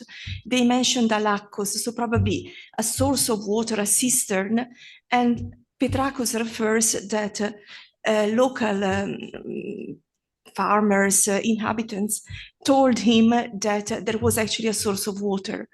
And the possible, highly speculative option that someone got healed there might derive from the bench that always Petrakos reconstructs in his book of 1999, despite the fact that it's quite peculiar because if I remember well, nowadays nothing can be really understood, but there are two squared buildings, one with the bench, the other without the bench, a series of bases for reliefs, maybe an altar, and then there's the term proston, which I refer to you for the interpretation. So what is your opinion about the lakos and the proston, just to say? Well, that sounds interesting about the farmers and the water source. I wasn't quite aware of that. My question was, why there? What's special about this location? I wondered whether it needed to be outside of the walls because they didn't want an amphiaraon inside the walls. But if there is a water source, that might help explain why that location. I think with a cultic site, one always asks oneself why there and not somewhere else. But yeah, that sounds like an interesting piece of information. The restoration of the sanctuary and the drawings is clear. But that's useful information. Thank you. No, thank you. And about the location, Pierre Sineux and also Cinzia Bearzot, I followed them in maybe in trying to see if the cult of Amphiaraos could have a political meaning in the contrast between Attica and Boeotia at the end of the 5th century BC. And so it seems from the evidences of the Amphiaraia and also the mythical places called Arma, where the chariot would have been drawn down, that maybe there could have been a ceinture sacrée between the two regions. And so this doesn't explain why in Rhamnus it's outside the city walls. It doesn't, you're right. And it's also extremely hard to reach nowadays. I don't know, maybe there was a different path in the old days. What's your opinion about it? Yeah, that sounds interesting. I mean, the site itself is very difficult site. It's not an obvious place to go. So I think we don't know, we can't know. These ideas might be relevant. I don't think anyone's really posed a question nor answered it. So any hypothesis you might have is welcome. It's relatively understudied, I think. That was my impression. There are publications recently that talk about more general things that relate to the Amphiaraon, but not enough of these kind of basic questions have really been posed. So I think your comments have been the most illuminating I've heard so far. Thank you.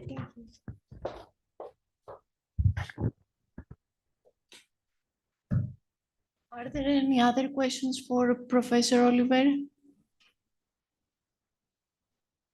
Comments? And then we will need to move to Dr. Kazuhiro's Takeuchi paper. Are there any questions that you would like to pose?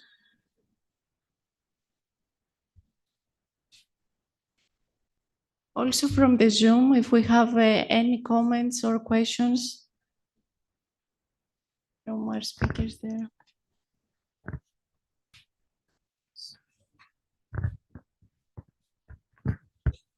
I suppose in the spirit that we are in a workshop as well as a conference, my impression so far is that the provision of healing cults looks extremely localized in Athens and Attica.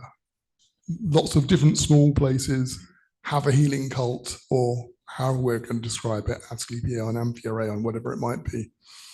And one of the questions I'm struggling with is, what is access to these sorts of places like? Obviously, we have the center of Athens, which is of major importance. But the impression that we're getting with multiple sites in fairly remote parts of Athens and Attica is that this is a local thing. I just wonder whether you have any thoughts.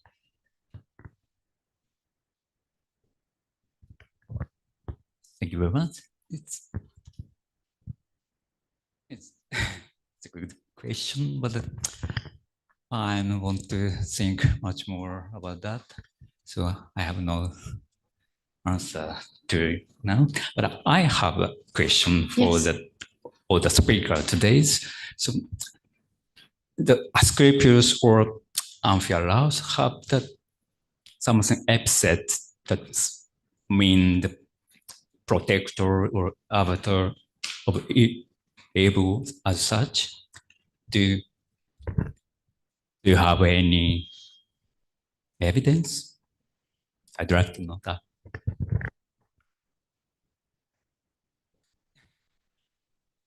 And today I talk about with epithet or it means avatar of able, a protector against that disaster. So do you know some example of Asclepius or Amphiaraus had such epithet?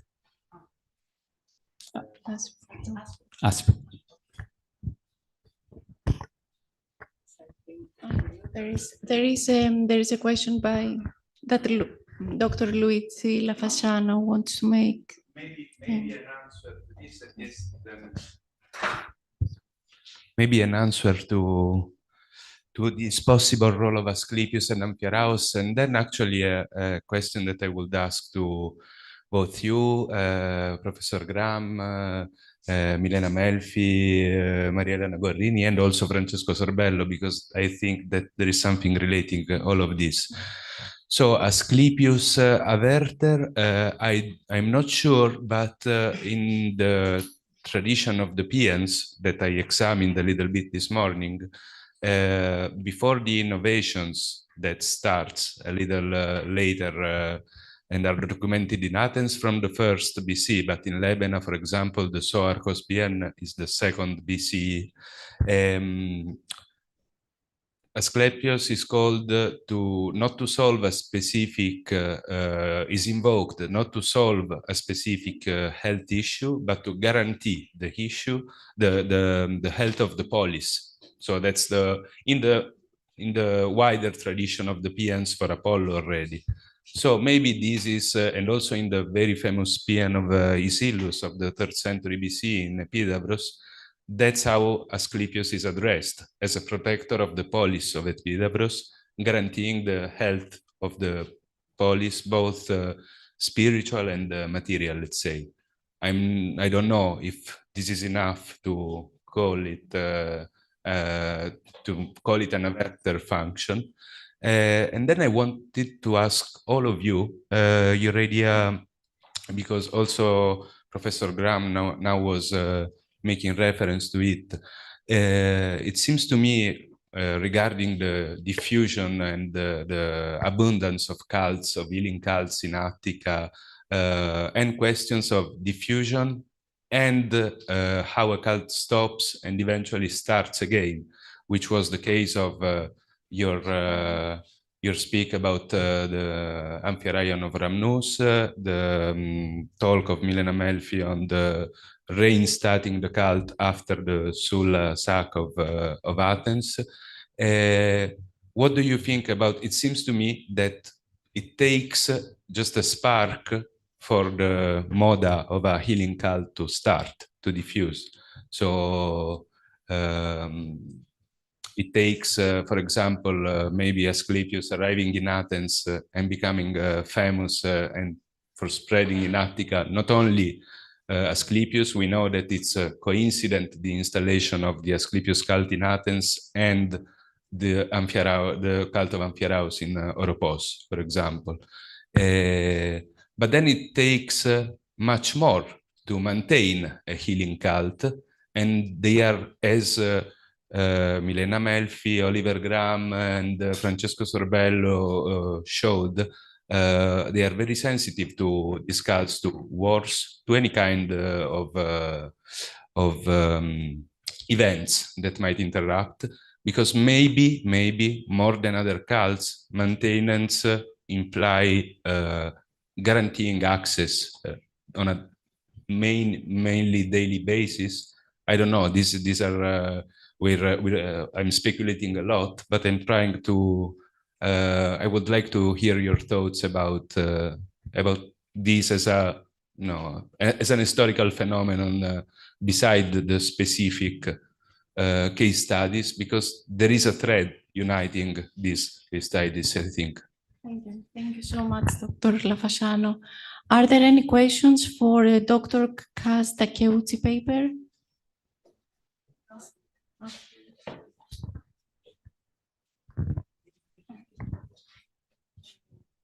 It's probably because of this special time of the day, moment of the day.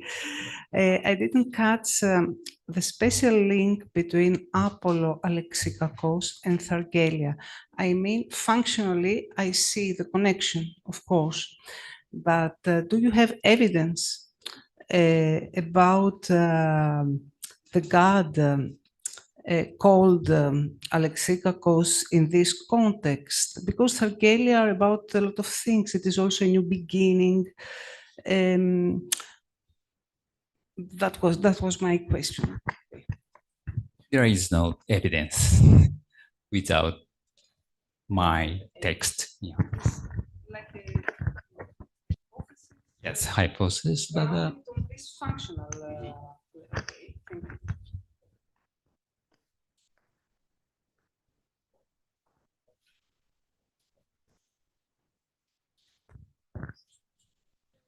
thank you. Just a big thank you to all our speakers. Is this okay? Just a big thank you to all our speakers. I just had a question for Kaz. And it kind of ties well with, I've lost Luigi now, with Luigi Lafasciano's question.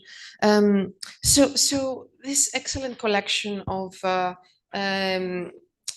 healing cults, Hygeia, Athena Hygeia, Heracles Alexikakos, Apollo Prostatirios, etc., that you very nicely collected. Because coming back to what Luigi asked, would you be tempted to think about how these cults come into being and how even they stop? And would you be thinking about sort of big events in terms of like wars and war-related pestilences, like epidemic illnesses, as setting off or even quenching the popularity of certain cults? So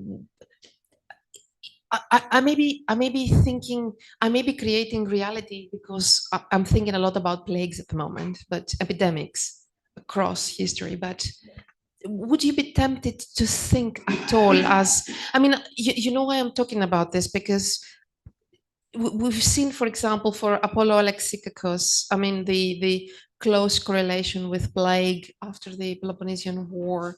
I mean, this is not unique. Athena Hygeia may have been.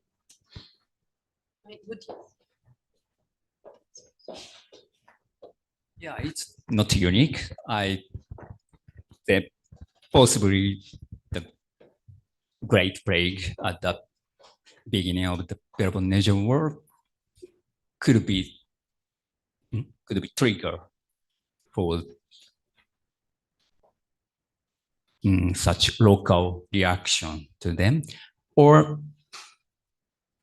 at the level of local theme, there might be some something epidemic or disaster for them. So it's a little bit hypothetical, but I think so.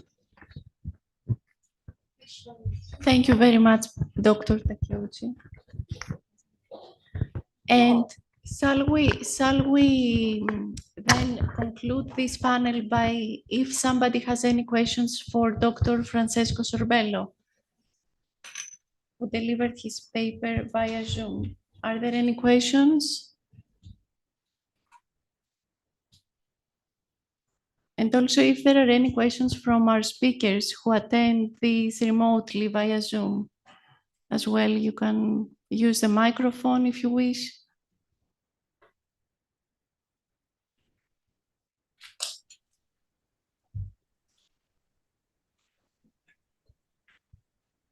So if there are not any questions for the last paper, then we can move. Then we will let us all congratulate our speakers. Thank you all for the excellent papers, and then we will move to 4 panel, Attic Healing Cults, Philosophical and Literary Dimension.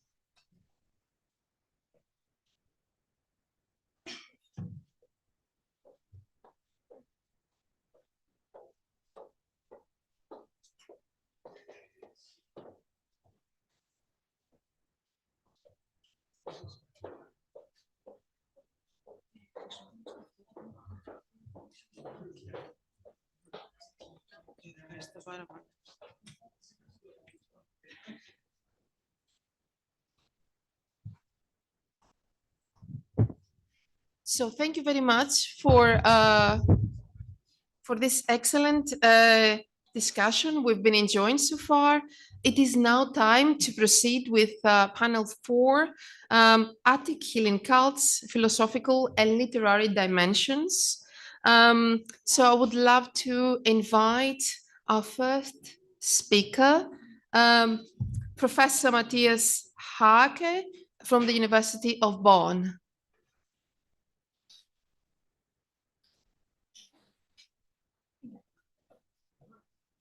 If Matthias is not available, it might be because he needed, or we all need a little bit of a couple of minutes of break. So maybe we can give a couple of minutes to Matthias.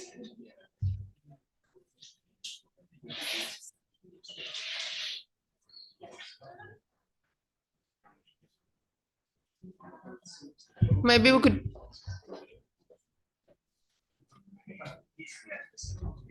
We are big fans of you, Matthias, and we've been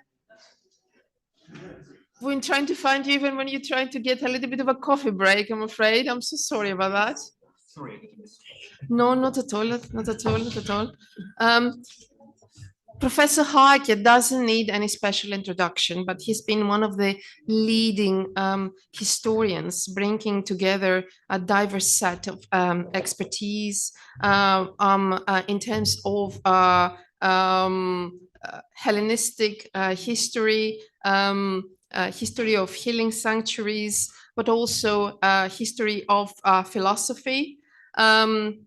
Without further ado, I would love to invite Professor Haake to talk to us about female Epicureans in Attic healing sanctuaries.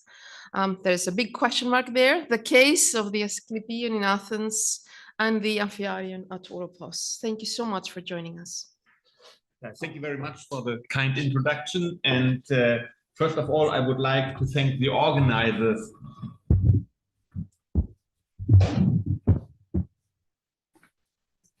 First of all, I would like to thank the organizers for the kind invitation to participate in the international conference, the Epigraphy of Healing, Sanctuaries and Dedications in Attica, at this wonderful place.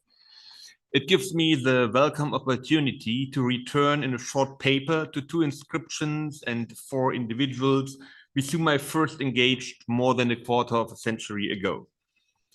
The epigraphic evidence I wish to examine here in the first step is anything but spectacular. It originates from 2 healing sanctuaries in Attica, one located in the very center of Athens and the other in a repeatedly contested border region. The sanctuary of Asclepius on the south slope of the Acropolis and the sanctuary of Amphiaraos in Oropos. The epigraphic evidence has repeatedly been connected in scholarship with the philosophical school, the garden of Epicurus. This involves a connection between epigraphic evidence for 3 names and 3 names known from the philosophical tradition. And I must disappoint you, these names are by no means the names of major figures within the Athenian philosophical scene, far from that. Nevertheless, this connection is of methodological interest, at least in my opinion, since it concerns not only epigraphy and prosopography, as well as onomastics, but also ancient as well as modern historiography of philosophy. But enough of the preliminary remarks ad fontes. As in so many other sanctuaries, lists of votive offerings also represent an invaluable source for the Asclepieion and the Amphiareion. In an inventory list from the Asclepieion dated to the year 274-3 BCE, we find amongst many other names the names of 2 dedicators, namely Mammarion and Hedea. Since this inventory list is an exetasmos, only the terminus antequem of the dedications recorded in the inscription is known. Thus, both dedicators, Mammarion and Hedea, must have offered their dedications to the healing god before 274-3 BCE. Apart from the name of the first of the 2 just mentioned female dedicators, nothing further can be gathered about the dedication from the inventory list about Mammarion, as the inscription is heavily damaged. The situation is a little bit different, however, in the case of Hedea. From the inventory list from the Asclepieion is known that she donated 4 drachmas. Even though recent scholarship has shown that the widespread assumption that healing cults and heteras were closely connected is wrong, it is the world of heteras we have to deal with in the following. Yet, not to return to the traditional view of the close connection between healing cults and heteras, resting at least partially on the assumption on female diseases of heteras connected with the sexual aspect of their work. However, in our cases, both names, Mammarion as well as Hedea, are highly meaningful and point to the context of female names with sexual connotations. The first, a hypochondric name, playing with mame, breast. The second, derived from hedus, sweet, pleasant, charming. Both names refer to the milieu of female sex workers and are of course no proper names in the very proper sense, but names attributed to women due to their occupation in the field of sexual work. The name Hedea, a typical slave name formed from a positively connotated adjective, is quite common in the corpus of Attic inscriptions, whereas Mammarion, referring to female sex characteristics, unlike a simple form Mammaron, occurs only twice. It is a task of prosopography to collect information about individuals with the same name from different sources and to examine whether this information can be assembled into profiles of a single person. This also applies to Mammarion and Hedea, and there's a very long tradition to connect people in the epigraphic evidence with people known from the literary sources. Due to the rarity of the name Mammarion, it has been suggested that the dedicatee at the Asclepieion could be identical with the person of the same name, who is attested by Diogenes Laertius in his Life of Epicurus as a hetera in Epicurus' garden. Considering the dating of the inventory list and the assumable lifespan of the hetera Mammarion as indicated by her connections to first-generation Epicureans, the identification of the donor with the hetera is possible, but of course not provable. Things are different, however, with the suggested identification of the donor Hedea with the homonymous hetera attested in the garden of Epicurus. Although this equation is chronological possible, it is far less likely due to the relative frequency of the name than is the case with Mammarion. And without Mammarion in the inscription, nobody would have the idea that Hedea could have been identical with the person known from Diogenes Laertius. Not only as regards the Asclepieion was it believed possible to identify heteras associated with the garden of Epicurus, but the same was thought with respect to the Amphiaryon in Oropos, depending on the name of one of the three female dedicators from the Asclepieion, Hedea. In a fragmentary dedication list from the European Amphiaryon, the three names of Nikidion, Hedea, and Oidion are attested, for whom it was considered to equate them with the three beautiful and young women of the same names in the Epicurean garden mentioned by Plutarch in his writing that Epicurus actually makes the pleasant life impossible. Plutarch's Nikidion, Little Victory, is by the way adopted by the philosopher Martha Nussbaum in her Therapy and Desire to explore the Hellenistic schools of philosophy. It is the last of the trio, Boidion, who bears a highly significant and sexually connoted name too, meaning heifer, thus indicating the very young age of the namesake as well as the fact that she had not yet borne a child. However, beyond the telling names, Nikidion and Hedea each dedicated a small, unspecified relief at the Amphiaryon, while Boidion, the third in the group, dedicated a relief with an eye. Yet, since the inscription can be now dated to the period between 250 and 200 BCE, these proposed identifications should be considered invalid for chronological reasons, as they were based on an earlier dating of the inscription to the early 3rd century BCE. While it cannot be categorically excluded that the two dedicants attested at the Asclepieion, Hedea and Mammarion, were Epicurean heteras, the latter with more plausibility than the first, it should be taken for granted that Hedea, Nikidion, and Boidion, who are attested as dedicants at the Amphiaryon, cannot be identified with Epicurean heteras. The discussion of Epicurean heteras has, in recent research, touched on two additional fields which have nothing to do with epigraphy or prosopography, which are, however, by no means of no importance. The first aspect is related to the question of cultic practices among Epicureans. Was it, in the light of Epicurus' views on gods, appropriate for members of the Epicurean circle to sacrifice to traditional deities of the polis?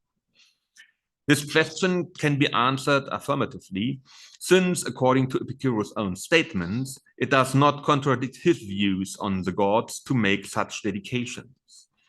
In this context, the fundamental question of the congruence between philosophical teachings and the actions of philosophers is also touched upon, a vast field I will not pursue further here. Another question concerns a rather more important point. To what extent should the heteras attested in Epicurus' garden be understood as female Epicureans, and from there, what does this imply about female philosophers in antiquity? It is hardly disputable that ancient philosophy was a male-dominated field, yet there are occasional exceptions. One only must think of the latency case of Hypatia, perhaps the most well-known case. And above all, it is well documented that there were women who participated in philosophical instructions in the school of Athens in classical and Hellenistic times. Nevertheless, for at least the classical and Hellenistic periods, we learn of no female philosophers who taught in any of the non-philosophical schools. Whether this was solely due to the male impact of the authors has been suggested at various points, but with regard to the institutional framework of the philosophical schools, is it at least unlikely. More important, however, is the question of female participants in the life of the philosophical schools and the way in which they did. This leads to the question of our Epicurean heteras, namely Boidion, Hedea, Mammarion, and Nikidion. Were they actually female members of the Epicurean circle who were downgraded to heteras in the male-dominated tradition? If we knew only of the 4 heteras without any names, such considerations might carry more weight. But in this regard, the names themselves are very telling. However, heteras must have by no means necessarily been second-class members of the Epicurean garden, assuming that the four women were indeed classical heteras. The nomastic evidence at least allows for the conclusion that other designations from the broader field of sexual world, contrary to the testimony of the sources, cannot be ruled out, or may even be more accurate. But this leads into the controversial discussion regarding the distinction between various terms for women who earned money in the context of erotic professions.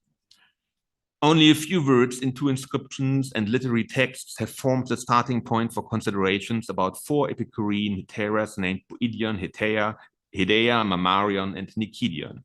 These preceding reflections may have shown that a social and cultural historical approach to sources relevant for philosophy opens broad perspectives and is urgently needed.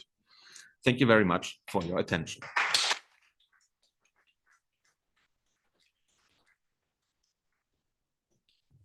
Thank you very much, Matthias, for giving voice to underrepresented, very important historical agents and for grounding female voices in philosophical circles. Thank you so much. May I now take the opportunity to invite the second panelist, Dr. Alexia Petsalis Diomidis from the University of St. Andrews, who, just like our previous speaker, in her recent work aims at providing voice to underrepresented important historical and socio-political agents. Alexia combines a unique set of expertise. I mean, she's an art historian, she's an archaeologist. She has also written my favorite book on Elias Aristides. I cannot say that, I cannot emphasize it enough, truly beyond wonders. But today, she's here to provide further food for thought on telling us all about cult tables in the sanctuaries of Aphiaros at Oropos and Asclepius in Athens. Thank you so much for joining us, Alexia. Thank you. Thank you very much, Yoria, for that introduction. Thank you to all the organizing committee for the invitation. I haven't spent time thinking about healing pilgrimage for several years, so it was wonderful to come back to this, so thank you.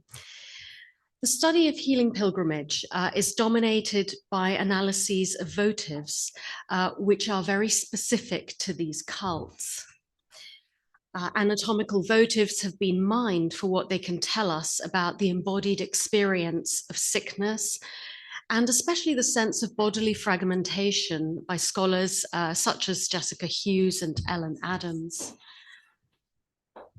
Marble reliefs have been explored as narratives of the experience of healing rituals. Medical and religious frameworks of interpretation have dominated our understanding. And I'm aware I don't really need to say this to this audience, nevertheless. I find the recent application of approaches from disability studies has brought a fresh and interesting perspective on somatic experience in healing sanctuaries. So votives such as these appear to offer a window onto the extraordinary moment of engagement between pilgrim and deity. They are, I would say, the most compelling of ancient artifacts. They build a picture of the very exceptional nature of experiences in healing sanctuaries. Now, I've opened with these objects as the cultural and visual backdrop of healing sanctuaries to use them as a springboard to discuss other kinds of offerings in these spaces, so offerings which do not explicitly reference the sick body and healing process. My focus is on marble inscribed cult tables dedicated by private individuals. These were used in turn by later pilgrims to deposit bloodless offerings to the gods. So in this paper, I focus on an example from the Amphiaraon at Oropos from the Hellenistic period, and one from the Asclepion at Athens in the Roman period. First, I analyze them within the spaces of these sanctuaries, using approaches from material culture studies, including embodiment and a sensory lens. Second, I use the iconography of a marble relief and a dedicatory epigram from the Greek anthology for insights into the granular experience of making bloodless offerings on such surfaces. Did this ritual, so common in ancient Greek religion, differ in meaning within healing sanctuaries? More broadly, how does it help us to understand the experience of healing pilgrimage? So first, the cult table from the Amphiarion at Oropos. And I'm sorry, it's a black and white photo and it doesn't look very exciting, but here goes anyway. It is made of Pentelic marble and the craftsmanship is excellent. The fragment is from, as you can see, the middle of the tabletop. Comparison with other examples suggests that there were 3 shallow, hollowed areas to receive the offerings. The central one has an inset design, which mimics a type of metallic tray, which we know of from vase paintings. There is a fragmentary inscription on the rim, to which I will return shortly. The table is dated to the first half of the 3rd century BC on the basis of the design of the cuttings on the table, the molding of the edge, and also the letter forms. In order to understand experiences of making offerings at this cult table, its exact placement within the sanctuary needs to be analyzed. And so a reminder here of the wonderful sanctuary at Oropos, which I'm sure you're familiar with. You can see the aerial picture there. The stoa for incubation, the area for votive dedications, the temple, the altar, the spring, and with the river or stream intersecting with other sort of service areas here. And a couple of more photos. Just to remind you, also the theatre we can see there. And I couldn't resist putting in some of these photos of my children. This is a lifelong experience I have of going there as a child myself, but also returning. And this return to the same sites, I'm sure you've had this experience as well, and how it deepens one's understanding and love. And yes, they're sitting on the cult arm there. In my 2 articles, so obviously I also engage intellectually, academically with it. In my 2 articles on the Amphiarion, I've explored pilgrims' experience of the divine through spatial, material, and sensory pathways. And this remains a central concern of my research on Greek religion and the body. Within this intellectual framework, then, I want to turn back to this little cult fragment of a cult table. So it was found opposite the main sanctuary altar on the west side of the honorific equestrian monument of Brutus. So where you see the little arrow there I've put in. Of course, this monument was reused after the Battle of Philippi.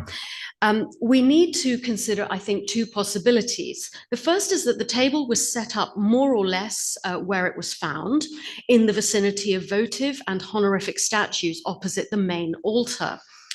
The second possibility is that it was located within the temple. If it is to be identified with a hiera trapeza, on which silver objects were placed, and therefore, of course, would have been inside the temple. And that's mentioned in 2 contemporary inscriptions. The base in the middle of the cella may have been for a cult table. The existence of the remains of another cult table, which you see on the right there, from this sanctuary adds to the uncertainty of this identification. So let us consider the possible emphases that would have pertained in the different locations for worshippers making offerings. So proximity in the first instance, proximity to and visual access to the main altar would have highlighted parallels between the practices at the altar and at the cult table. As we know from some surviving inscribed names and from Pausanias's account, the altar was divided into 5 parts dedicated to different deities and heroes. The structure was thus conceptually divided and identified with these different anthropomorphic deities. The division of the animal in sacrifice, which is detailed, as I'm sure you know, in the Lex Sacra, mirrors this ordered fragmentation. This context, therefore, I suggest, would have put a spotlight on the making of offerings, emphasizing the centrality of the process in interacting with the divine through living animals, or sacrificed animals, and natural produce. The partitioning of the animal on the altar would have contrasted with the placement of whole cakes and fruits on the cult table. The ontological status of the cult table, itself a votive offering, would have been enhanced standing on a spectrum between animal and bloodless sacrifices and stone monuments by which it was flanked, as you can see. The pilgrim would, I suggest, have felt some sense of autonomy in depositing what they chose rather than prescribed animal parts.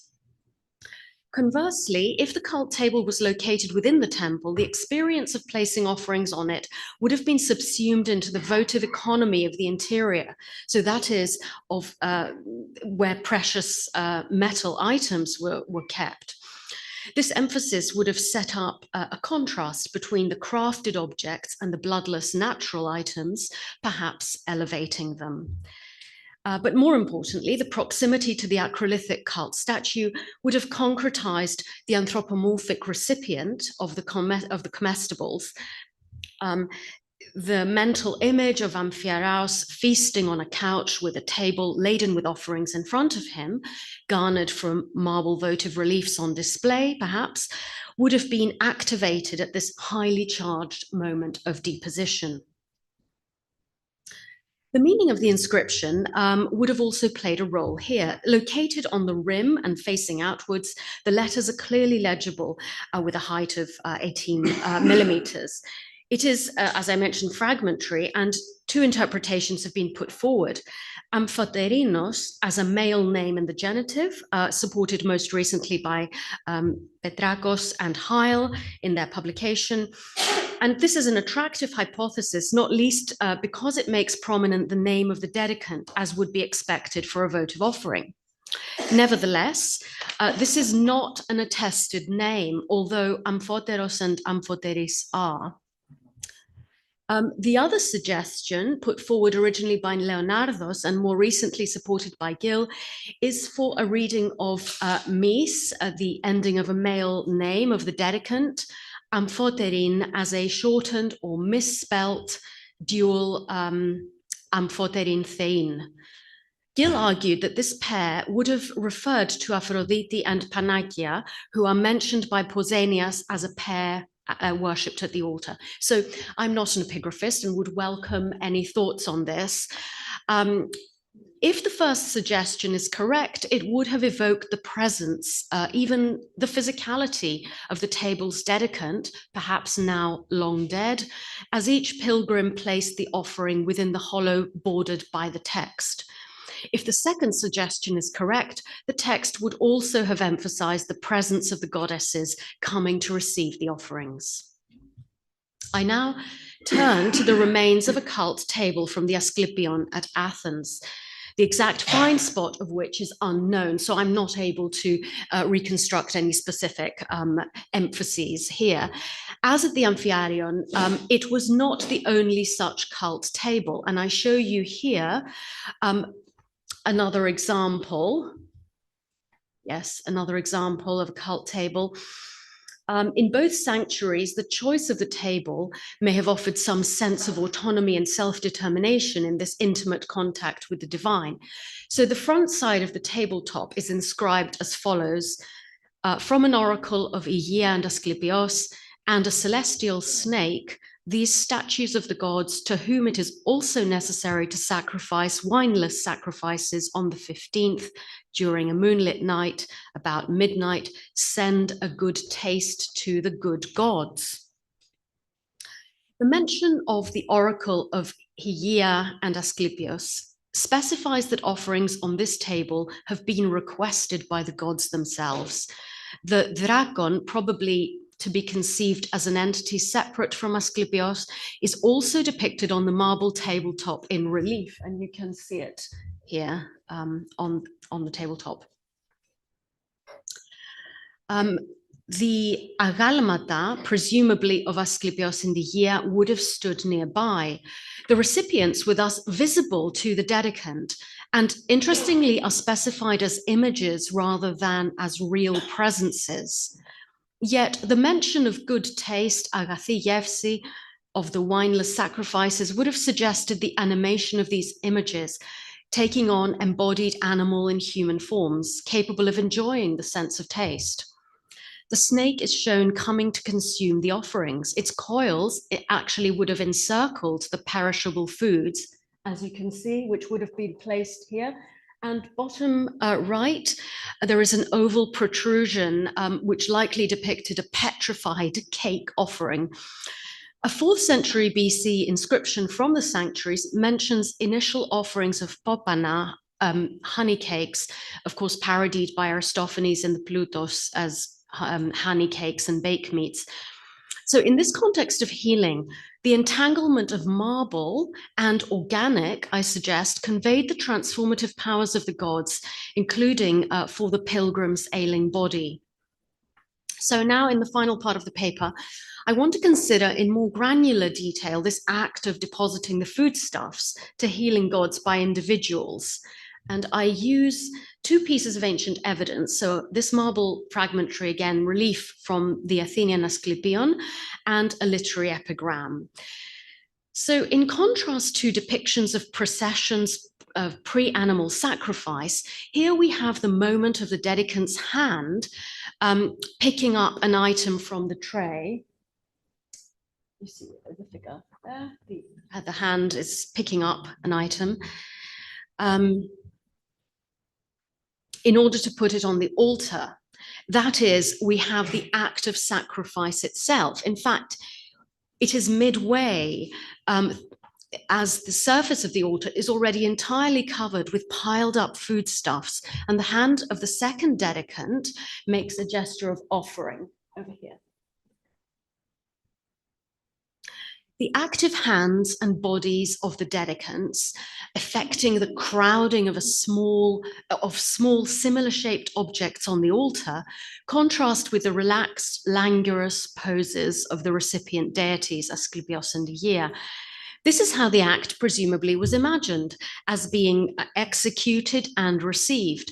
The dedicant's desire to be permanently remembered at this moment of heightened yet intimate contact is evidenced by the prominent inscription of his name, Nikias, above his depiction, which you can see there.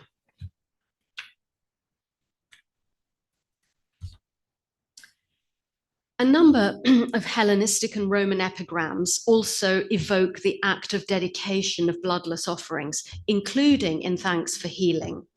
So this is a typical example by Leonidas of Tarentum, dated to about 270 BC. So I'm reading the translation. Lathrian goddess, so that is Aphrodite, accept these offerings from Leonidas, the wanderer, the pauper, the flowerless, rich barley cakes, olives easy to store, and this green fig from the tree. Take too, lady, these 5 grapes picked from a rich cluster, and this libation of the dregs of the cup. But if, as you have saved me from sickness, so you save me from hateful poverty, await a sacrifice of a kid. So the emphasis is on the simplicity and cheapness of the items connected to the poverty of the dedicant and to the generosity of the gods in accepting it or accepting them. The contrast of the bloodless offering with the kid, which the dedicant would offer if he were wealthy, clearly implies the lower status of the foodstuffs in relation to animal sacrifice. The provenance of the figs and grapes, so the mention of the tree or the cluster, evoke the act of gathering, the tactile, intimate moment of plucking or cutting in a kitchen garden. Mention of the ease of storage of olives, which is hardly relevant to the deity, conjures up a picture of familiar domestic labor. Both the concept of storage and also the mention of the cup suggest simple containers for the produce and their handling. The richness of the barley cake and the cluster of grapes, their mention, evoke the sense of taste. So how does this poem help us to conceptualize the meanings of the act of bloodless sacrifice in the Asclepion or the Amphiarion, including thinking specifically about our tables? So Leonidas's epigram offers a way into the mentalité of making bloodless offerings in thanks for healing. It suggests that at these moments, a private domestic intimacy was present for the dedicants and brought into the public healing sanctuary. The theme of the simplicity of the offerings is particularly apt for Asclepios, who, as we know, was a philanthropos theos, the god who, in Epidaurus, in one of the Iamata, he laughs in a friendly way, accepting a very minor offering offered to him by a poor boy. Various details evoking food handling and preparation suggest that dedicants would have recalled such tactile, private activities in a domestic environment. And another epigram, such as the one I read to you, mentions oven cooking, for example. And there is mention of crumbly cheese, evoking the texture in another such epigram. Of course, within the context of a healing sanctuary, many of these dedicants would have been unwell. The recollection of a positive past somatic experience would have had, I suggest, added meaning, added poignancy. At the same time, as they dedicated the items, they would transpose those memories of past handling and tasting onto the gods consuming the food in the future. As Asclepios had a human mother and Amphiaraos was a hero rather than an Olympian god, the idea of their enjoying the food was particularly apt. Furthermore, both Asclepios and Amphiaraos had associations with the underground, Asclepios through his snake attribute and Amphiaraos through the myth that he was blasted underground and arose again in the spring of the Amphiarion. So in this way, both of them were associated with the Attic or Boeotian earth in which the produce might have originated. So to conclude, this case study, I think, asserts the importance of votive and sacrificial practices in healing sanctuaries, which are not overtly to do with healing. The dedication of cult tables and the offering of bloodless sacrifices are amongst these. Based on the example from the Amphiarion, I argued for the importance of the specific location of such cult tables in meaning making. Inscriptions on the cult tables were also shown to enhance meanings at the moment of dedication, either implicating the presence of the table dedicant or of the deity, or indeed of both. Using Leonidas's epigram, I demonstrated the way that bloodless offerings connected pilgrims to the hinterland of cultivation and food production within the familiar domestic environment.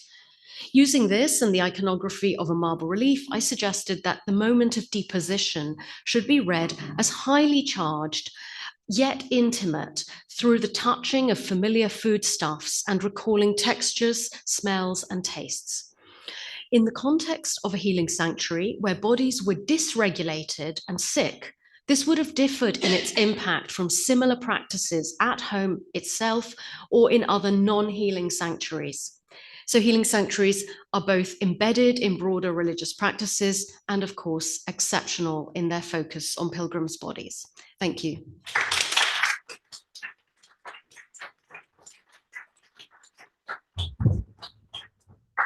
What an excellent job, Alexia, you've done in foregrounding the lived experience of sacrificial offering in a healing cult context, and thinking of making us, we moved from Matthias's philosophical dimensions into the multi-sensory kind of perspective of healing cults.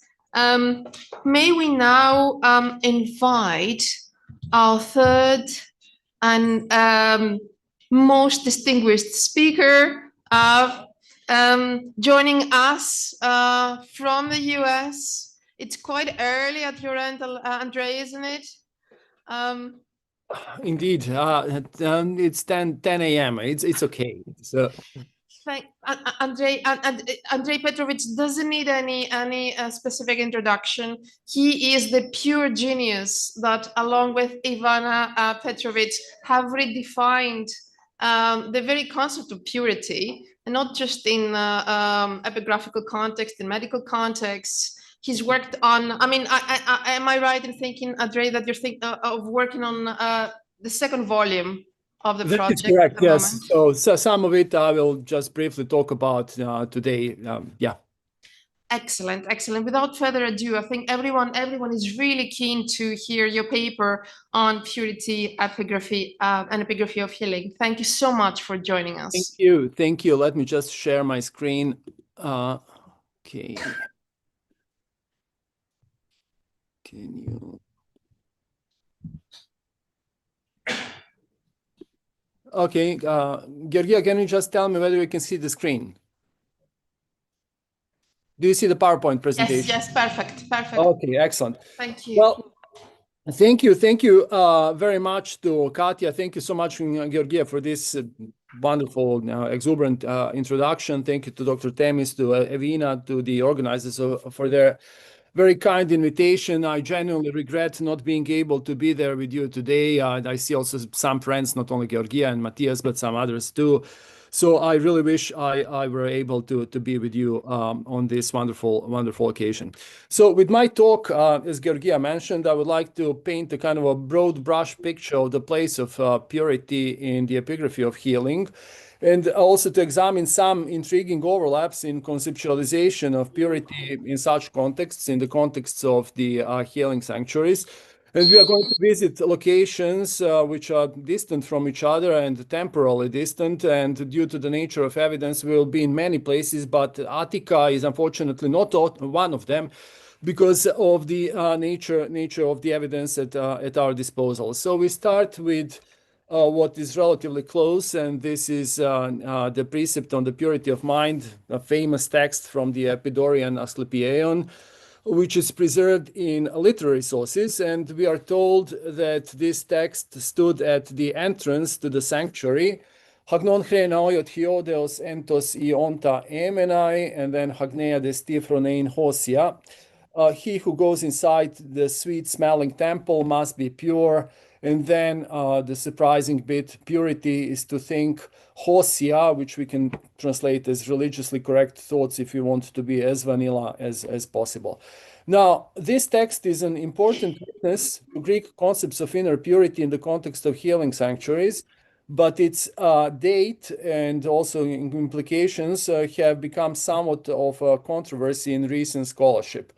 The reason for the controversy is that it has been proposed that we should revise the date of this particular inscription from the first half of the 4th century BC to the turn of the era. And this argument was made based on perceived absence of epigraphic parallels before the 1st century AD, and on a reinterpretation of Porphyry's sources. So with this talk, I'm going to use this particular text as a kind of a springboard to reevaluate arguments for a later dating in light of the material that Ivana and I have gathered in this project on Greek ritual norms and inner purity, and to take a look at the epigraphy in healing tout court as a kind of a panoramic picture. So in terms of the sources that we will focus on today, we are going to pay particular attention to the genre of programmata, which are inscribed prescriptions specifying prerequisites for sanctuary access, ritual performance, and proper conduct in sanctuaries. One of the key points that I will argue today is that it is true that some epigraphic parallels are indeed later, but the ideas which are tested from Hesiod onwards, and especially to pick up on what Matthias has been saying in the Pythagorean and Platonic tradition, these ideas demonstrate a continuity basically from the 7th century BC onwards, and we find this ideal of inner purity in the epigraphy of healing time and again. So in a nutshell, a reassessment of both textual and epigraphic evidence, in my view, still supports an early date for the Epidaurian verse inscription and sheds some new light, perhaps, on the matters of purity in the context of healing sanctuaries more broadly. Now, part of the problem with the dating is that the Epidaurian text survives only in the literary tradition. As you can see on this slide, the two authors which preserved the elegiac couplet are Clement of Alexandria in his Stromata and Porphyry in De Abstinentia. And De Abstinentia itself is kind of known mostly through quotations, and this bit is known through Cyril in Contra Julianum 9.3.10. In the early 4th century BC dating was generally accepted on the basis of Porphyry's source for the epigram, and that would be Theophrastus's On Piety. But in 1979, in his Budea edition of Porphyry, Beaufortigue has questioned, on various philological grounds, whether the relevant section of Porphyry really goes back to Theophrastus or not, and he has not asserted his view either this way or that way. Since now this precept found itself without a chronological anchor, the following two arguments have been employed to claim a much later date after the turn of the era. The first argument was based on the observation that the close connection of the Hagneia and Hosiotes, as we can see it here, Hagneia destina phronein Hosia, would be surprising in early 4th century, since, as one posits, these two concepts are thought of as traditionally being held apart. And this is something that was intimated by a number of scholars. So we will inspect that a bit more, since I think correctly this view was challenged by Ioannis Milonopoulos in his summary in Kernos in the EBGR. And he basically pointed out that actually we do find evidence of the Hellenistic period where Hosiotes and Hagneia are next to each other and closely intertwined within a single ritual norm. And on this slide here, you can see that the metrical norm from Phaistos explicitly conceptualizes Hosioi as Hagnoi. This text is a bit of a mess, so I'm just translating the basics. So mother reveals to the people a great wonder, and then the second line is completely devilish. We frankly have no idea what it really means, because this kinhremi may mean to prophesize or not, and this second part, hoi gonean hypechontai, is also quite difficult. But the important bit is that the hoi hosioi are the same as hagnoi, because the final line is very clear: all who are eusebeis and or who are of good tongue, euglothoi, are to enter the sanctuary in the state of purity as hagnoi. Now, the second argument for a late dating was based on the claim that the closest epigraphic parallels to the Epidaurian inscription, especially in terms of inner purity, do not start before the beginning of our era. So I would like us to take a close look at the inscriptions which are relevant for purity and epigraphy of healing. So in terms of the genre, as I mentioned at the start, the text from the Asclepieion in Epidaurus belongs to this class of cathartic regulations, which are typically inscribed on temple doors or pillars, which are placed at the entrance of a sanctuary and that determine conditions that the visitors need to fulfill in order to gain access to a sacred space. Both Sokolovsky and especially Vutiras have observed that there was a tendency to label these texts with the term programma, plural programmata, prescriptions in antiquity, or to refer to their content with the verb prographo. And this is indeed the case also with the Epidaurian precept. You can see that Porphyry actually says, "En gun epidauro pro ege grapto." So the genre is kind of clear. In terms of their content, such texts, programmata, typically mediate the purity requirements, which can range from abstentions to mental dispositions, what you may or may not eat, how long to abstain from visiting a sanctuary following a contact with death or after sex, or similar bodily emissions are also a concern. And this passage from Lucian, which you can see on the slide, I think illustrates well what the genre is about. I just read out the translation. The programma states that nobody is to enter inside the periranteria who is not clean of hands. Occasionally, programmata may have a more general gnomic character and instruct the visitor how to lead their life. And the most obvious and the best known examples of that type are the programmata from Delphi and elsewhere, Gnot his auton, know thyself, or Meden agan, nothing in excess, and so on. And these texts are actually labeled as programmata in our sources. So such texts represent a subclass of ritual norms, or leges sacrae, as we used to call them once upon a time. And in total, we have 520 or thereabouts ritual norms broadly construed. And fewer than or less than 10% of these are actually inscriptions that regulate access to a sanctuary. On the latest count, even and I counted 41 texts, and these 41 texts fall into two types or two classes.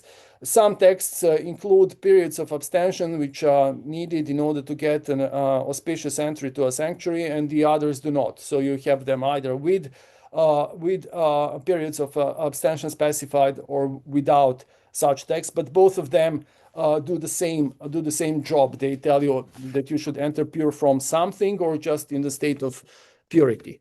The earliest of these texts, so the Cathartic regulations regulating entry to a sanctuary, come from the 5th century BC, and they tend to be very concise, just one or two lines, and they, as a rule, pertain to prohibitions or exclusions, ethnic, gender, objects, absolute exclusions. And I quote just a few very short examples. For instance, on Paros, 5th century BC, in the cult of Zeus Hippatus, the text states, no women, no uninitiated.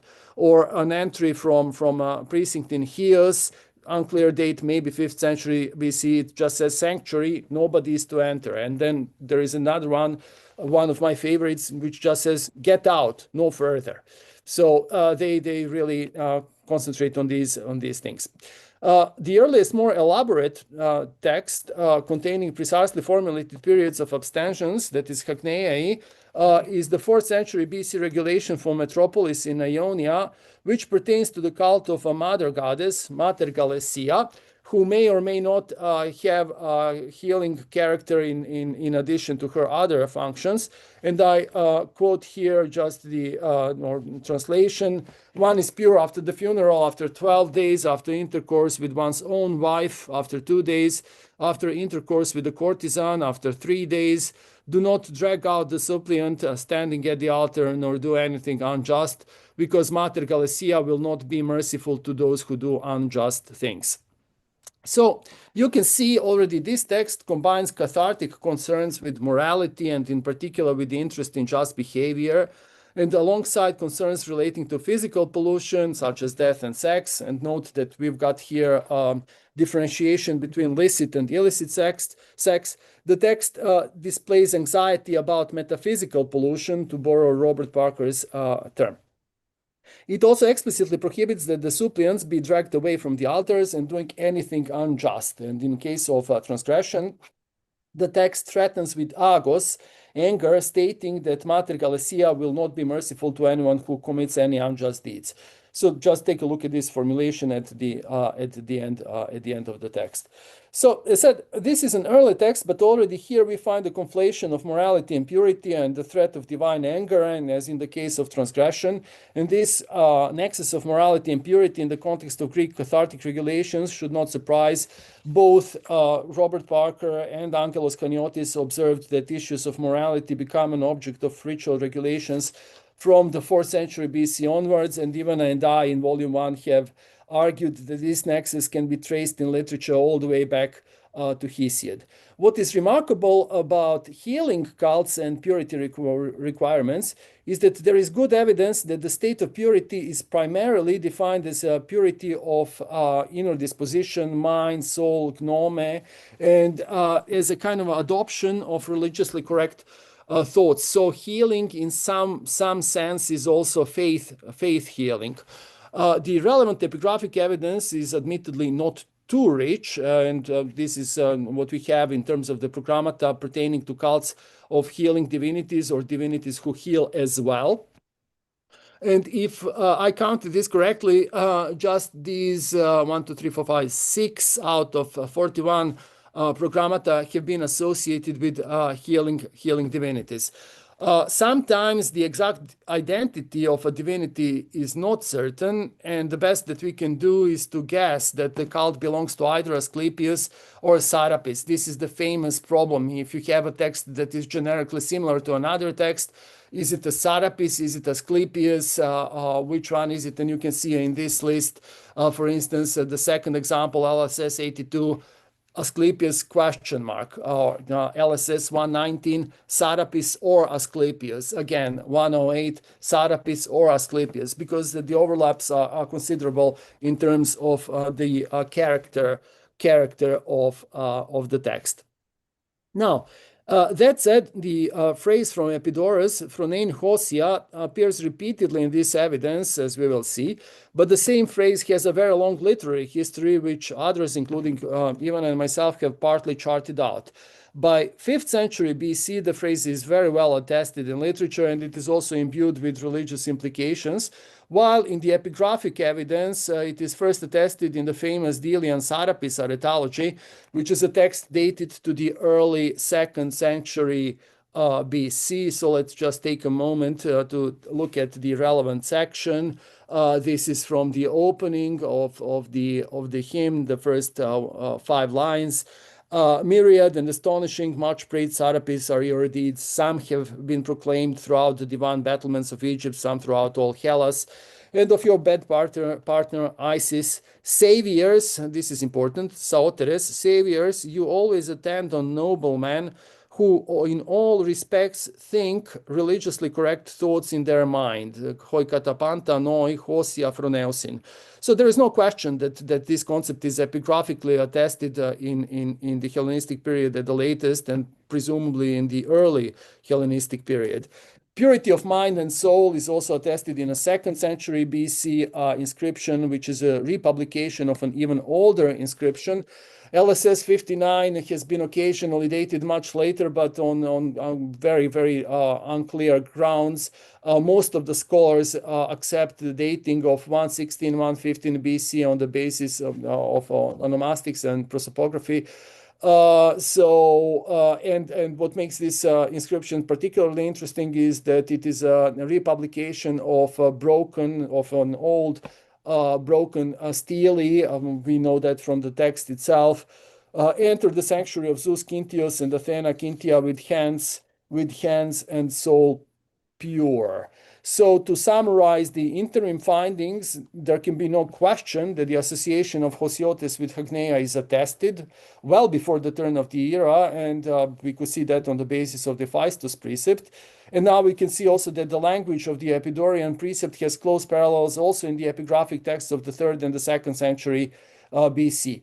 In fact, a number of scholars have drawn attention to this material, and on this slide you can see some of the relevant studies, starting with Angelos Chaniotis' classical article of 1997, Reinheit des Körpers, Reinheit des Sinnes in the Griechischen Kultgesetzen, published in English in an abbreviated form and expanded in some ways in 2012. Robert Parker in his Miasma has drawn attention to some of it, and then Ivana and I have discussed this in more detail in 2016.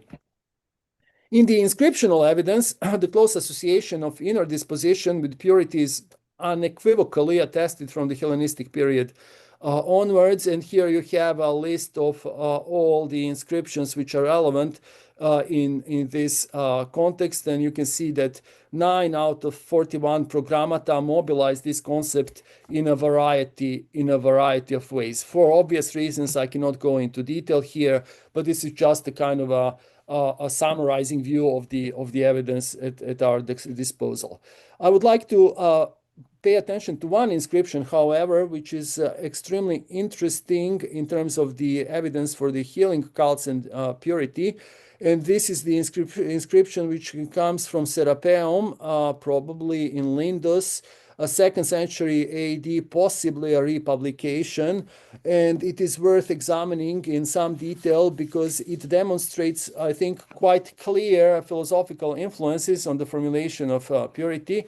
So I'm just translating. So free from, avhon, or under these conditions, one is to enter auspiciously, Iseus, interesting, into the sanctuary. And now the phrase, which is quite charged and quite gnomic, proton men kaitomegiston.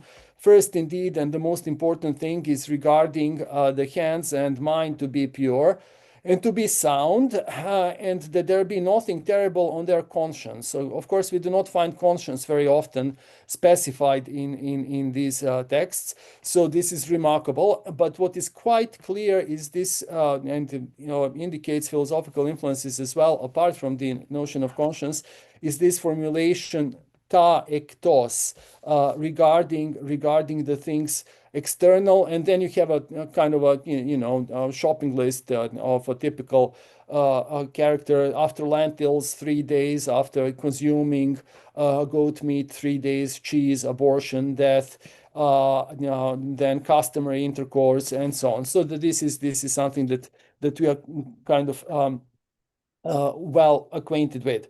Now, this regulation comes presumably from the cult of Lindian Sarapis of the 2nd century AD, and this bit proton men kaitomegiston is an indication that there is some sort of gnomic influence on its formulation. But the most important bit is this distinction between kaita ektos, because it implies that there is also the ta and tos. And if you take a look at the things internal, we immediately spot sin eidesis, so the conscience, and we also see gnomen katharus, purity of mind. So I think that we can see here clear influences of philosophical thought on the epigraphy of healing. I can also comment on the channels through which this influence was exercised, perhaps in the discussion. And this proton kaitomegiston clearly intimates that there is a hierarchy of purity, because there is a clear indication that things external are less important than the things internal. So such texts have a long and venerable history, which is very often projected into distant past by the imperial period. I cannot go into detail, but for instance, Diodorus, projects those ideas all the way back to Pythagoras in one passage and to Zaleucus in another passage. And what is absolutely certain is that Plato, and this is one of the testimonies that Ivana and I have dissected in great detail in volume 2, is establishing this idea of a pure psyche as an absolute prerequisite for successful communion with the divine. So there is no good reason to doubt, I think, the early date of the Epidaurian prescription, partly also because this inscription has been quoted elsewhere in the epigraphic evidence. This has been observed by a number of scholars. For instance, in the Sanctuary of Asclepius of 1st century AD, which is very, very likely a republication, we find the exact quotation. So, hagnon chrenoiot hiodeos entos ionta emenai, and then instead, hagnea destifronein hosia, we have ulutro ala noo katharon, pure not by bathing, but pure in one's mind. And then there is another inscription of the Roman period, not securely dated. You can see Asclepius or Sarapis, hagnon prostemenos teichein hosia phroneonta. This is again an allusion to the Epidaurian inscription.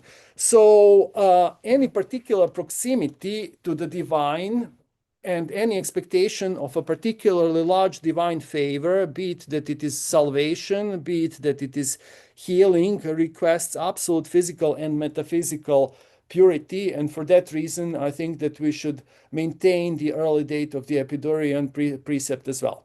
Thank you very much.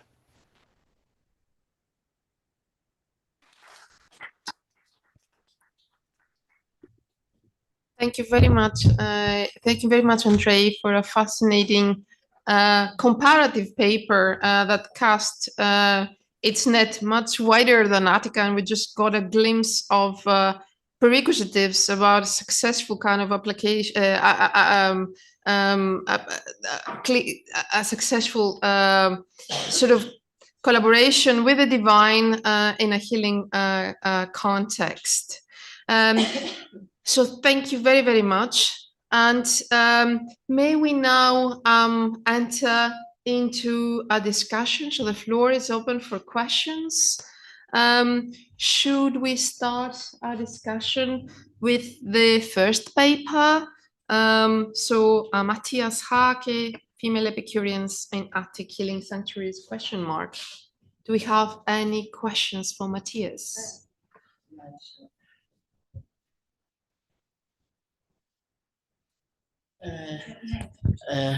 My name is Antonio Corso. I believe that the phenomenon of female students of philosophical schools is not so rare. We have, of course, Cleobulina, the daughter of Cleobulus, one of the 7 wise men in archaic Greece. But we have especially a long list of female students of Pythagoras in Jamblichus. And of course, we have Diotima of Mantinea in the Symposium of Plato. Diotima is not just a follower of a philosopher, but she has her own original ideas. And we have other 2 female students of the late years of the Plato's life, one of which became also the lover of the successor of Plato, Speusippos, who was very close to the Pythagorean school, and perhaps there is an influence in this phenomenon of female students from the Pythagorean school to that of Plato. Thank you. Yeah, thank you very much for your intervention.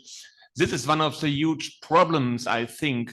We have many evidence for female persons participating in the life of philosophical schools or philosophical groups, but there is very rare evidence for female persons producing philosophical ideas and teaching philosophy. And I think that is a difference between participating in the life of a philosophical group or being a leading figure, leading a school. Yeah, so, and that is a difference. And many of these female figures can be compared to some extent to all those male members who never became philosophers but left the schools after 3, 4, or 5 years and became active members of the life of their cities. Yes, but we don't much about women writing philosophical texts. Thank you.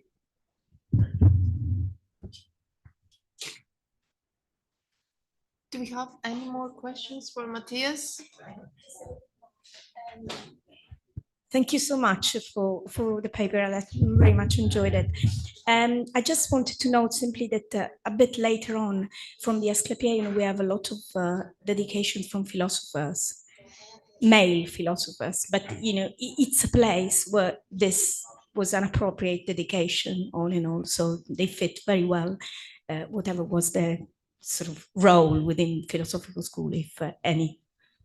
Yes, thank you. Yes, you're absolutely right. So making dedications in the sanctuary of a healing God is something that could be done by everybody, more or less. And it is always a question of the identification. And so, we are always happy. And if you look at the history of scholarship, we can see that from the first publication of the Herculaneum papyri, people always try to identify people in epigraphic evidence with people known from literary texts. And so, for example, a long list, the so-called Stoiker-Inschrift, was introduced. It is from the 150s about the Romaya in Athens. And people were able to identify nearly 40 people related to philosophy, but in the end, it's only Panaitios. So that is the point I was trying to do, that we have to be very methodological, very careful to say, oh, yes, it's only the same name. But if it was, yes, of course. Yeah.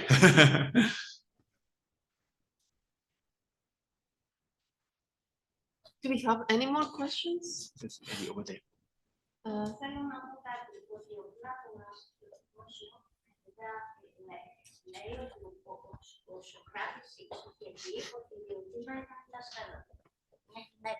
So we have this interesting intervention about the leading role of Diotima as a mystagogue for Socrates. But may I pick this moment and abuse my privilege as chair and ask? I mean, I was quite intrigued, if you don't mind me asking, about the sexual kind of the sexual context, the professional kind of identity of this ladies. Like, I mean. Would you have any thoughts on this to share? I mean, does this go with the Epicurean kind of like slightly more positive kind of view of the world? This is oversimplistic, of course, but I'm teasing you. Yeah. No, but it is a very good and important question. We know from Epicurus himself that they were Epicureans in his garden, and of course, why not? Hetairai were always hanging around at symposia and in those cultural practices of the elites in the evening. So why not in a school of philosophers where all the male members, well, were mostly from the elite? And whether it has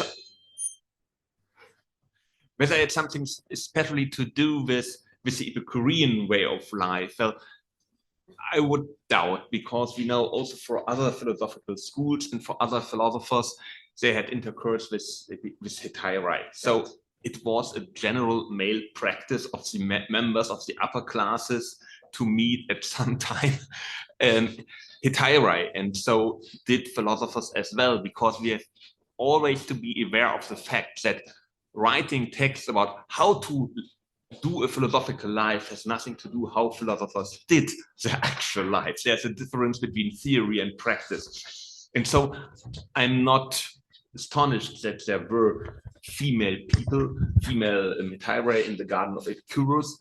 And we know it from Epicurean text itself. So it's not the outside perspective or something like criticizing the nice way of life in Epicurus' garden, but it is their self-awareness that they were hanging around there and sharing the life of it.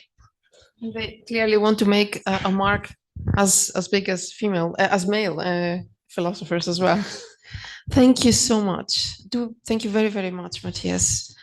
Do we have any questions for Dr. Alexia Vitalis-Diomedes' paper on the multi-sensory experience and what cult tables and sanctuaries of Amphiaraos in Oropos can tell us about the whole experience of sacrifice and receiving and offering sacrifices?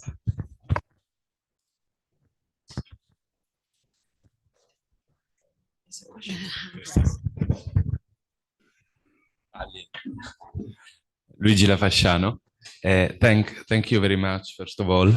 It was fascinating, the analysis of the use of the trapeza, and my question is about, you talked about the intimacy of the moment, but again, sorry for maybe, I keep repeating myself. Is this intimacy private, or can it be performative too? That's why I said sorry, because it made me think your interpretation of the use of the trapeza ritually at another specific epiphanic ritual, the theoxenia.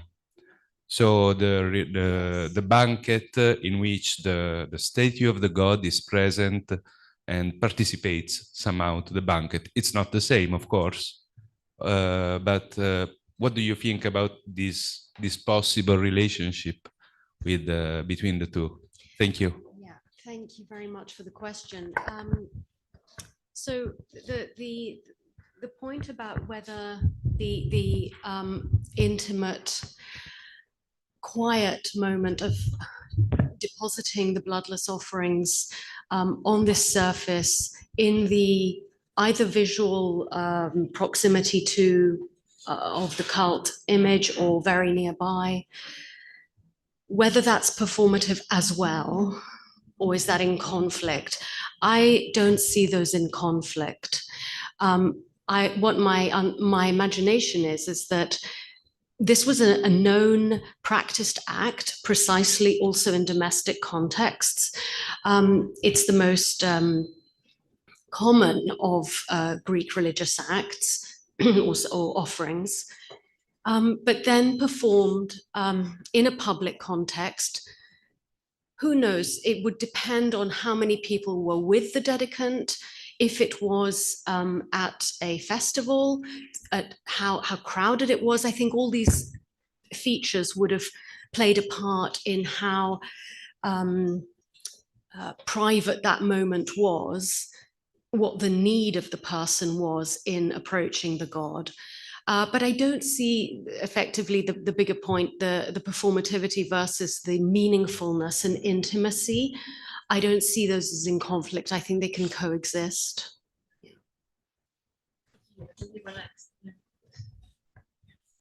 I am not a teacher, I'm not a professor. Can I say something? I'm not expert. I would like to congratulate all the persons who talked to us about Asclepios and Amphiaraos. This is Alexia. Congratulations, because you refer to the legend. You said Asclepios died, he was buried, and he continues to heal from the earth. So the snake is the symbol of the medicine and the pharmaceutical products, because they use minerals, earthly clay, in order to heal. Clay from limnos, clay from, a location. So the pharmaceutical product is related to the snake. And also you said Amphiaraos died. I mean, we say in Greek that because he did something contrary to his conscience, he participated to a war that he did not want. So he was so stressful that the earth opened a gap and he disappeared in the earth. Άνοιξε η γη και τον κατάπιε. And hopefully Zeus, Zoe, is there, and water came out from where he passed away.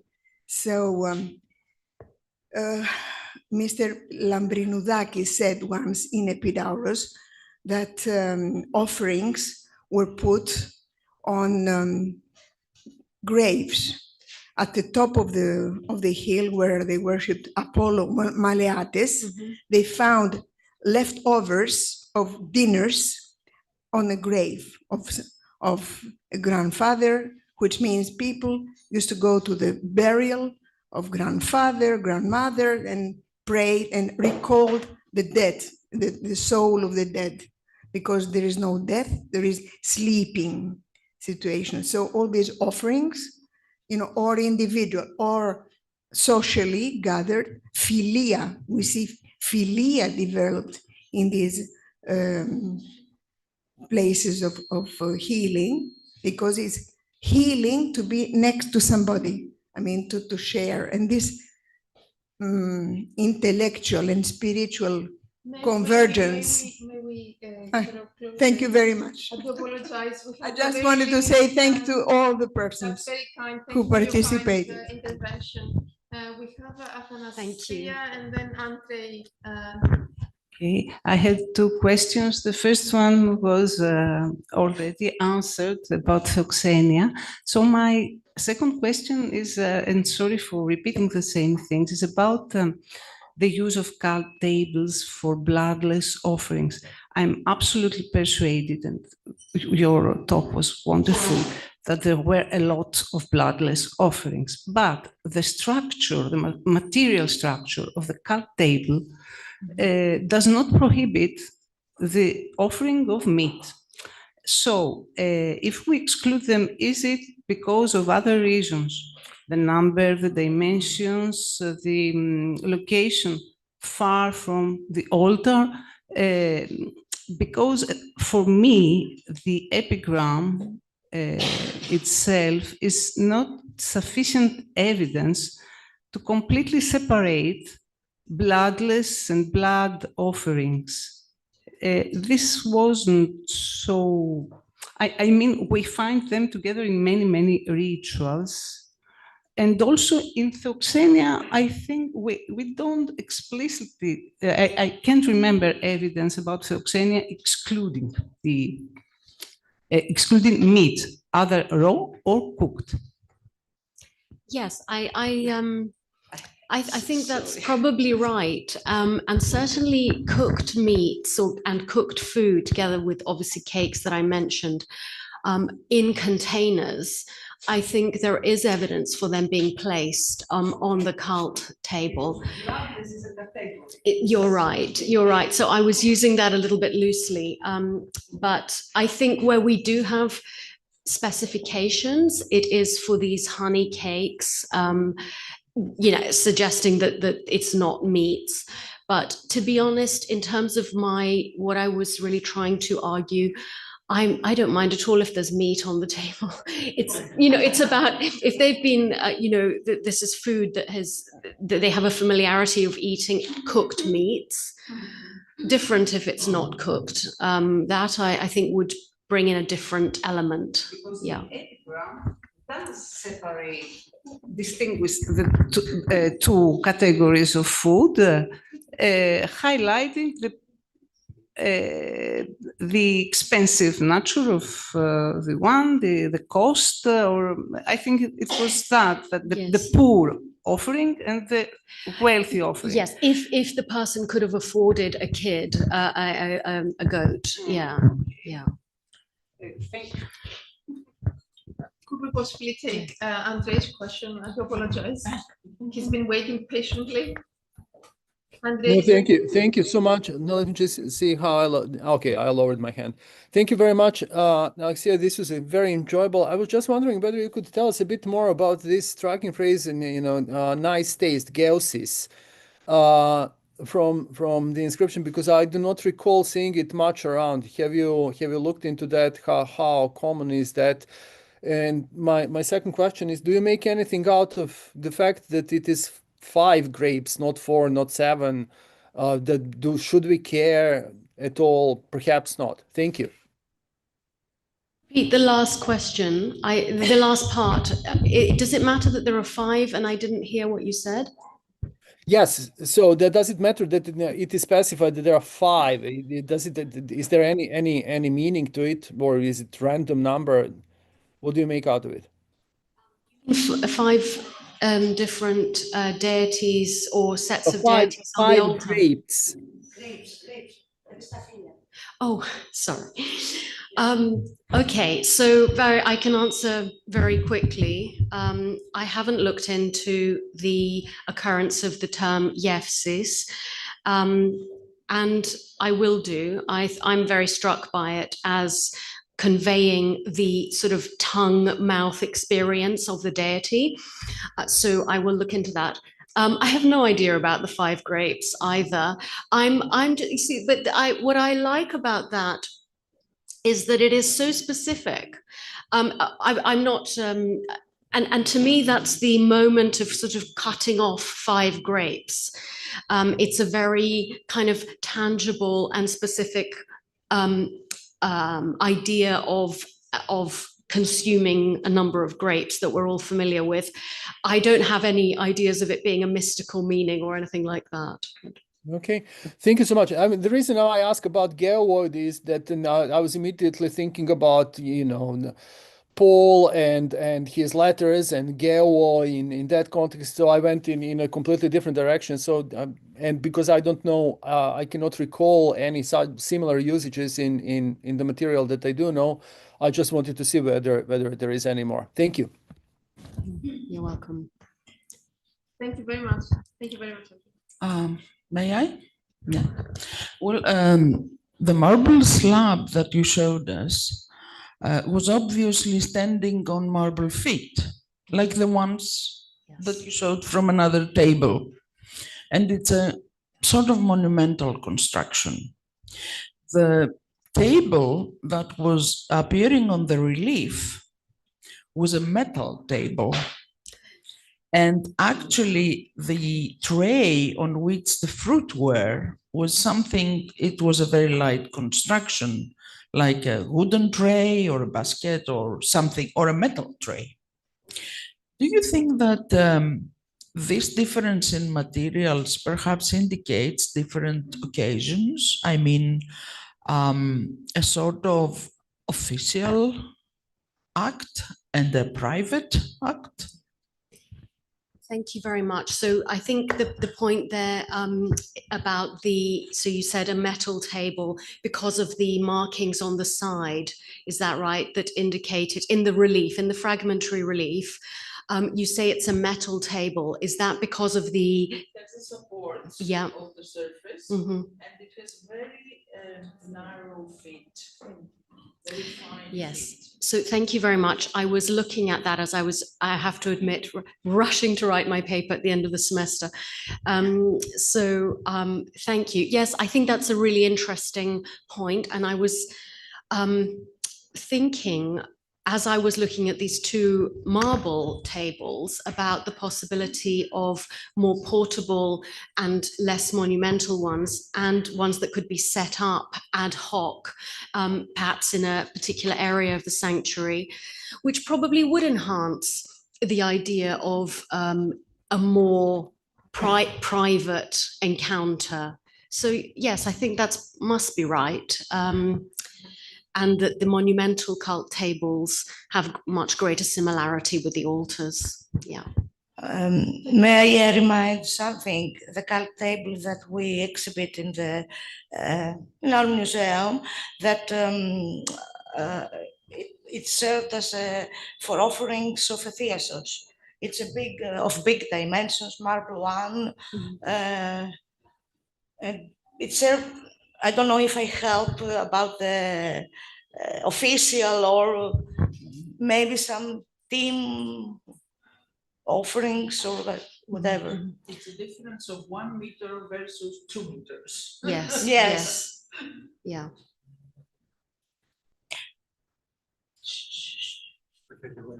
Should we stop tormenting Alexa and start My pleasure. tormenting Andrei? How about that? So, do we have any fascinating questions for Andrei Petrovich? Here you know. There is Jessica. Now Jessica raised her hand on. Andrei Stefanos Geroulanos. Yes. In the slide from the Serapion of Lindos, where there is the lentils and all, you have on one, it has thorion. Would we translate it as abortion? Or miscarriage. So miscarriage, but thorion.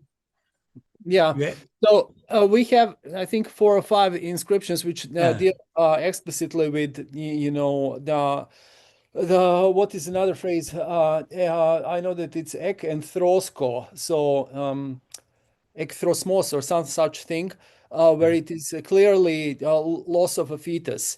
But typically, thorion has been, translated as either abortion or miscarriage. Or miscarriage too. Yeah. Okay. Yeah. We cannot know. I mean, because of the language itself in sacred regulations being kind of varied on these issues. And it makes sense. Yeah. Thank you very much. Do we have any more questions for Andrei? There's one online? Jessica. Hello, thank you for joining us. Hi, good morning. My question is kind of a big picture question, Andrei. So thinking about your project with purity and the kind of specific contingencies of healing cults, where we hear from the epigraphic record that sometimes there's bloodshed, there's pus, there's maybe surgery happening, there's illness, which in itself is often conflated with miasma and impurity.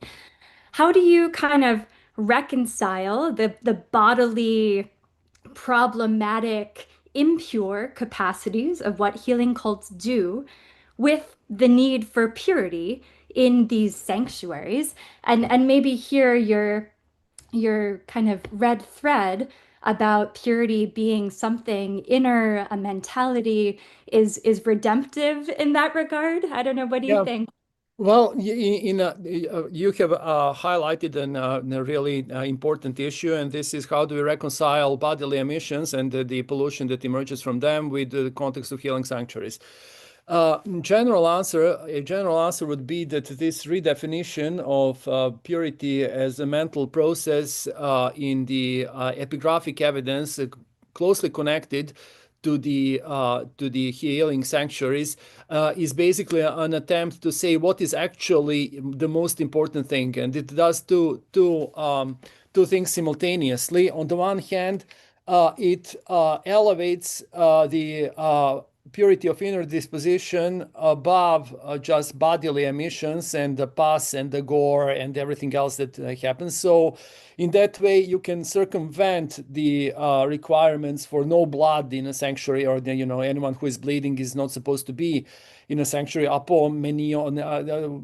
menstruation, and all of these things that are closely associated with the notion of pollution. So if you say what really matters is that you come here thinking religiously correct thoughts, and this is your abstention, because the term is hagneia, not katharotes, this is your purity, that kind of does away with the practical issue of dirt. Yeah.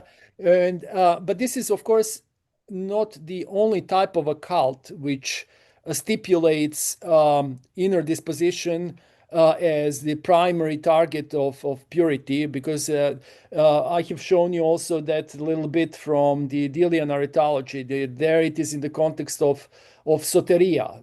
So eschatological cults that basically promise great favor, demand a particularly great inner investment. The closer the contact to a divinity, the greater the expectation of purity. And that purity is intensified not just through bodily cleansing, but also through adoption of, dare I say, certain orthodoxies or certain beliefs about the gods. And I think that thread goes all the way back to Plato. And for that reason, and I think that Plato really, especially in the laws, is the watershed from which that acquisition and adoption of a particular set of, well, not necessarily dogmas, but beliefs which are very clearly articulated, is the basic premise for the success of the city-state, for eschatological ideas, for healing, and so on. So there is a correlation in the expectation of the levels of purity, intensity of purity, and the reward that is going to follow.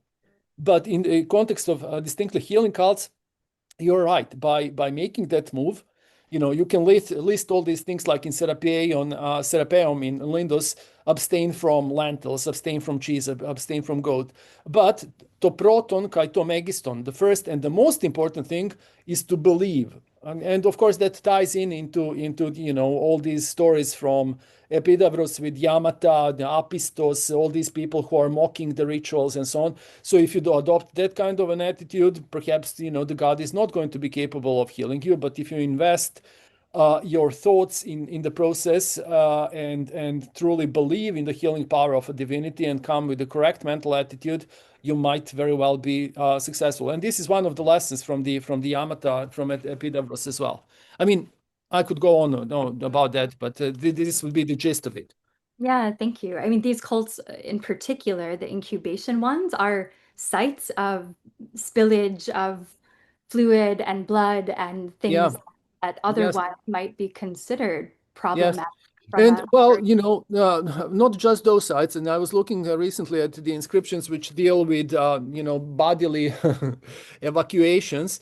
And we do have a number of texts which say things like "Me heses hieron," or Artemis will be furious with whoever urinates here, and so on. And we know that actually also in literary evidence, these things did happen in sanctuaries. I mean, one thing is the fantasy that we find articulated in terms of requirements, and the other thing is what is actually going on in the sanctuaries, from dung to unspeakable things happening including sex in sanctuaries. I mean, one of the inscriptions, early one from Olympia, says, "Me binane," Entohiro. Thank you. Question, Jessica. A wonderful answer, Andre. Thank you very much. And on this note, on the pure and the impure thoughts and deeds that took place in healing sanctuaries, may I ask you to put your hands together to thank all our panelists who've done a wonderful job. If I may ask you to get some assistance to make sure whether Professor Clinton is online and whether people would be willing to entertain us to invite Professor Clinton to give his paper and then have a break, so as not to.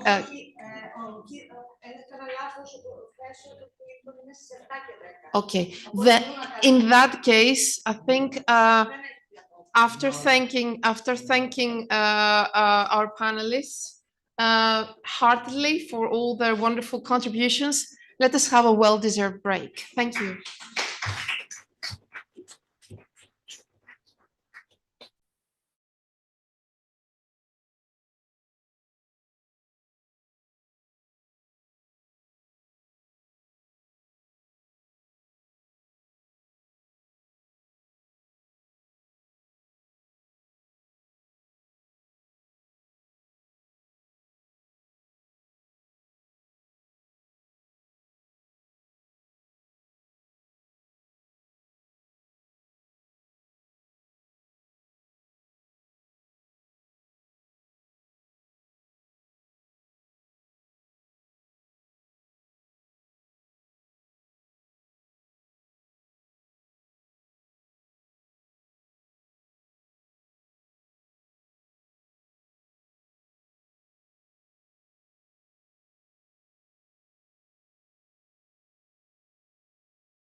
I can't hear. Can anybody hear that's online? I can only hear you, Jess. Thanks, Laura. I hear you too, Laura. Okay, please can you take your seats for panel 5? Thank you very much. We are quite delayed and we still have 3, I'm sure, fantastic papers, so let's get started. So this is panel 5. The topic is the epigraphy of healing heroes in Attica. And our first speaker is Professor Jessica Lamond at Yale University. She's joining us from there. And she's Assistant Professor of Classics and History at Yale. Thank you very much, Jessica. Can you, yes, okay, please start.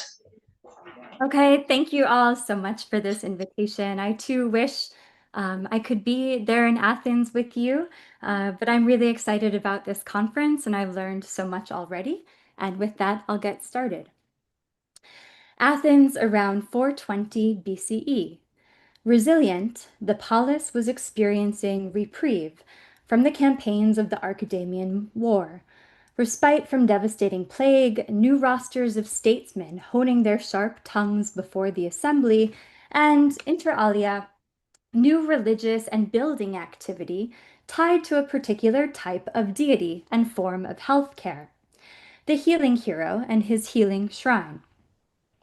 This period witnessed a proliferation of divine healers concerned with healthcare, several of whom had sanctuaries equipped for incubation and sacred healing. At this time, sanctuaries of Asclepius were established at Zea in Piraeus, on the south slope of the Athenian Acropolis, quite probably at Eleusis. Asclepius likely had a shrine in the city Eleusinian by this time too.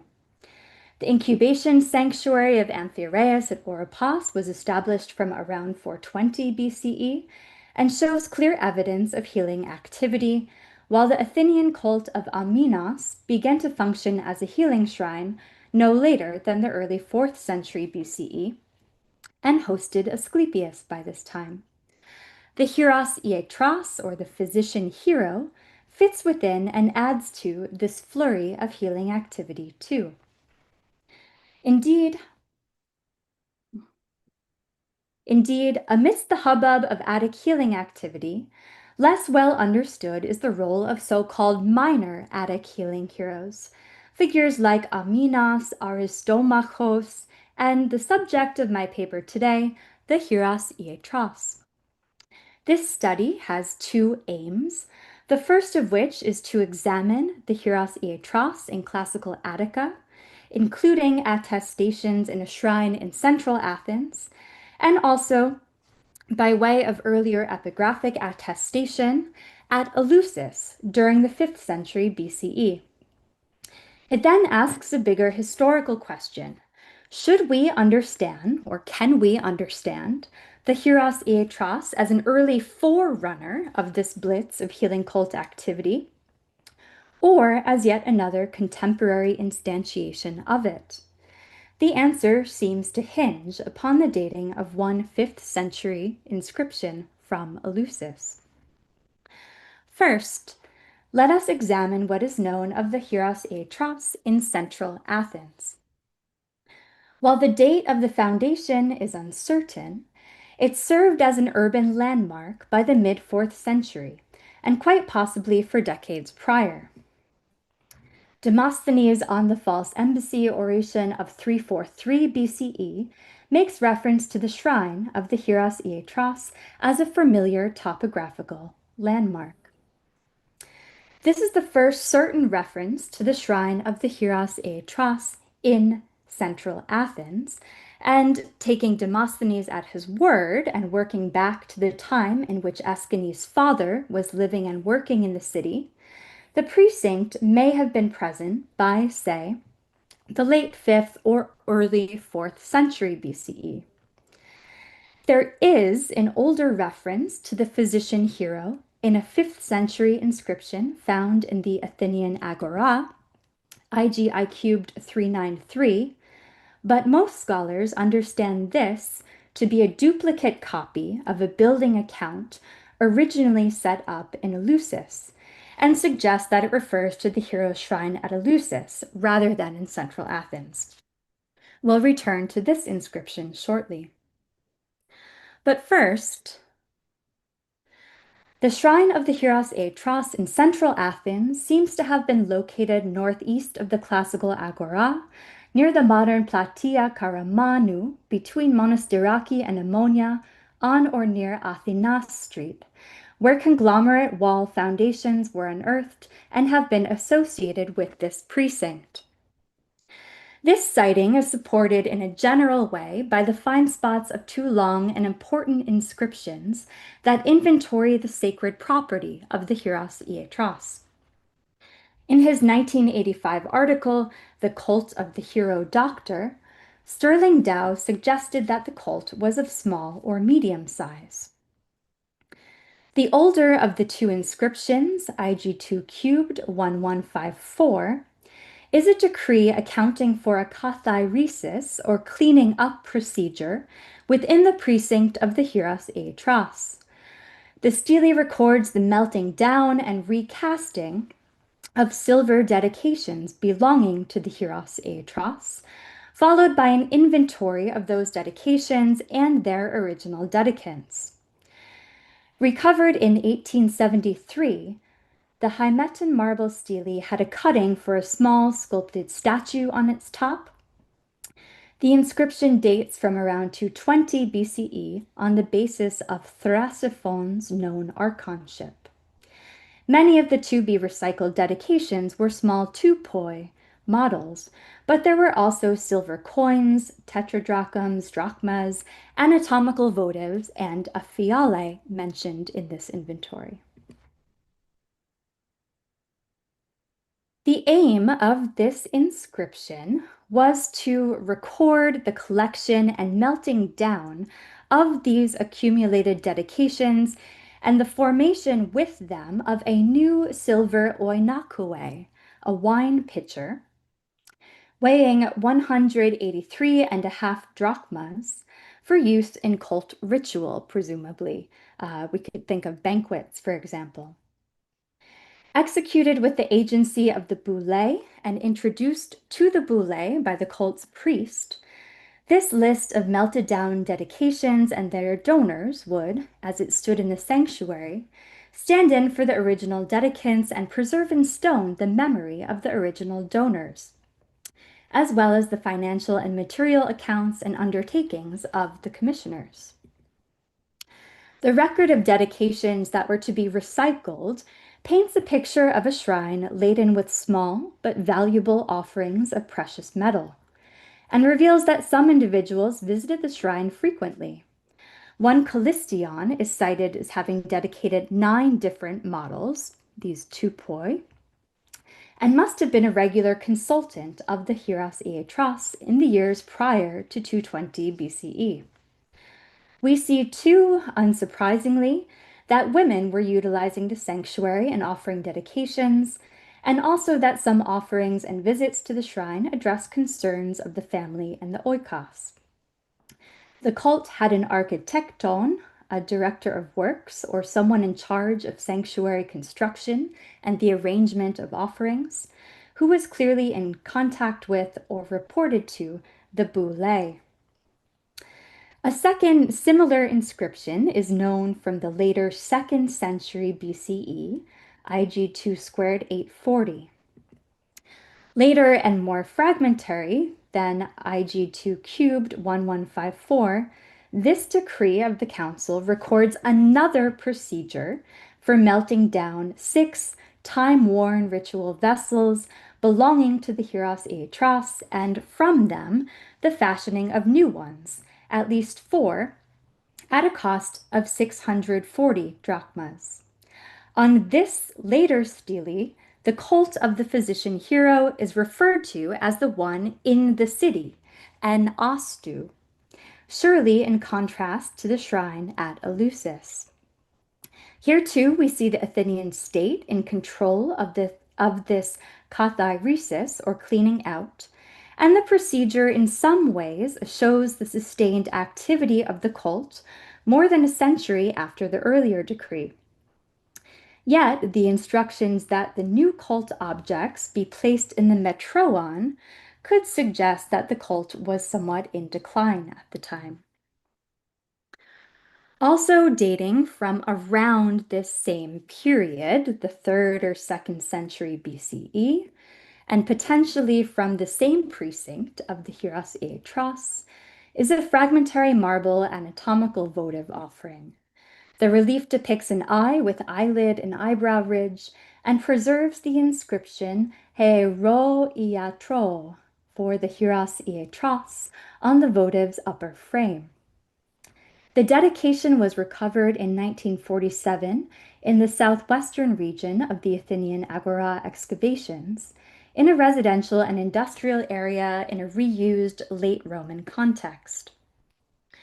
Carol Lawton has associated a concentration of banqueting hero reliefs, totenmal reliefs, with this same region, near the Amuneion, with the Hieros Iatros, whom Lawton notes was himself depicted as a banqueting hero sometimes. Far less is known about the cult of the Hieros Iatros in western Attica at Eleusis, where a much, much later source notes that the hero's name was Oricinios, although this name is attested nowhere in classical epigraphic documentation and may not have been known or current during the cult's early existence in the 5th and 4th centuries BCE. On the whole, very little is known about the cult of the Hieros Iatros at Eleusis. The healer is referenced briefly in a fragmentary building account from Eleusis proper, IG I cubed 395, the text of which is here. The inscription is important because of its very early date, possibly as early as 450 to 445 BCE. The physician hero shrine at Eleusis has not been located, though some have speculated that it could have been in the vicinity of Eleusis Asclepieion, north of the sanctuary of Demeter and Kore. IG I cubed 395 was recovered at Eleusis in the late 19th century, built into a late Roman or Byzantine construction near the church of Saint Zacharias. The stone is complete on the right side, but broken on the left. The Stoichodon inscription is an account recording the receipts and expenditures for some sort of construction project. The text is arranged in a double column with the missing payment amounts recorded on the left and descriptions itemized on the right. The upper surviving portion of the stone details to and from whom payments were being made, and it is here in line 2 that we see one stark reference to the Hieros Iatros, here in the dative, likely an account of payment to the cult. It may have been the epistatai, if we accept that restoration for line 3, who were tasked with paying out the expenses and publishing the account. After a gap, which you see in the picture, the middle part of the fragmentary stone notes that, quote, the expenditures were these. References then follow to different types of stone, the quarrying of stone, methods of stone transport, and stone working, and of course, payments with various forms of misthos. We see payments made for the cutting, transport, and working of stone from Aegina and from Styria on the east coast of Attica, near modern Porto Rafti. A third type of stone is also mentioned in lines 12 to 13, lithon melanon. This black or dark stone has been understood as the local dark blue-gray Eleusinian limestone that was used in numerous construction projects in 5th century Athens, from the steps and walls of the Eleusinian Telesterion to the Erechtheion frieze. T. Leslie Shear Jr. has suggested, on the basis of the absence of expenditures for the transportation of this dark stone, that that stone must have been quarried on site. The text reveals little, of course, about the workings of the cult at Eleusis, nor about the type of precinct in which the Hieros Ietros received worship. But it does confirm the existence of the healing cult at Eleusis by the time of this inscription. The question then becomes, from when does this inscription date? The stakes are high for the history of early Athenian healing sanctuaries. If the account dates from the mid-5th century, around 450 BCE, the date first assigned by Raubacek and NIG and endorsed most recently by Shear, then the shadowy cult of the Hieros Ietros would indeed be among the earliest specialized healing shrines known in Attica, extant at Eleusis more than 2 decades, for example, before the arrival of Asclepius in Attica. The question is ultimately an epigraphical one. On what grounds was IGI 395 dated to 450 BCE, a document that preserves no archon year, nor any other chronological indicator, and names no historical individuals or events? I should note that in his corpus of inscriptions from Eleusis, Professor Kevin Clinton adds a question mark to this dating. The major criterion used in dating this 5th century account was, unsurprisingly, the style of its letter forms, and in particular, the use throughout of the 3-bar sigma. But as we all know, since the late 1980s, Greek epigraphists and historians have been re-evaluating the 3-bar sigma as a fundamental criterion for dating 5th century civic inscriptions to before 445 BCE. A stylistic dating method that Nikolaos Papazarkadas has called, quote, one of the most misleading obsessions that has ever haunted any period of Greek history, end quote. In other words, if we free this inscription from the 3-bar sigma dating criterion, from which derives this date of 450 to 445 BCE, and consider a slightly later date in, say, the late 440s, for reasons I'll discuss shortly, then the oldest specialized healing cult in Attica shifts down in time with it. Certainly, this 5th century Eleusinian account refers to construction activity, but building at the Eleusinian Telesterion, accepting that this was the project to which the account refers, was in fact ongoing throughout the 5th century, including from the late 420s down beyond 4087 BCE. Indeed, several other fragments of inscribed accounts document this in the late 420s and 410s, and likely show the sustained involvement of Eleusinian epistatae in these building operations. One of these fragments, IGI cubed 393, which I mentioned earlier, dated to around 420 BCE, but found not in Eleusis, but in Athens, even mentions the Hieros Iatros a second time. Here in the genitive, again in a building account. This inscription is thought to be an Athenian copy of a building account produced for and displayed in Eleusis.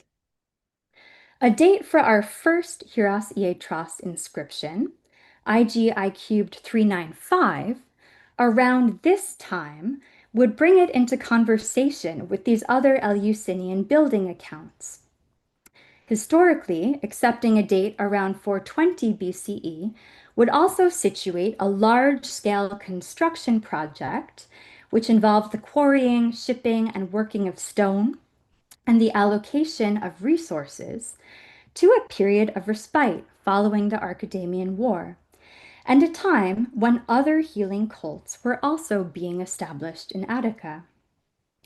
Further, a date after 431 BCE might more easily explain the stone that we see here quarried from Aegina, cited in the same line as stone from the Attic coast near Porto Rafti, as the Athenians had fully subdued Aegina, removed the local Aeginetans, and settled the island with Athenian clerics during the first year of the Peloponnesian War. One could envision the acquisition of Aeginetan stone for Athenian public building projects as an exploitative, resource-extracting imperial mechanism consistent with Athens' treatment of her clerices.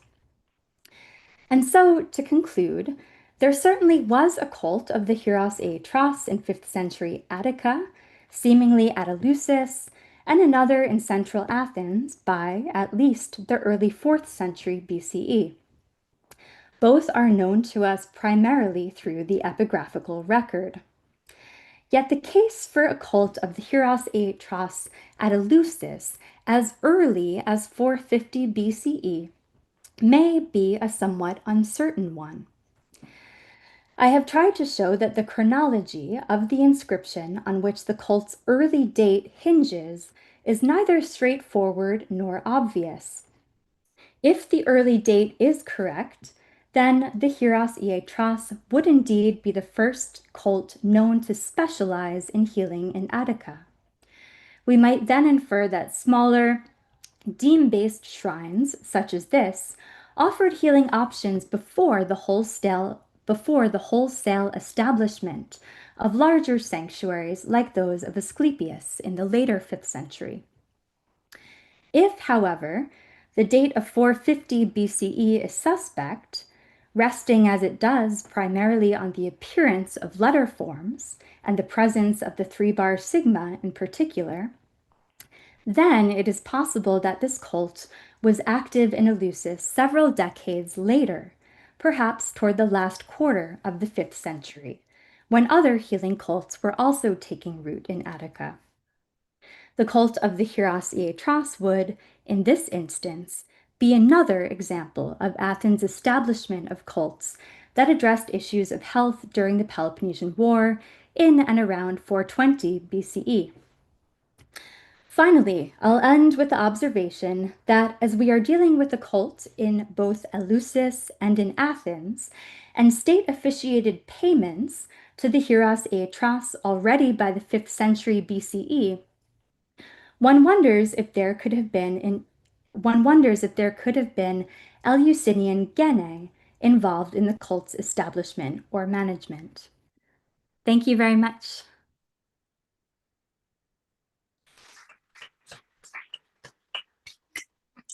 I hope you were able to hear the clapping here in the room. Thank you so much for your paper. We'll come back for questions shortly. We're going to move on now to the second paper of the panel. So that is to Laura Gorlinsky, who is a professor of classical studies at Loyola University in Chicago. And the title of the paper is Heracles and Health in Athens. Thank you very much.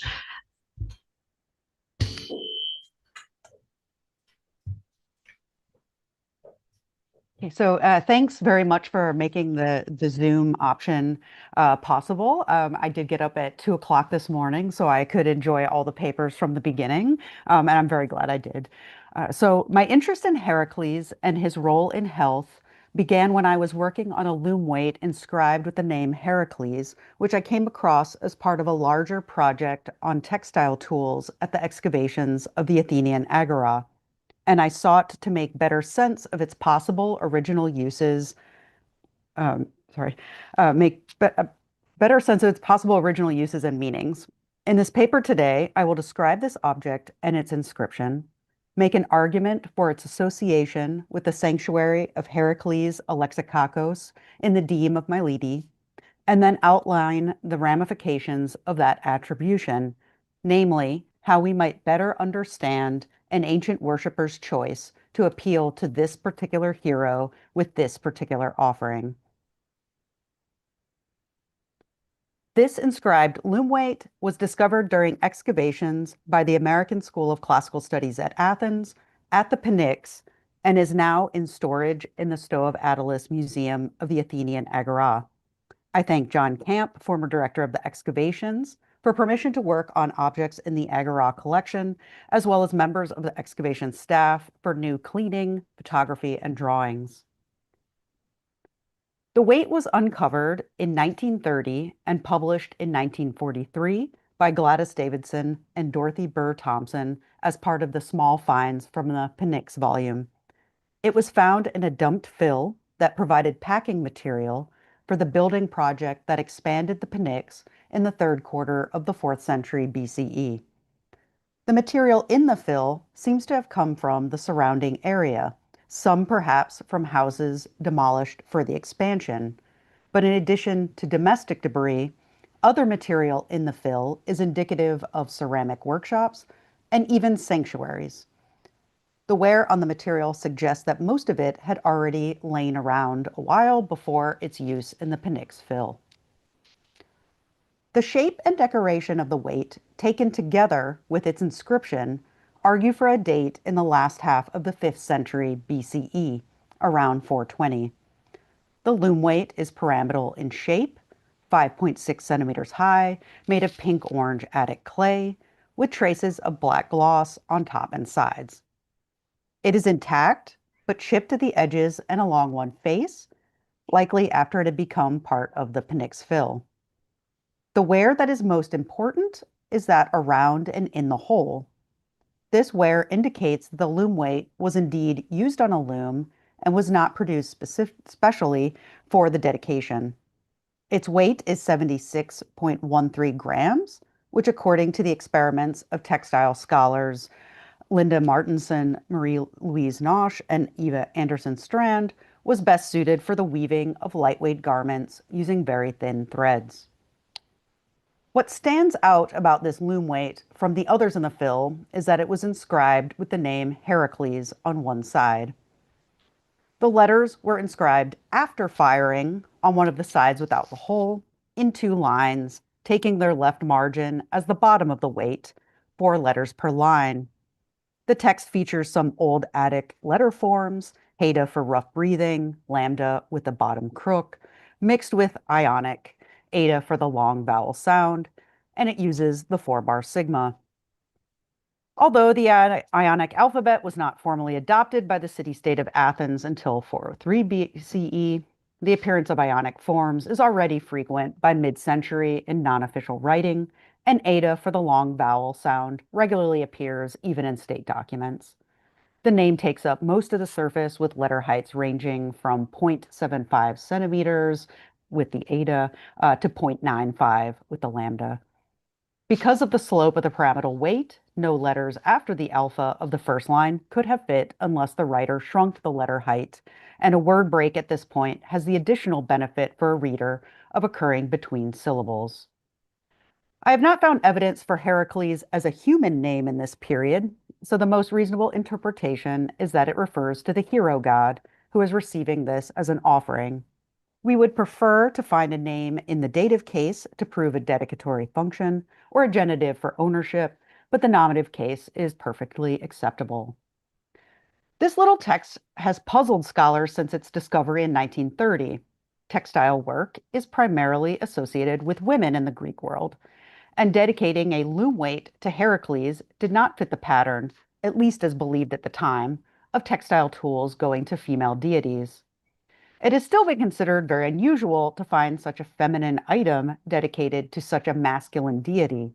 His shrine at Thassos actively prohibited women, and his associations with textiles are primarily negative. While enslaved to Omphale, he spun wool, and he was killed by a poisoned garment.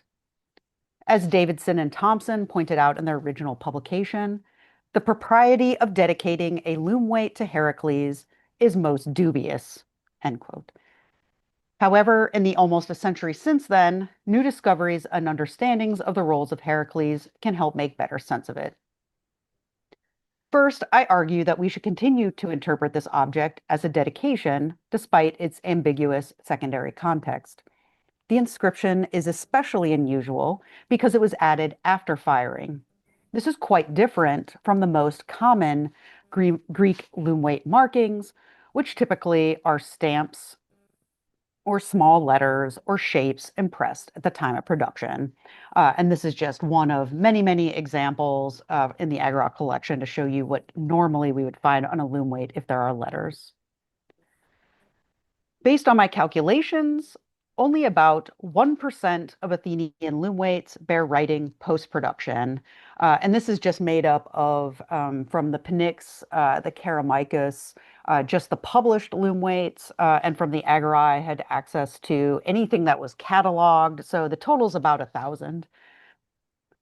Because loom weights incised with texts are far more likely to be specially cataloged, the 1% is probably even an overestimation. In short, this text is rare and must not have been undertaken lightly. We cannot be sure when exactly the inscription was added, but I argue that this writing would have been the method used to help sacralize the object to transform it into a dedication.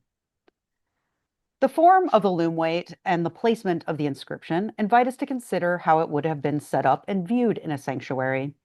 It is possible that the pre-existing hole would have been used in display, as we know that objects of dedication could be hung from trees or nails.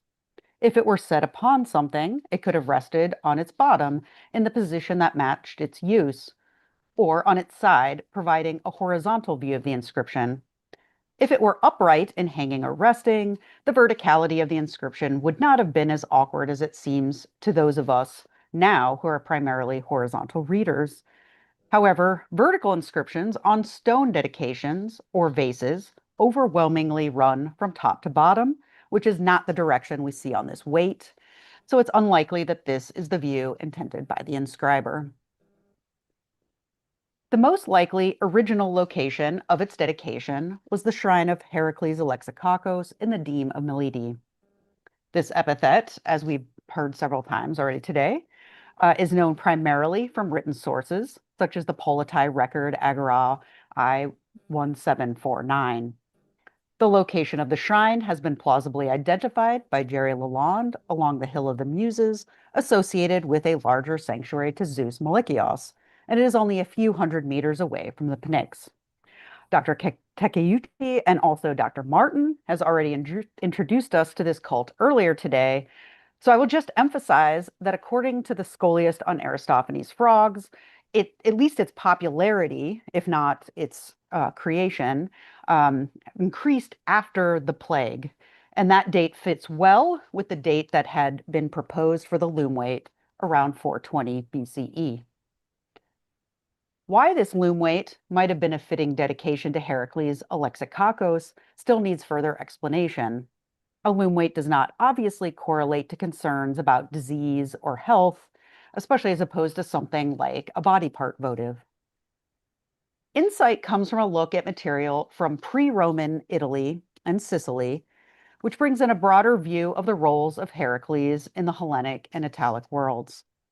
In several sites in Italy, substantial examples of loom weights at shrines to Hercules or Heracles, such as the one near Tivoli and another at Armento in Lucania, have been identified. This is not actually either of those sites, but I wanted to at least show some loom weights being excavated. These finds were not known when the Athenian loom weight was first published. Margrethe Gleba has argued that the relationship between these offerings and this deity comes through wool, as Hercules, throughout early Italy and into the Roman period, was a protector of flocks and a guardian of transhumants. Marion Boulder-Booz, in her work on Roman Hercules, emphasizes that he is not just concerned with human health, but that of the flocks and animals he oversees in his other guises. We should perhaps imagine an Athenian Heracles who might do the same. Another useful object that deals with Heracles Alexikakos and his associations with protection and apotropaism is this one, discovered in 1963 in Gela, Sicily, and dated to the beginning of the 3rd century BCE. This round ceramic object with 2 suspension holes features a molded face on one side and is inscribed on the other with a Greek text that translates, "Heracles lives here, let no evil enter."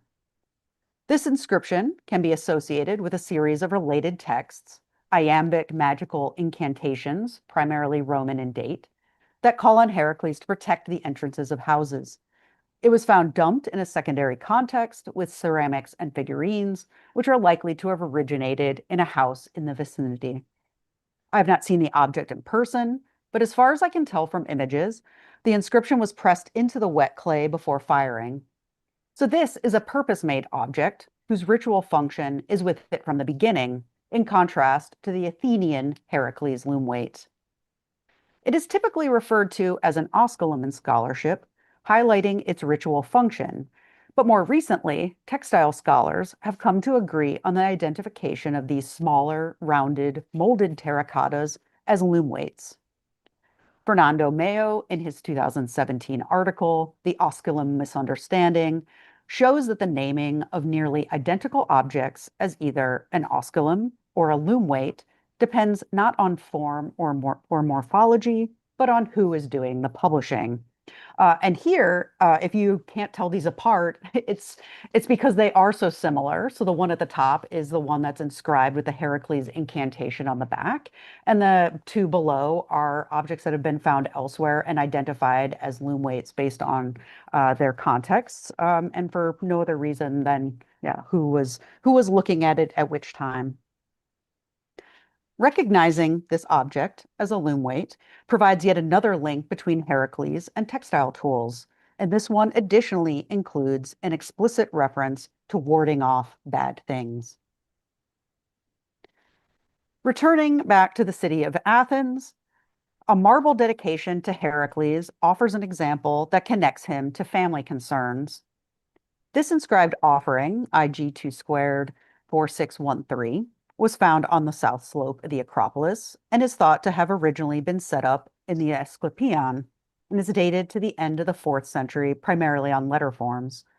The text indicates that a woman, Lysistrata, made this dedication on behalf of her children, using the preposition huper, on behalf of, or even for the safety of. Christoph Lohr has observed that the huper dedications are usually associated with a prayer for the health of a relative, such as curing an illness or escaping danger, and that the phrase is most common among votive offerings by mothers and children. Though it is much later than the loom weight, this dedication shows that it was possible for women to dedicate to Heracles, that he could be called upon for the family, and if the original location in the Asclepion is correct, it underscores the link between him and healing. And as we saw earlier today, Dr. Martins also showed us an example of a Roman woman dedicating to Heracles.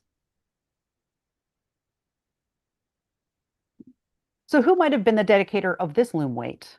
Anne de Cayman has raised the possibility that the weight was dedicated by a professional male weaver, but her own collection of dedications made by women indicates that the gender of the dedicator and the recipient do not always have to match. Was a female owner of the loom and its weights the dedicator? I suggest that in light of an identity of Heracles as protector of households, it is reasonable to consider it as a family dedication representing the oikos. A loom is central to the functioning of the household economy within the sphere of women, but still subject to the control of the men.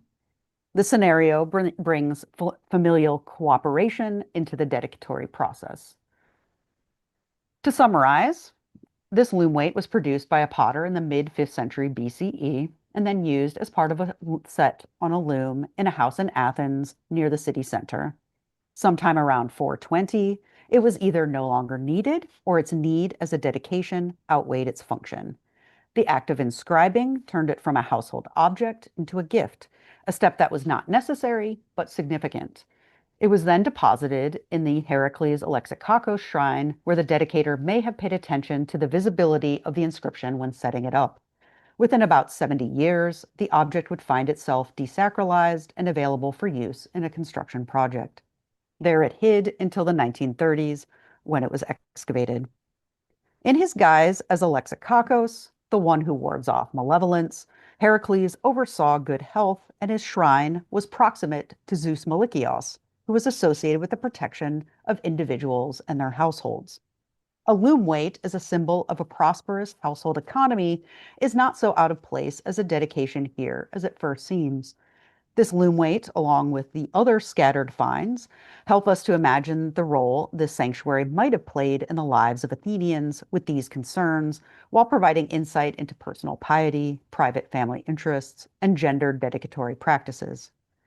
Even if this loom weight was not a dedication at the sanctuary of Heracles Alexikakos, and instead was used apotropaically on a loom in a house, the choice to mark it with the name of Heracles must have been done because it especially resonated with these aspects of Heracles, his protection over the well-being and health of the oikos, especially poignant in Athens at the end of the 5th century. Thank you.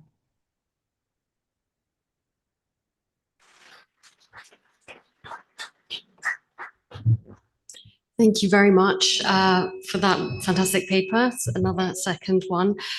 We've got 10 minutes now for questions.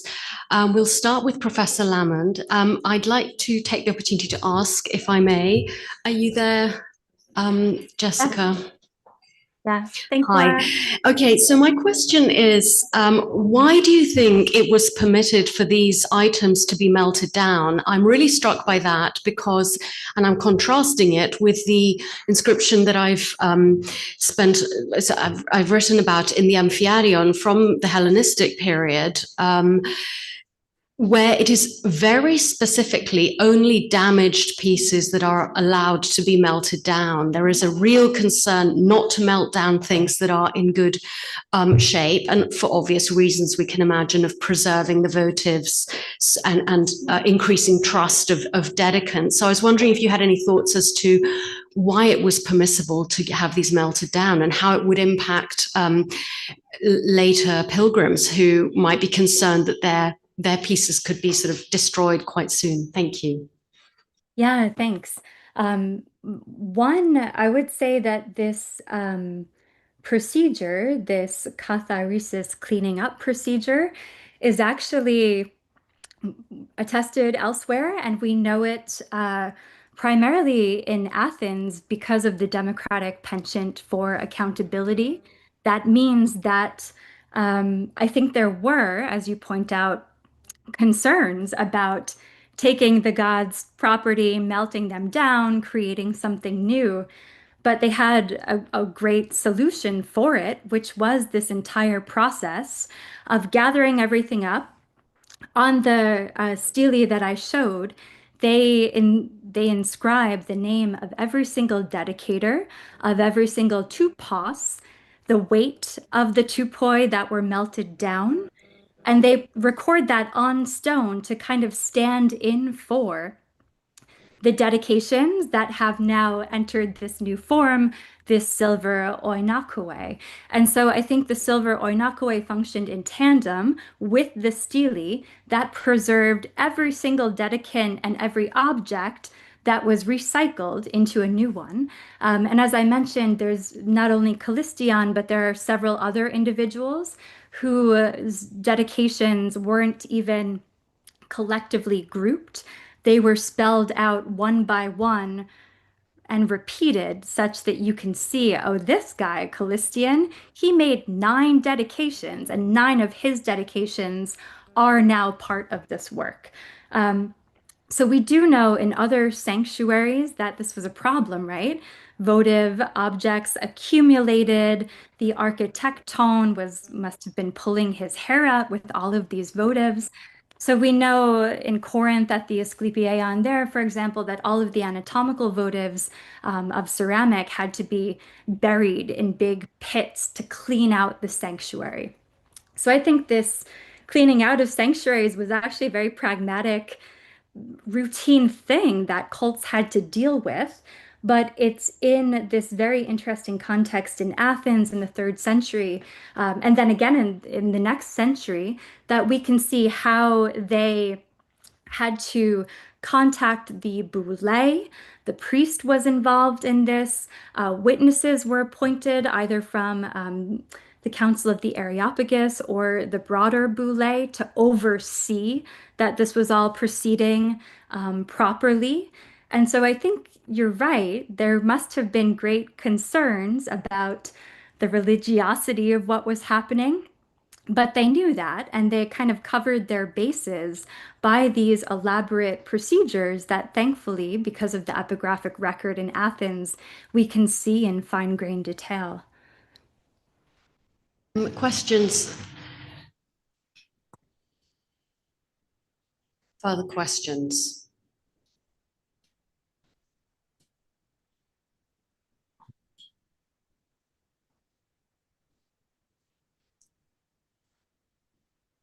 Also from online, if anybody would like to ask. Oh, we have a question. Thank you.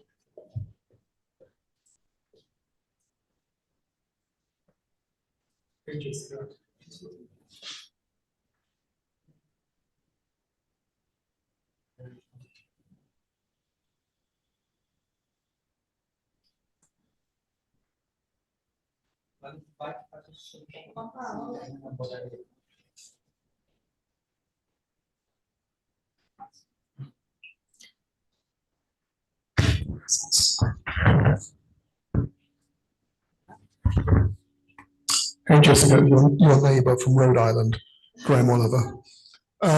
Thank you for telling us about the Hieros Iatros. We've uncovered him also elsewhere in Ramnus. Have you got any remarks about Hieros Iatros, just in general, so that we can get a better understanding of this more widespread phenomenon across the whole of Athens and Attica, because he does appear in other contexts. As you mentioned, Aristomachus and Amphiaros are attached to the Hieros Iatros. So, simple question. Yeah, thank you, Graham. My thoughts on this are that we probably should proceed on the basis of what our evidence says here and treat these as different, disparate, maybe localized heroes iatroi. So I guess I'd be hesitant to collapse Aristomachos with the Hieros Iatros because we see them identified by different names. The same with Minos. I imagine these must have held local specificity and difference because that's how they are identified epigraphically again and again in Attica. What would you say to that? Would you agree there, or do you just see bunches of heroes Troy, and here they were, more or less all the same entity?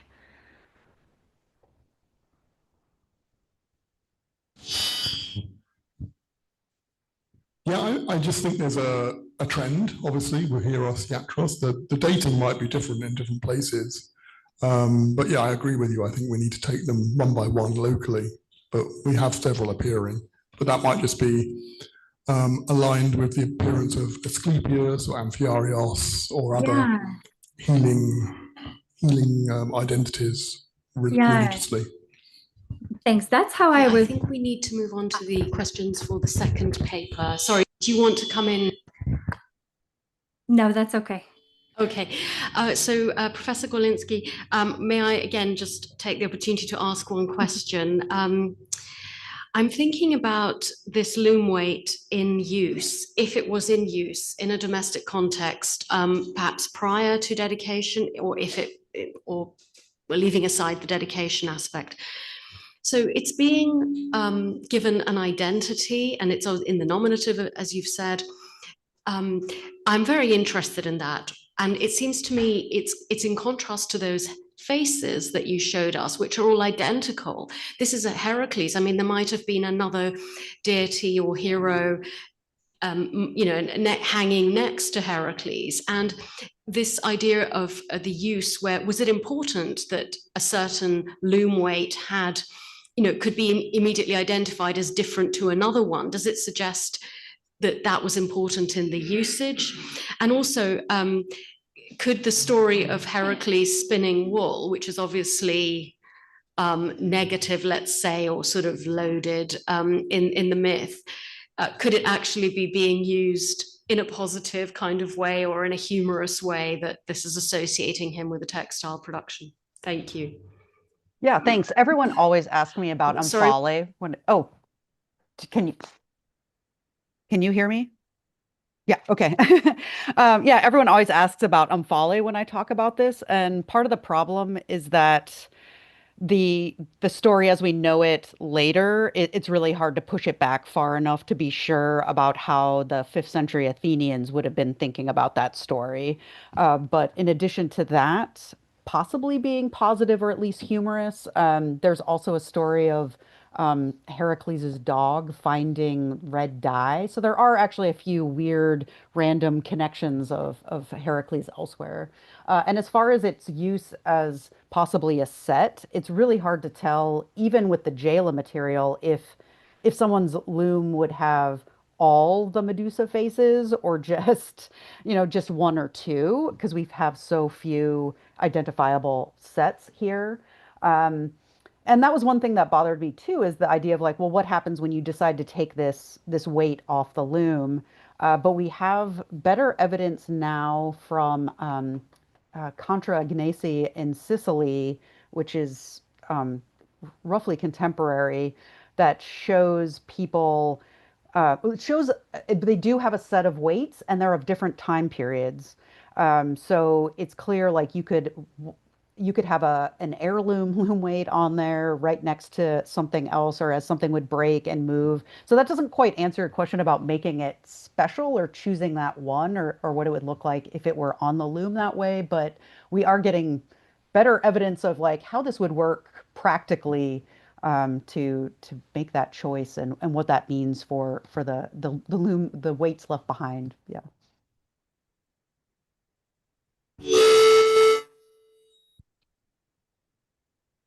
I won't touch that again.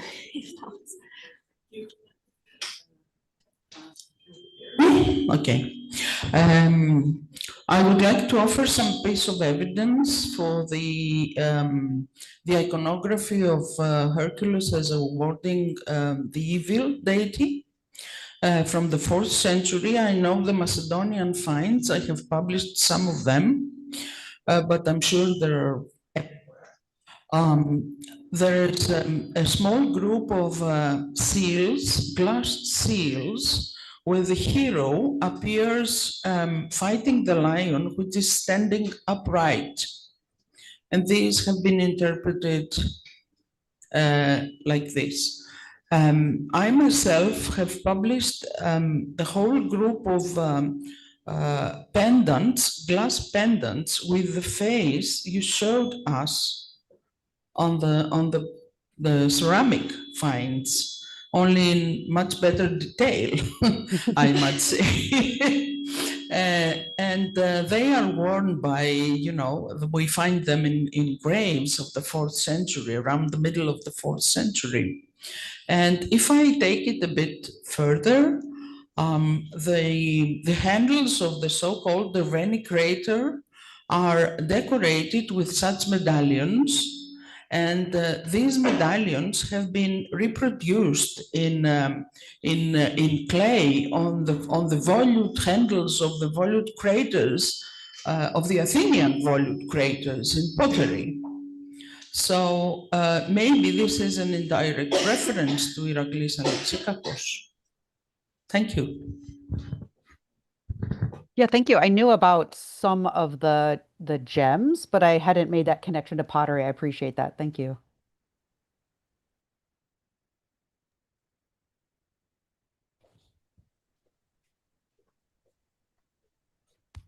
Is it possible, please, that this loom weight with the name of Heracles is related to the myth of Heracles attending female duties under the queen of Lydia Omphale?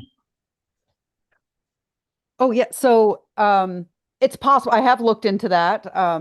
That question, yeah, someone else asked that too. I have looked into it. Part of the issue is that it's a loom weight and not a spindle whirl, and I know that those are both woolworking, but I think there's some important differences there too. But I think all of these possibilities are things we could have in mind with what might be going through a worshiper's head with all the different kinds of mythic stories that they have there. Yes. I think we need to draw this to a close. Thank you so much to both our speakers.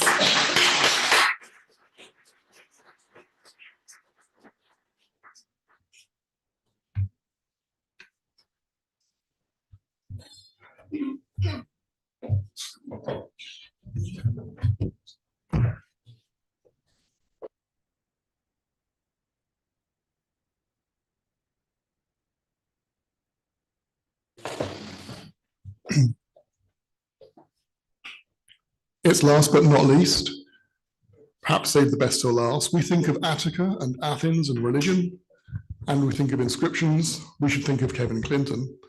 And so our next speaker is Kevin Clinton, who's going to join us online. He's going to be talking about Asclepius at Eleusis.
Where?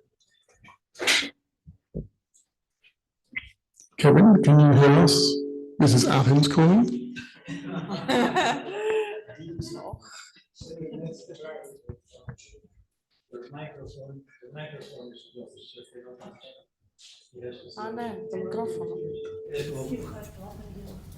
Kevin, can you hear us? This is Graham speaking on the Zoom. I've done that. I've unmuted.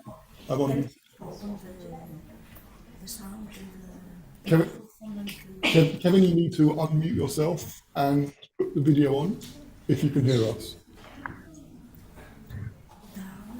On the left, down on the left.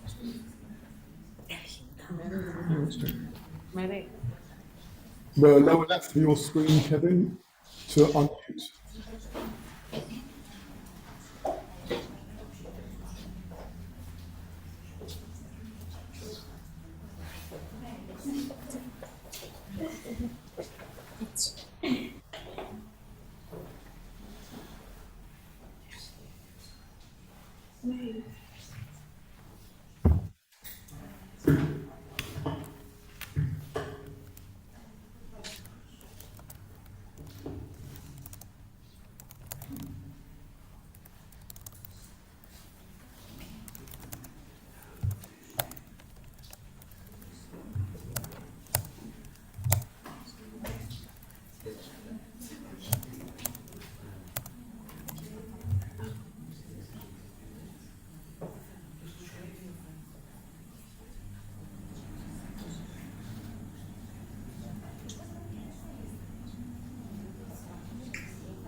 Hey, Kevin, can you hear us?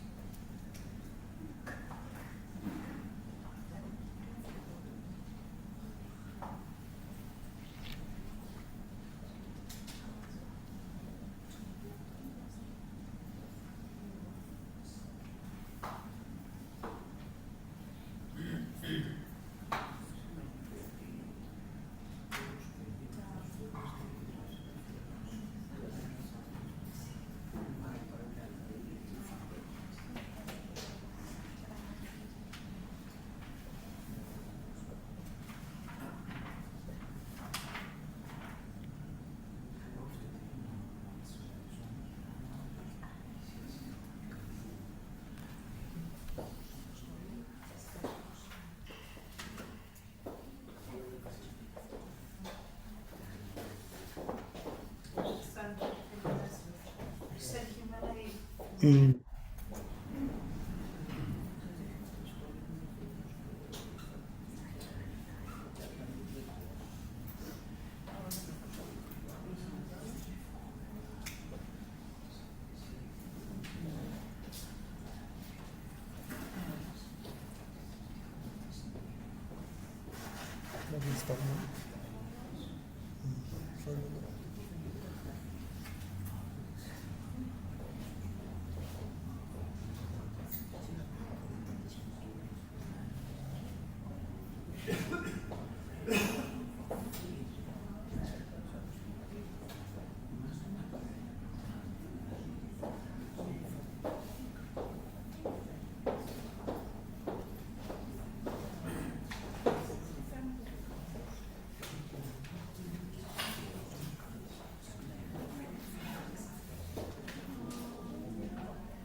Hey, Kevin Clinton, it's Graham Oliver here, speaking from Athens. I don't know if you can hear us, if you're in the room.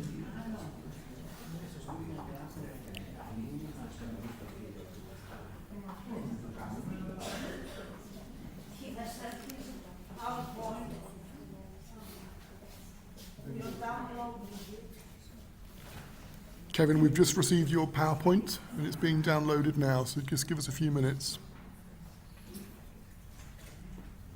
But if you can put your camera on and audio in the meantime, that'd be good.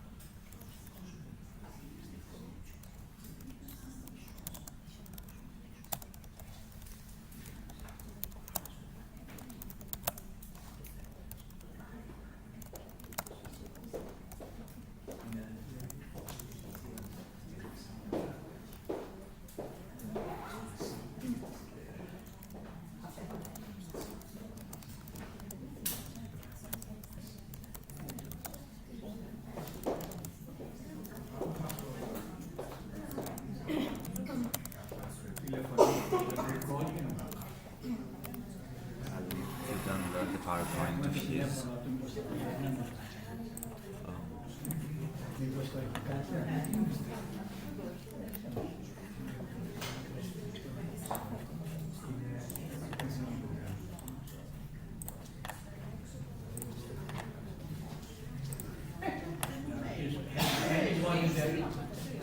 Has anybody the telephone number of him? No. Nobody? We have the PowerPoint, so we're nearly done. Yeah, but the email is ready tomorrow.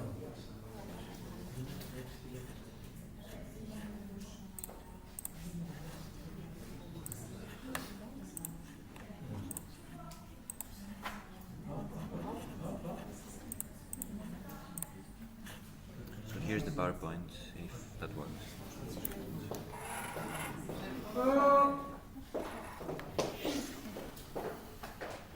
He did it.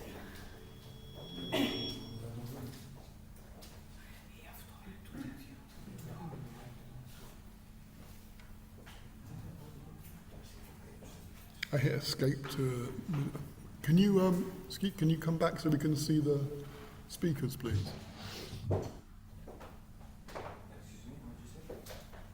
We just need to make sure that the other speaker is not necessarily here. So,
so am I mute now on the screen?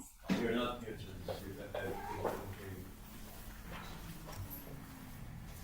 Okay. Thanks.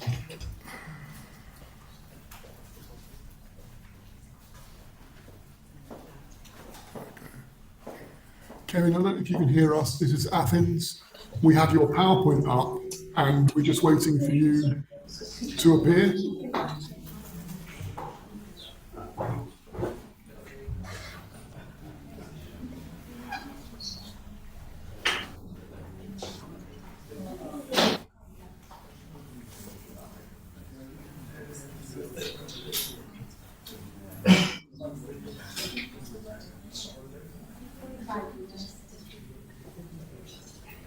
If anyone's got 5 grapes, some bread, we have an offering table.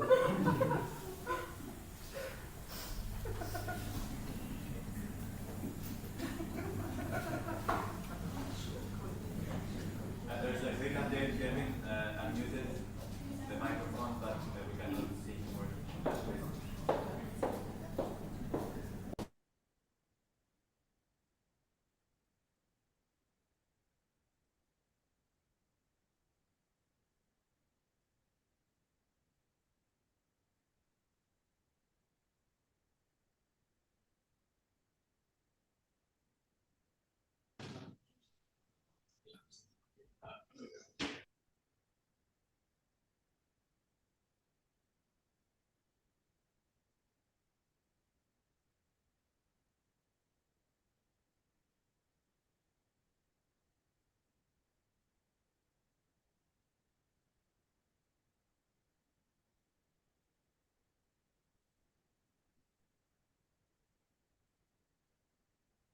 Okay, Kevin, your microphone is on.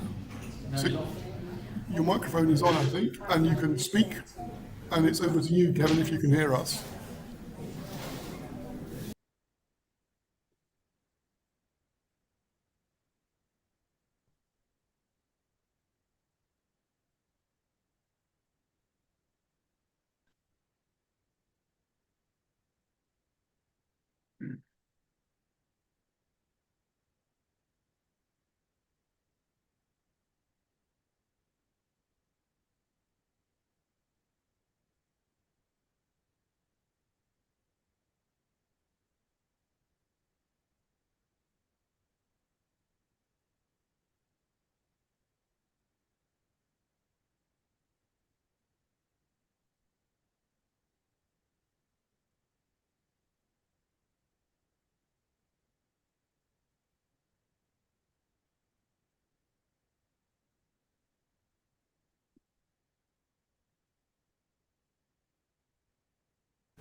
Kevin, it's Graham.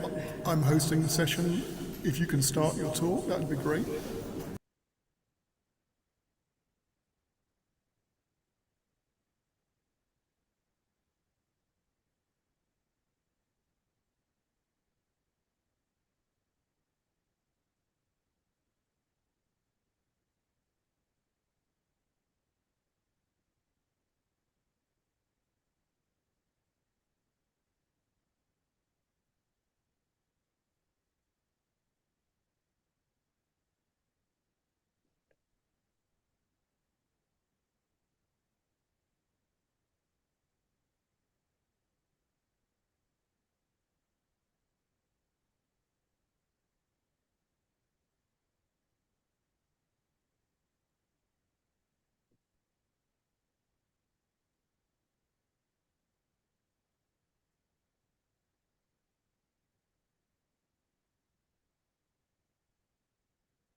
We cannot hear you. Can you hear us? And we can't see you. We saw you for a moment on the screen, but now no. His microphone's on, his video's off. You should be able to talk to him. Your video, your camera is off.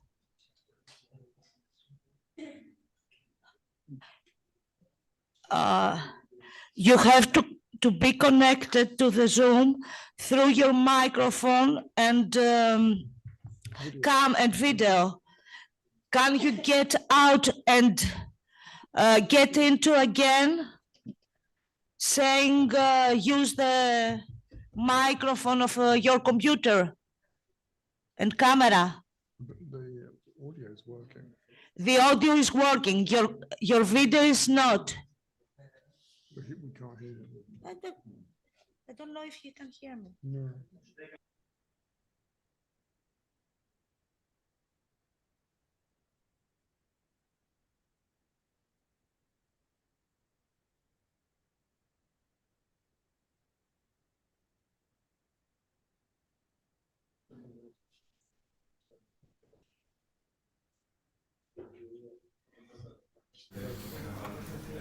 Hey Kevin, it's Graham talking through the Zoom.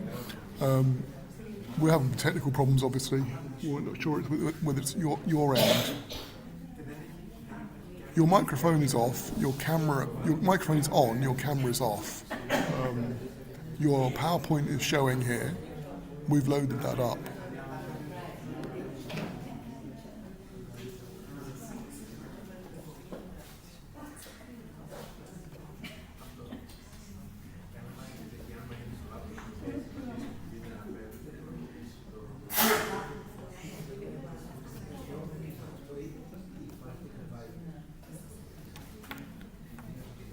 If there's a special problem that we can help, you could try and type it in the chat.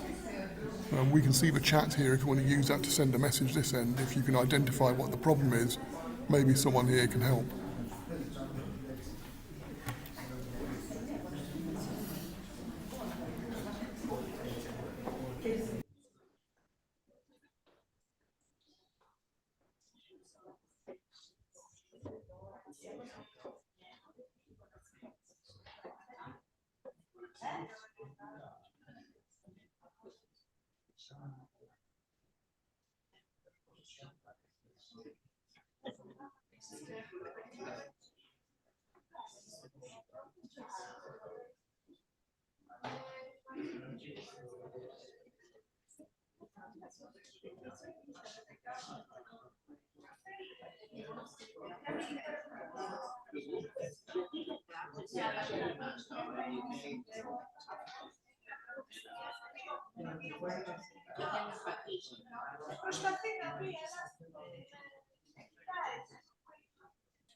Θα ξέρει το chat.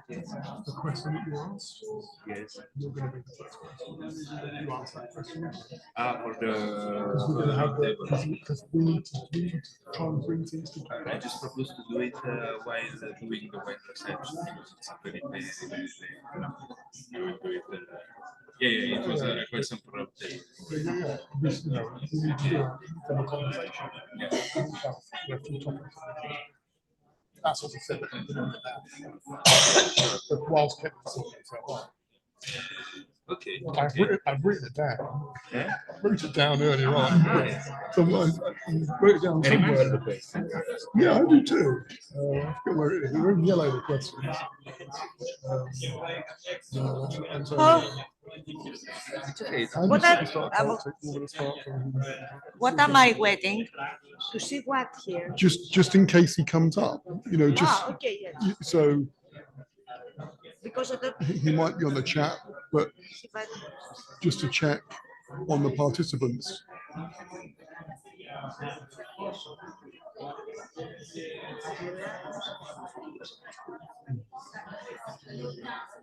So you just keep checking it.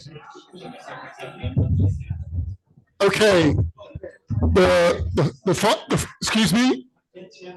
The 5 grapes have been digested, and the pips are, we have to wait for Kevin, but whilst we're waiting, we are now going to animate a discussion about all the things that we've been listening to today. So we're going to have a wrap-up sort of round table session now, and hopefully Professor Clinton will come through at some point.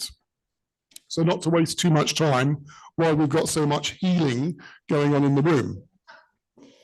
So in true parliamentarian fashion, the first question has already been arranged.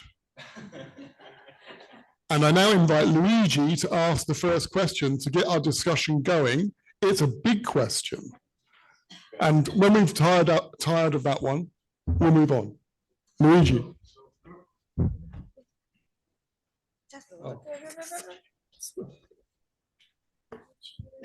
Okay, thank you. I should just repeat my former question that actually was more a question for the round table. So putting together all the inputs that we received from the paper, from the presentations of Milena Melfi, Maria Elena Gorrini, Oliver Graham, Francesco Sorbello, right? We were seeing different examples of how healing cults are installed, and different examples of how they go through crisis, of how they stop at some point. And my main question was to try to ask to all of them, what do they think? Because my impression is that healing cults are installed very easily, relatively easily, compared to how they are maintained. And they extinguish very easily if they are not maintained. They are really sensitive to war times. We have seen many different historical examples. So how does a cult diffuse, or many cults diffuse? Because in Attica we have a very special situation. We have Asclepius, Herosiatros, we have seen today, we have Amphiaraos, and more. We have so this was my starting point for discussion. How do we think these healing cults are maintained, or what are the reasons why they suddenly fail to exist or fail to continue? How can we read it through archaeology and epigraphy? That's great. So some nice succinct answers. I give it a try. I don't have an answer, of course, for this, as you imagine, but I can tell you, no, I don't have an answer for the origin, and I don't have an answer for the end. But, sorry, do I have to go here?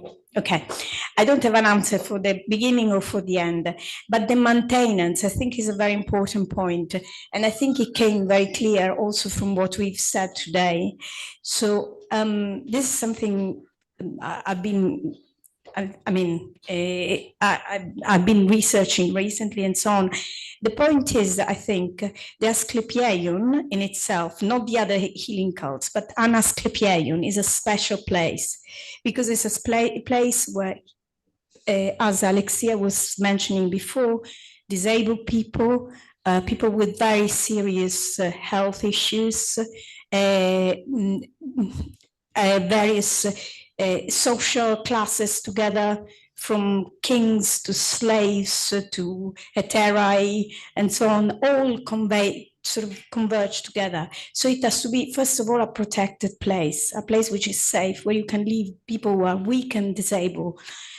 So it needs to have, I think, certain facilities that are always maintained, and certain facilities also for, we were saying before, blood spilling, people, I'm sorry, it's in the healing tales, vomiting, having all sorts of accidents in the place and so on. So it needs maintenance. It's not just any place. An Asclepieion is a place that needs constant maintenance. And this is, I think, the problem which comes out when there's always this need of reconstituting, reinstating, and so on. I think, in my opinion. So it's a special area. For the other healing cults, I think it was very clear that we don't have enough evidence, unfortunately, for saying more. So it's just what I can contribute to the issue. Any other comments or responses? It's not my idea. I mean, again, it's Leslie Dean Jones and then Milena have stated in several times that the Asclepieia work sometimes accordingly to plagues and so to big moments of crisis. And so you have a peak of dedications, but I repeat, this is Leslie Dean Jones and Melfi. They work with peaks of dedications, and when you stop having a famine or a plague, you have a decrease of dedications. We have big hiatuses. For minor healing cults, minor simply because we have less evidence, not because they were, of course, it's not a hierarchy, it's not a race of who is best.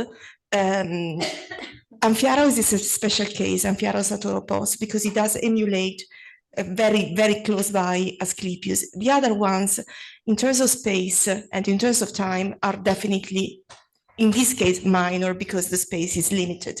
I see it in the Amineion, the sanctuaries of Heroes, the Atroi, the many ones that, of course, you were mentioning before as well. We were discussing it. The space is very, very limited, and so they must have worked in another way. Why do they end? When do they start? I don't know. Maybe we should look more into the beginning of the Hippocratic medicine at the, in the 5th century BC, before we have other figures such as Epimenides, Musaios, figures who do intervene with purifications, but not with healing. But this is, of course, is a partial view also because the majority of sources are not of the 7th or the 6th, of course. Thank you. Any other comments? So one of the other issues that came up in our conversation is the interface between the individual and the person. We've talked about experiences and emotions, what it is to being in a healing cult, and the level of the community. On the one hand, with the arrival of Asclepius and the response on the community level, the Asclepius cult, these healing cults look like a major issue for a community. how do we move between the individual and the community, and can a cult, I'm thinking of Amphiarios in Ramnus, but do these cults operate on both of these levels, or is that just the wrong way to think? Does anybody have an idea to address the different levels on which these cults are working, individual, community, etc.?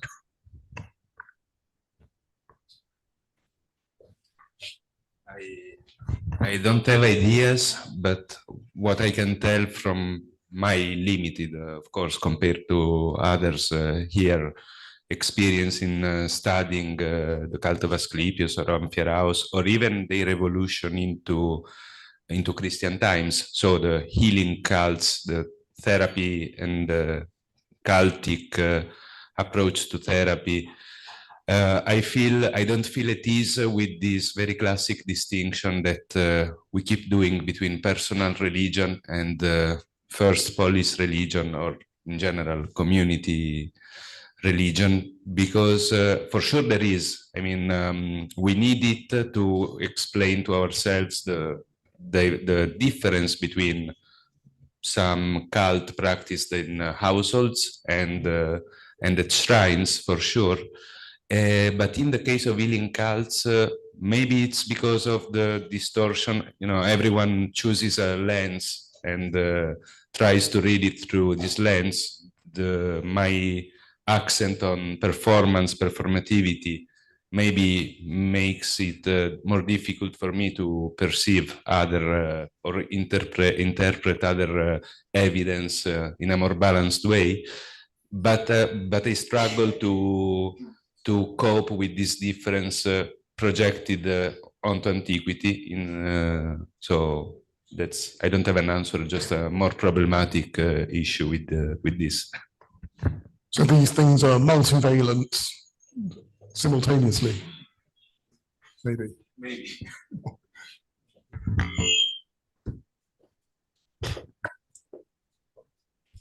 I do agree with what you've said. I just wanted to talk a little bit about the Amphiarion at Orobos, where you have decrees of the city and honorific statues, which are reused. You have a kind of palimpsest with these bases where decrees are added, and you have reuse of statues. So you have a completely different civic process going on of memory and of dedications, mostly honorific, but there are some votive ones done by families that are maintained. So you have all of that going on. At the Amphiarion, you also have, it's a dream oracle. It's not just the incubation that's happening. So that coexistence of the healing with the more personal, intimate side, but also civic decrees. So that's clearly going to be quite different from what's going on in the Asclepion, but certainly with Milena Melfi's emphasis on reuse, I think that's might be quite an interesting way of thinking about the coexistence of processes, the way that also they build on each other, and particularly the reuse of monuments. If I may add, these dreams that people were having, they were not important. I mean, if someone dreams away, it's just his dreams. The moment of the dreaming, the dreaming is itself is intimate, but the dream is relevant only when and if shared, especially in these sanctuaries. Otherwise, it's the fact that it might be therapeutic goes together with the fact that it must be shared with the rest of the audience of the worshippers at the sanctuaries.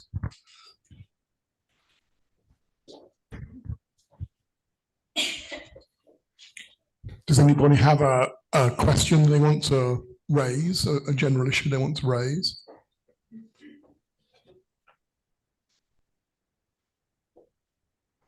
So one other question that we might think about, where does medicine and doctors fit into our picture of Asclepia, Amphiaraon in these healing cults?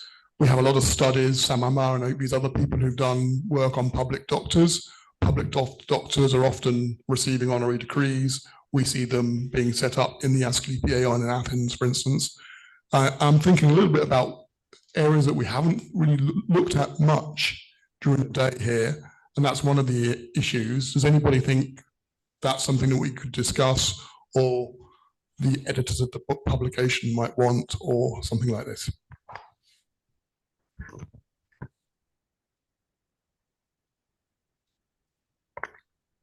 No one chose a topic. We do have a doctor in the room. I think that they must have had physicians with them. It was clear that there was a priest. Sophocles was not a physician. But on the other side, we see that Galen or Hippocrates family belonged to the Asclepieion. So there are doctors, or the play that they are the priests. They are priests and doctors, but they perform operations from Aristophanes. We know that there was blood afterwards in the room. So they had performed an operation. So it must have been a physician. Then we have the hydrotherapy practically everywhere, the positherapy, drinking. So all these things are going with the theme of the medical standard of the time. And I think either it was the priest that had the knowledge, or it was somebody else, the one that was carrying the. And for me, the dreaming is something very practical. I can't believe that Hippocrates and Galen, such personalities, that they say that it's not God is responsible for an illness. And then they ask God to help. Huh? Isn't it peculiar? So why? Because probably the God is helping. Really, it's an auto-suggestion, and without that, you cannot fight the illness. And then there is another thing.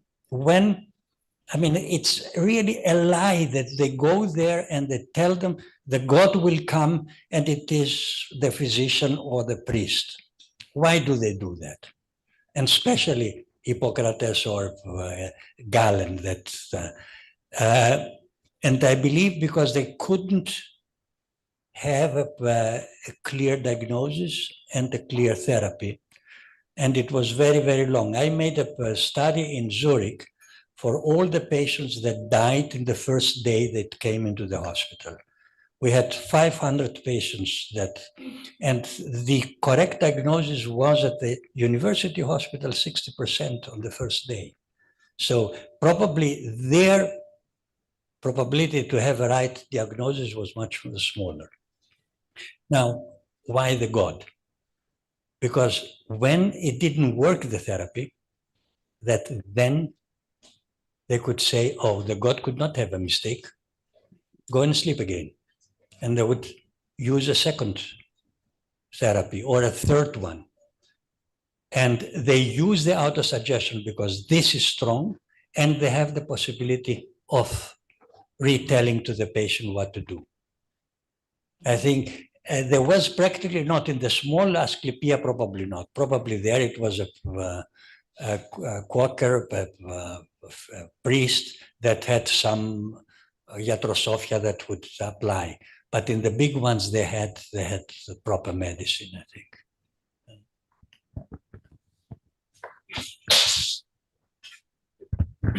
There is a very interesting point that has been made by Lorenzo Perilli, I think, who studies the compositional background of the Yamata stories, of the miracle tales, and parts of the Hippocratic corpus, and comparing, for example, different. We don't have much evidence of miracle tales, inscribed miracle tales. There is, of course, Epidavros, 4th century BC, the most corposo, the most relevant corpus, rich corpus, and there is, for example, another significant, even though not comparable to Epidavros, in Lebena corpus, different chronologies, 2nd century BC, And comparing the two corpuses with the evolution of Hippocratic writing, he suggests that whereas in Epidavros, so in the earlier miracle tales, the stories are actually miracles. They are not. They're not just healing processes justified or verified or leaded by the god. Whereas in Lebena, there are prescriptions. We have recipes. We have a way of inscribing the healing process that it's much closer to to how a doctor could operate at the time. Of course, this tells us more. What this tells us directly is the level of expectation of medical culture shared by the people going to an Asclepieion, but also indirectly, that's the argument of Lorenzo Perilli.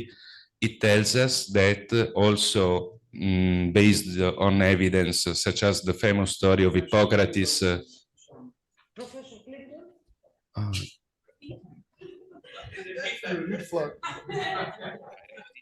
Is the level of expectation. So anyway, to wrap it up, just based on by the people going to an Asclepieion, but also indirectly, that's the argument of Lorenzo Perilli, tells us that also based on evidence such as the famous story of Hippocrates.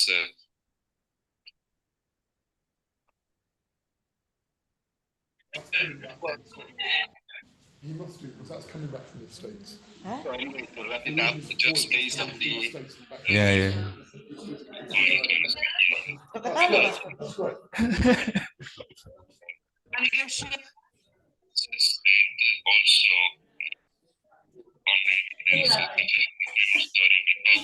Kevin, you should be able to hear me now.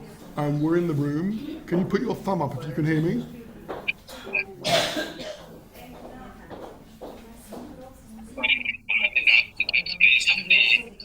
Kevin, you should be able to speak now.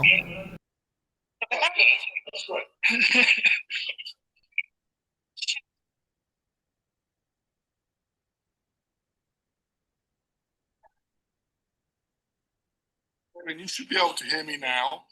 We're in the room. Can you put your thumb up if you can hear me?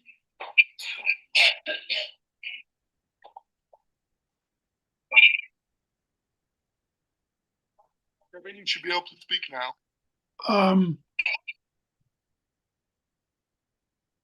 Can you hear me? Can you hear me? You should be able to hear me now. We're in the room. Can you put your thumb up if you can hear me?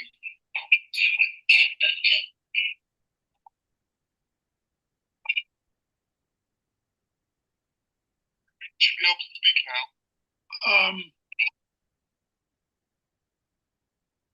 Can you hear me? Can you hear me? Are you talking to me?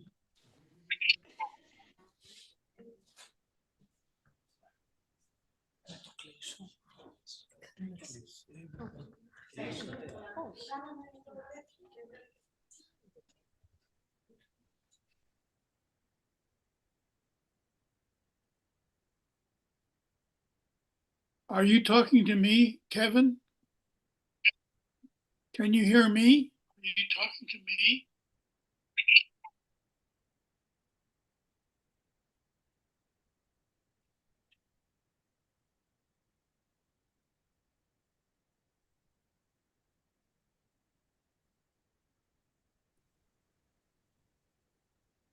Kevin, I think that it is meant to be your paper now, and we online can hear you well.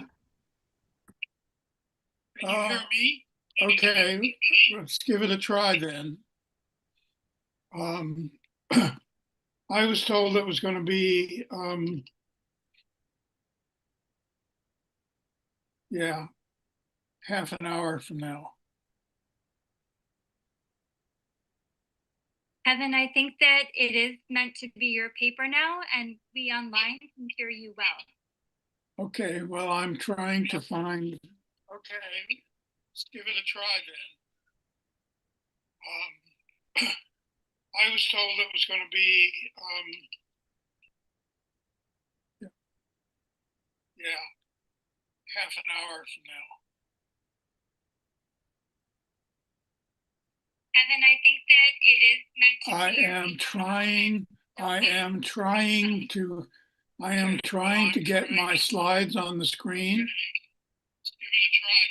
but I'm not sure that it's working.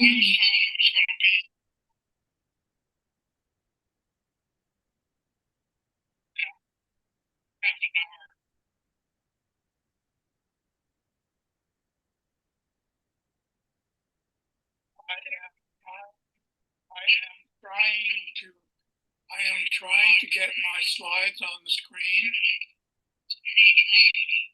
but I'm not sure that it's working.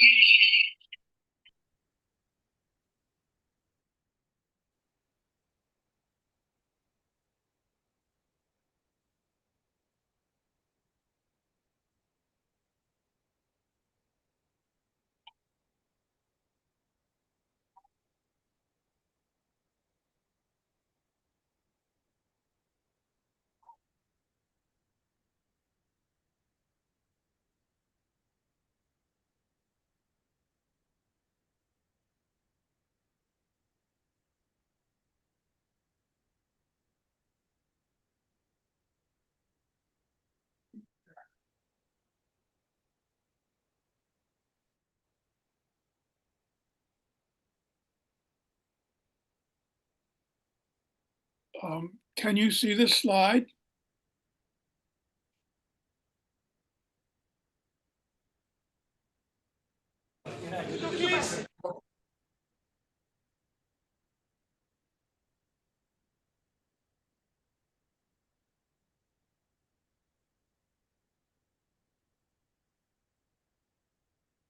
Can you see this slide? Hello? Can you see this slide? Yes. Can you see this slide?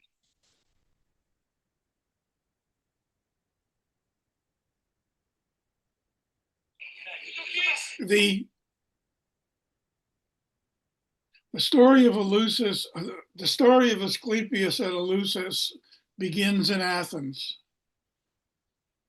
He is, I believe, the only god. Can you see this slide? Hello? Can you see this slide? Yes. Can you see this slide? Asclepius is, I believe, the only god for whom we know the exact day of his arrival within the walls. The story of Asclepius at Eleusis begins in Athens. He is, I believe, there is something wrong with the connection because I'm getting an echo of what I'm saying.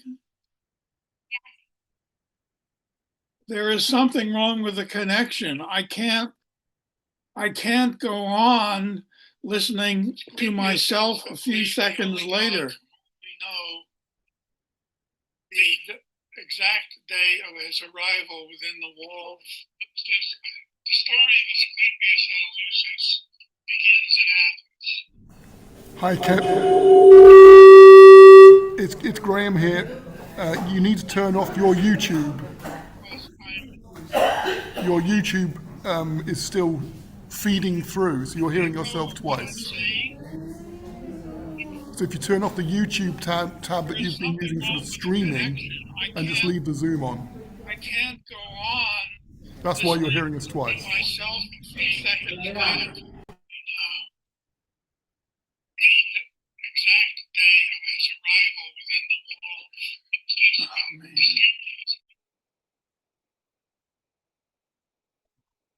Hi, Ken. Yes. It's Graham here. You need to turn off your YouTube.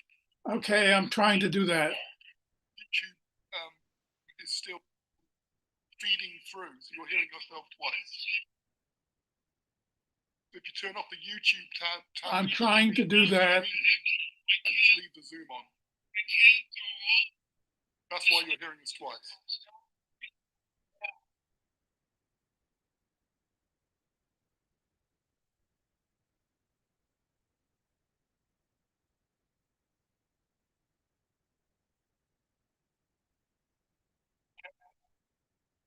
Yes. Okay, I turned it off. Let me try again.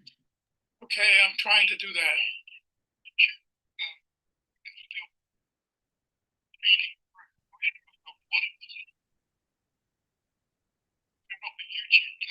I'm trying to do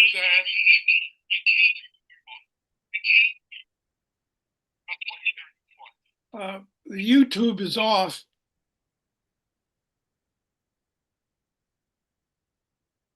Okay, the story of Asclepius at Eleusis begins in Athens. He is, I believe, the only god for whom we know the exact date of his arrival within the walls of the Asti of the city. It was Boedromion 17, 420 BC.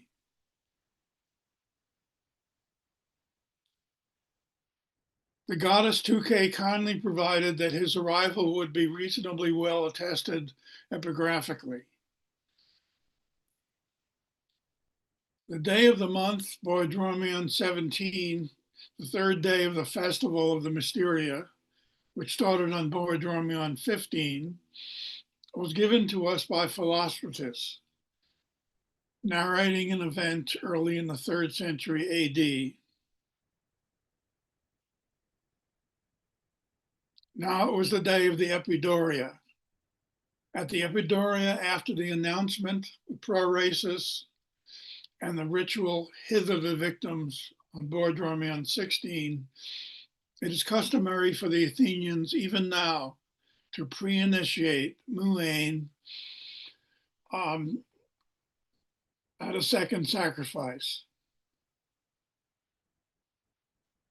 This practice they instituted in honor of Asclepius because they pre-initiated him in Muasan Auton when he arrived from Epidaurus, too late for the mysteries.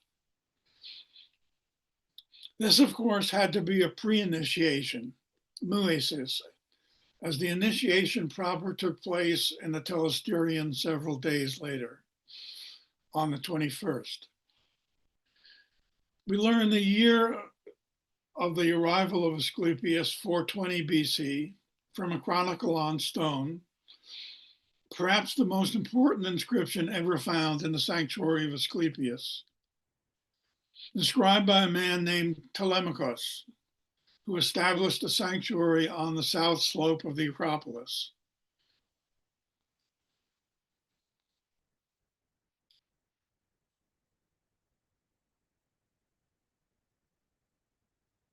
So in line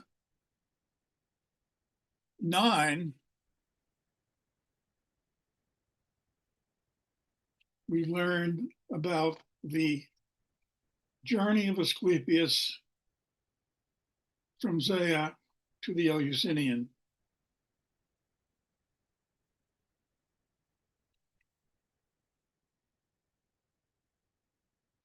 The chronicle starts with Telemachus in third person. Telemachus was the first to found the sanctuary and altar, etc. After lacuna in line 9, the subject is no longer Telemachus, but Asclepius. Coming up from Zea at the Greater Mysteria, he was housed in the Eleusinian. Then the subject switches back to Telemachus. Telemachus brought him here, that is to the south slope, on a chariot. Clearly, Telemachus brought a statue of Asclepius on a chariot from the Eleusinian to the site of the new sanctuary on the south slope. Why then did Asclepius apparently make his way by himself from Zea to the Eleusinian? Or rather, How did the statue make its way from Zea to the Eleusinian? We happen to know from other documents that the Eleusinian priestly clans, the Eleumobidai and the Cherokes, played a major role in arranging the for Asclepius to come from Epidaurus. And of course, they would have wanted him to reside at the city Eleusinian. This was clearly a different effort from Telemachus's project. The opposition of the two groups is confirmed in lines 21 to 22 of the Chronicle. The Eleusinian Cherokes brought a lawsuit concerning the property of the new sanctuary and forced Telemachus to make some changes. However, since he must have received authorization from the Demos to found the sanctuary, based on the oracles he mentioned in lines 15 to 16, the new sanctuary, and not the Eleusinian, became the permanent residence of Asclepius in the Asti of Athens. We learn from a fragment of the late 5th century sacred calendar that the Eleusinian priests succeeded in arranging for officials to accompany the statue of Asclepius from Epidaurus.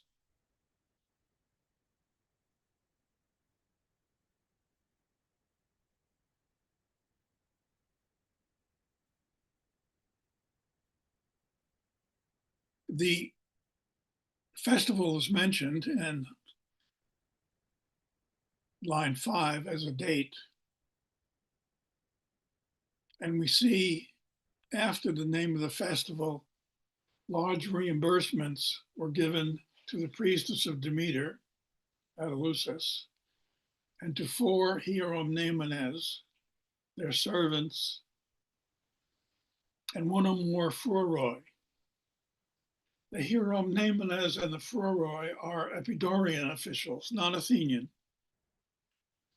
They most likely accompanied the statue of Asclepius in the annual procession from Zea to the Eleusinian.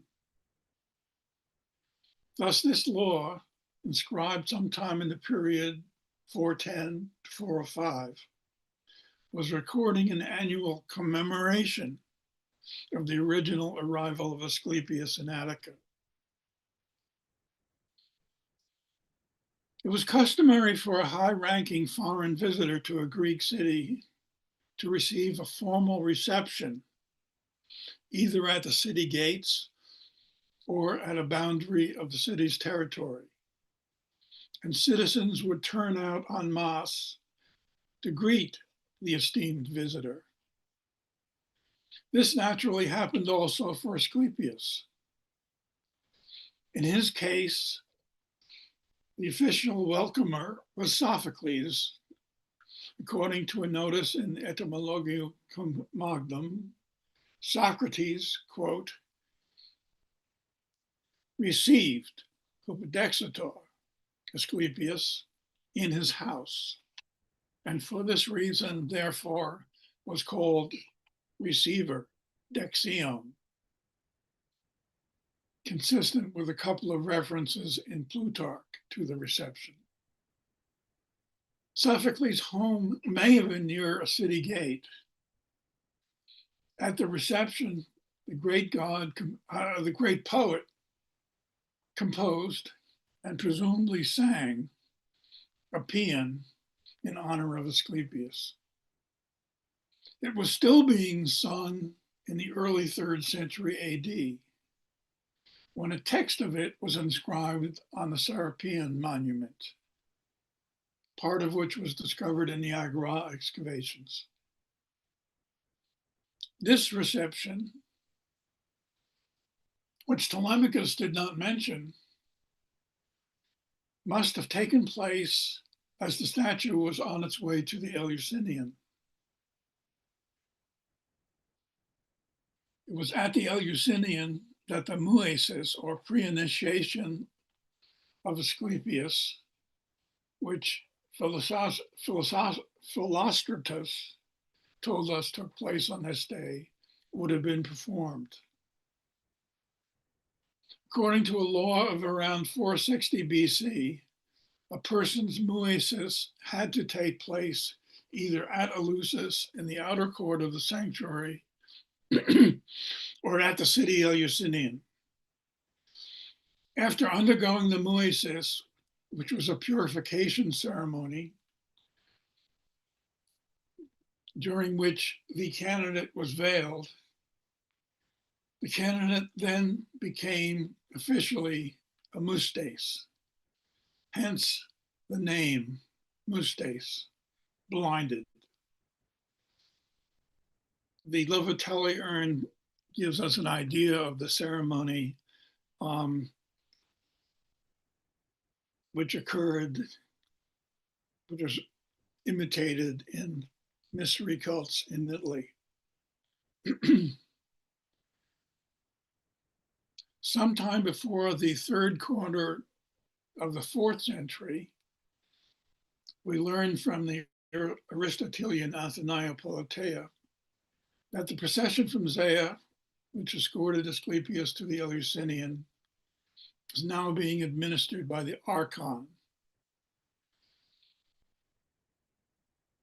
The Archon administers processions, the one taking place for Asclepius when the Mystae are idle, and the procession of the greater Dionysia, together with the Epimeletai.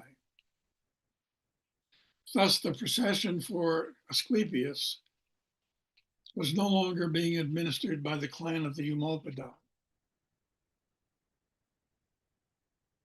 Like the Paean of Sophocles, which was still being sung in the 3rd century AD at the annual reception of Asclepius, the muesis, the pre-initiation, was also being performed, as Philostratus reported. And there is additional information. Another extraordinary inscription, perhaps the second most important inscription discovered in the Asclepieion, confirms that both events were happening around the end of the 1st century AD.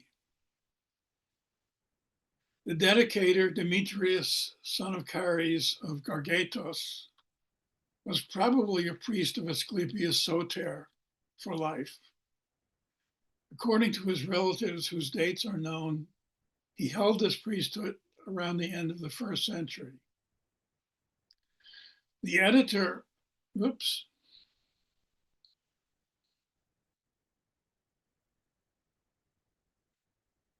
The editor who first published this inscription, Stephanos Koumenoudis, in 1877, immediately realized that the enormous blank space above the inscription must have held a painting. The stone, as preserved, has a minimum height of 77 centimeters and a width of 52 centimeters. To accommodate the new restoration on the left, an additional 26 centimeters must be added. And for the restoration on the right, 10 centimeters. So just to accommodate the inscription, the minimum original width was 88 centimeters. We, of course, do not know the size of the margins to the left and the right of the original inscription. So an estimate of 1 meter high and 1 meter wide may not be far from correct. The subject of the painting is announced in the dedication.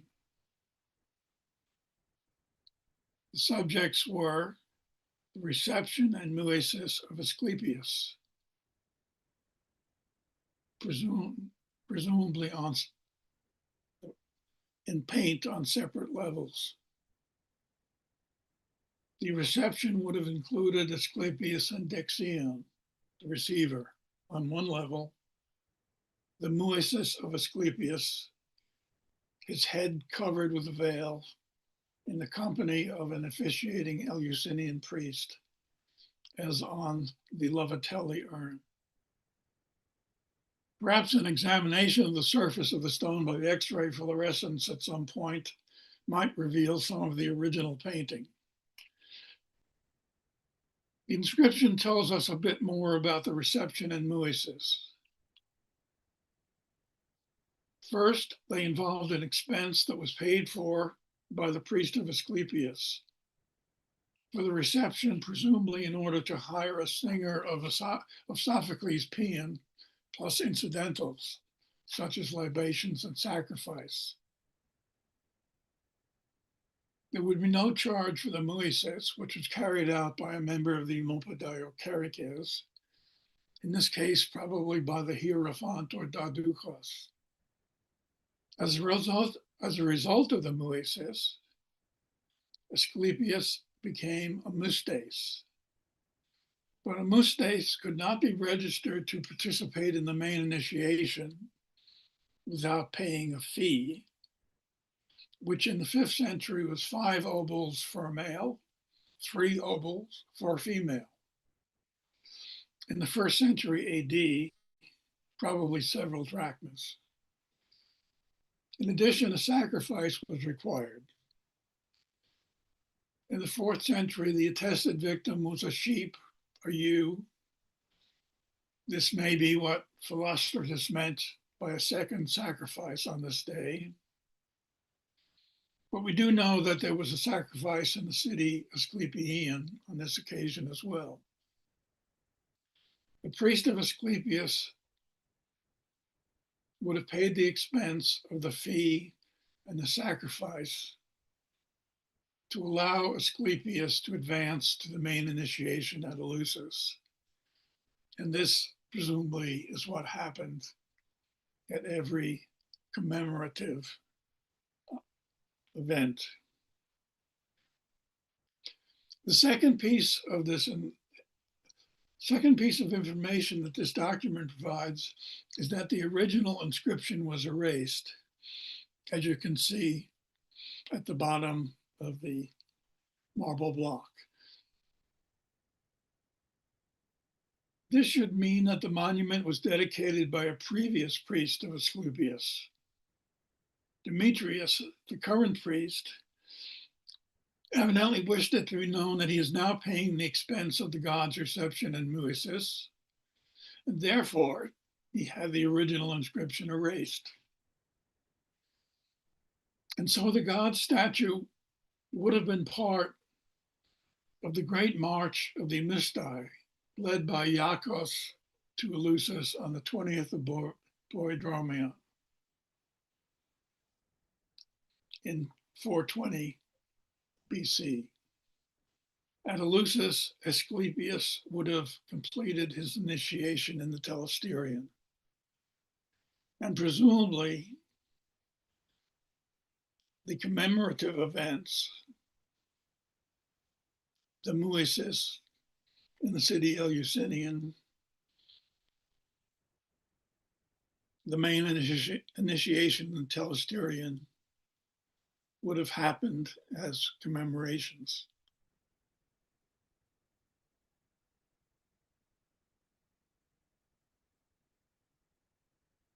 A monument at Eleusis that commemorates the service of the Hierophantus, who took part in the initiation of Hadrian, recounts famous initiations of much earlier times.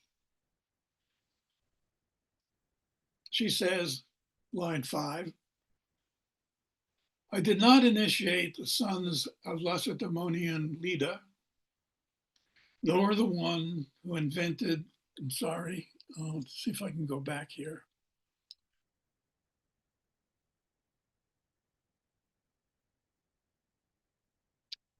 I'm not sure. Can I go back? Yes.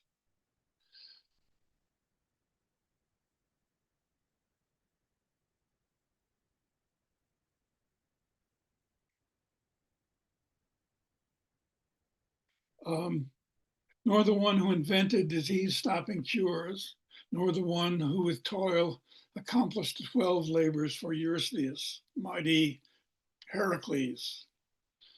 But I did initiate the ruler of broad chorused earth and the barren sea, Hadrian. She counts Asclepius among famous heroes who were initiated at Eleusis, but she missed initiating Asclepius by several centuries. Castor, Pollux, and Heracles can be seen on vase paintings. Here we see two Dioscuri, the upper left, upper right, with a starburst identifying them, holding the initiates, mystic staffs, and Heracles in the lower left with his staff. At any rate, the Hierophantous confirmed that Asclepius indeed took part in the procession of the initiates to Eleusis and was initiated in the Telesterion. Since the reception and pre-initiation of Asclepius that took place annually as commemorations since the original events in 420 BC were merely that, commemorations, that should be the case also for his initiation at Eleusis. His statue would make the trip to the sanctuary and may even have been present in the Telesterion during the ceremony. That would be consistent with the statement of the Hierophantous that she did not initiate him. One can only be initiated once, but it is possible to attend several times. Hadrian, we know, went 3 times, Cicero 2 times, and was hoping for a 3rd time, but unfortunately died before that could happen. As a possible material witness that Asclepius was present at Eleusis, we have a statue base dedicated by Herodes Atticus with an elegiac couplet. Herodes dedicated fellow initiate Asclepius to Demeter in thanks for warding off his illness. The space is 90 centimeters wide and 43 centimeters deep, so it undoubtedly held a life-size statue, a very expensive gift. Herodes made this dedication in the year 175, when an illness forced him to spend time at the port of Oricon in Illyria on his way home from his meeting with Marcus Aurelius in Sirmium. He presumably prayed to Asclepius as a fellow Mustes for a cure, perhaps with a promise that he had made to Marcus in mind to serve as the emperor's mystagogue in the Mysteria of the following year. A promise that he was, thanks to Asclepius, able to keep. That Herodes had such a close relationship with Asclepius as Mustes might indicate that during his own initiation, he had a role in transporting the god statue to Eleusis.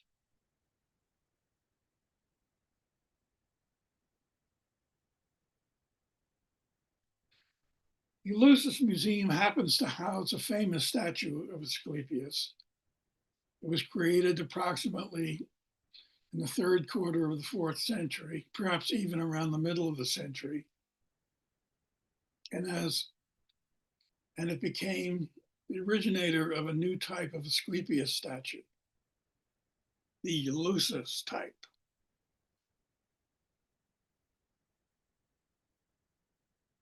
It came from a local sanctuary of Asclepius, which has not yet been identified. The statue, along with much other material from the sanctuary, was found in a vineyard along the right bank of the Cephisus River, approximately 1 kilometer north of the sanctuary of Demeter and Kore. It's just north of the Ethniki Odos.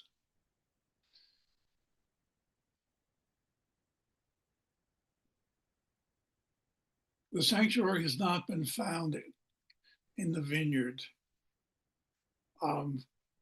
where various pieces of material from this sanctuary were found. Calliope Papangali, director emerita of the Eleusis Museum, surveyed the property and has informed me that she could not find any trace of a sanctuary on it. It's quite possible that the sanctuary was located farther upstream and the objects were washed down to the vineyard in one or more floods. The sanctuary was in use from before the middle of the 4th century BC until at least the 3rd century AD.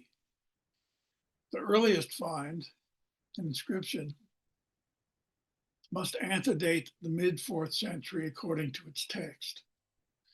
Andreas Schias dated it to the 5th century, but unfortunately the stone has been lost, making it impossible to confirm his date.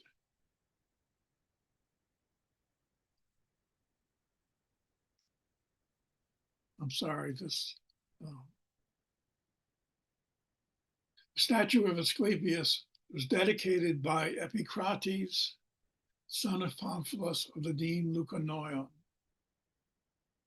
He should be the brother of Crates, son of Pamphilus of Leuconoion, who was the contractor for the construction of a new stoa by the south wall of the sanctuary of Demeter and Kore in the year 354-3. In fact, he may even have been the guarantor of the contract. In any case, a date of around 350 is certainly possible for the statue of Asclepius. This local sanctuary was evidently private.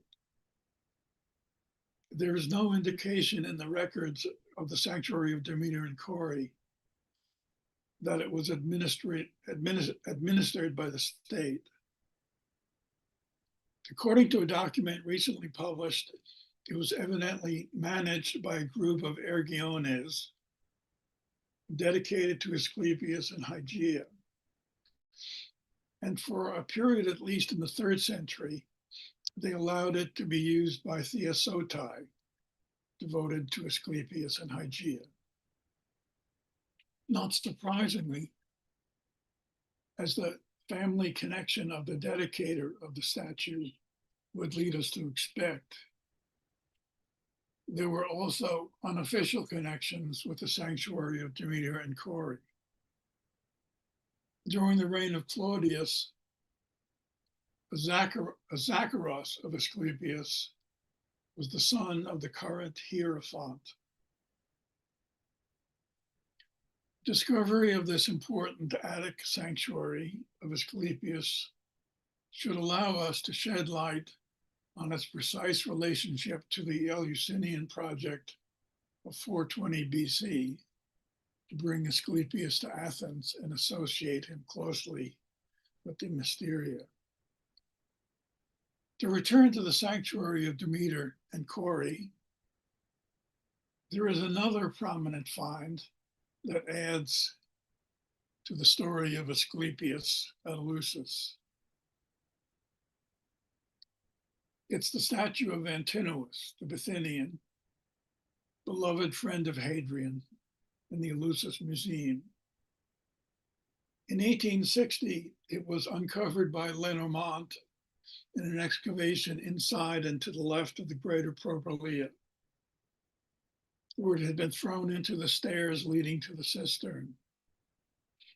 causing it to be broken into pieces. So it probably stood somewhere in the vicinity of the greater Propylaea, perhaps on the side of the processional path leading to the Tausterium. Its back is unfinished, so was not meant to be seen. Antinous was probably initiated in 128 AD, when he accompanied Hadrian to Eleusis. Lenormant regarded this Antinous as a god assimilated to Dionysus, that is, a Neos Dionysos. However, there's nothing specifically Dionysus about the figure of Antinous here, and the omphalos next to his left foot points rather to Asclepius, perhaps an assimilation, a Neos Asclepios, as I and others have thought.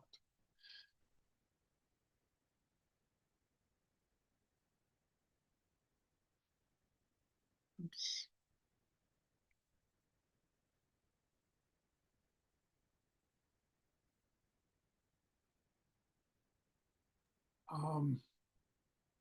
I meant to include a slide of Asclepius statue at Naples, but apparently it did not make it.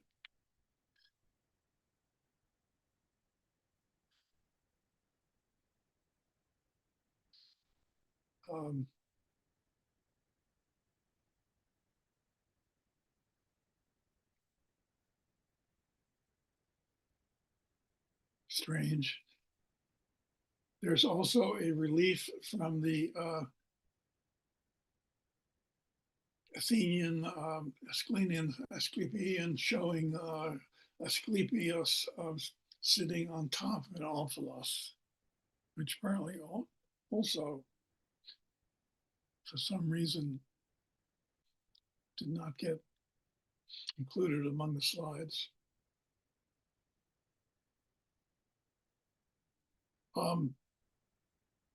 Meyer, in his thorough study of the figure in his 1991 monograph on Antinous, found that there is nothing about the figure itself that would preclude an identification with Asclepius. But he was hesitant to affirm that it is indeed an Asclepius because it is not a known Asclepius type. And it has no exact parallel from a sanctuary of Asclepius as an Asclepius statue. The reason for this, I strongly suspect, is that the figure was not meant to mimic Asclepius. Nevertheless, the close association of an omphalos suggests that Antinous here has some association with Asclepius. What Antinous is doing here is probably indicated by the object he is holding in his right hand, which, alas, is not there. The angle of his upper arm indicates that his arm was extended diagonally in front of him. And he is dressed in a long himation, the garment that many initiates would wear. It's quite possible the object he was holding, unfortunately we cannot be sure, was the initiate's characteristic myrtle staff, which we saw the Dioscuri carrying. He was, after all, at Eleusis. Antinous was at Eleusis to be initiated. But it's also possible that he was holding an attribute of Asclepius. His association with Asclepius, indicated by the omphalos, may mean he was also a surrogate for Asclepius, serving the god just as the Eleusinian priests and priestesses served Demeter and Kore. In this way, commemorating once again the original initiation of Asclepius in 420 BC. So the story of Asclepius at Eleusis must end with a couple of questions. Were Herodes and Antinous responsible for Asclepius being present at the sanctuary in 128 and 176 AD? Was the local sanctuary of Asclepius in Eleusis established in connection with the Eleusis project, the project to attach Asclepius to the Mysteria in 420? We may learn the answer when the sanctuary is discovered and excavated. Thank you.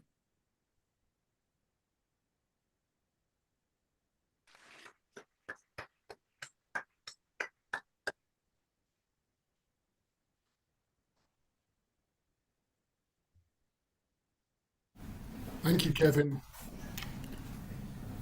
We're going to have probably time for a few questions for Kevin. Has anyone got questions for Kevin?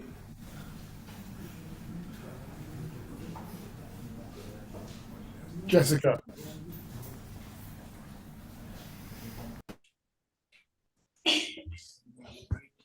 Hi, Kevin. Thank you so much for that talk. My question is about Can't hear you, Jess. Oh, can you hear me? Yes. Okay. Can you hear me? I can hear you, Kevin.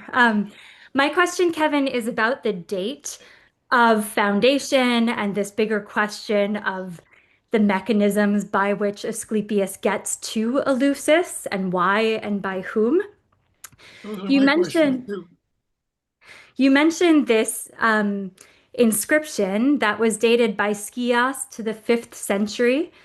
Yes.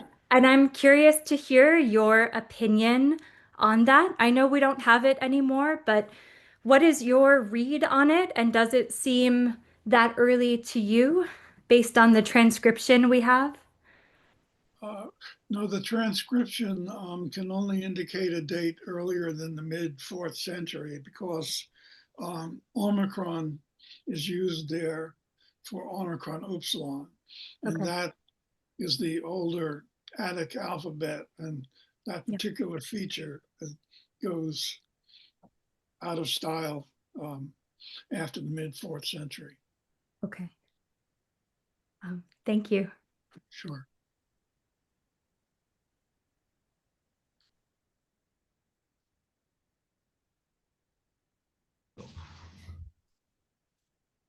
Well, thank you very much. And thank you, Kevin. Let's give Kevin a round of applause. Thank you.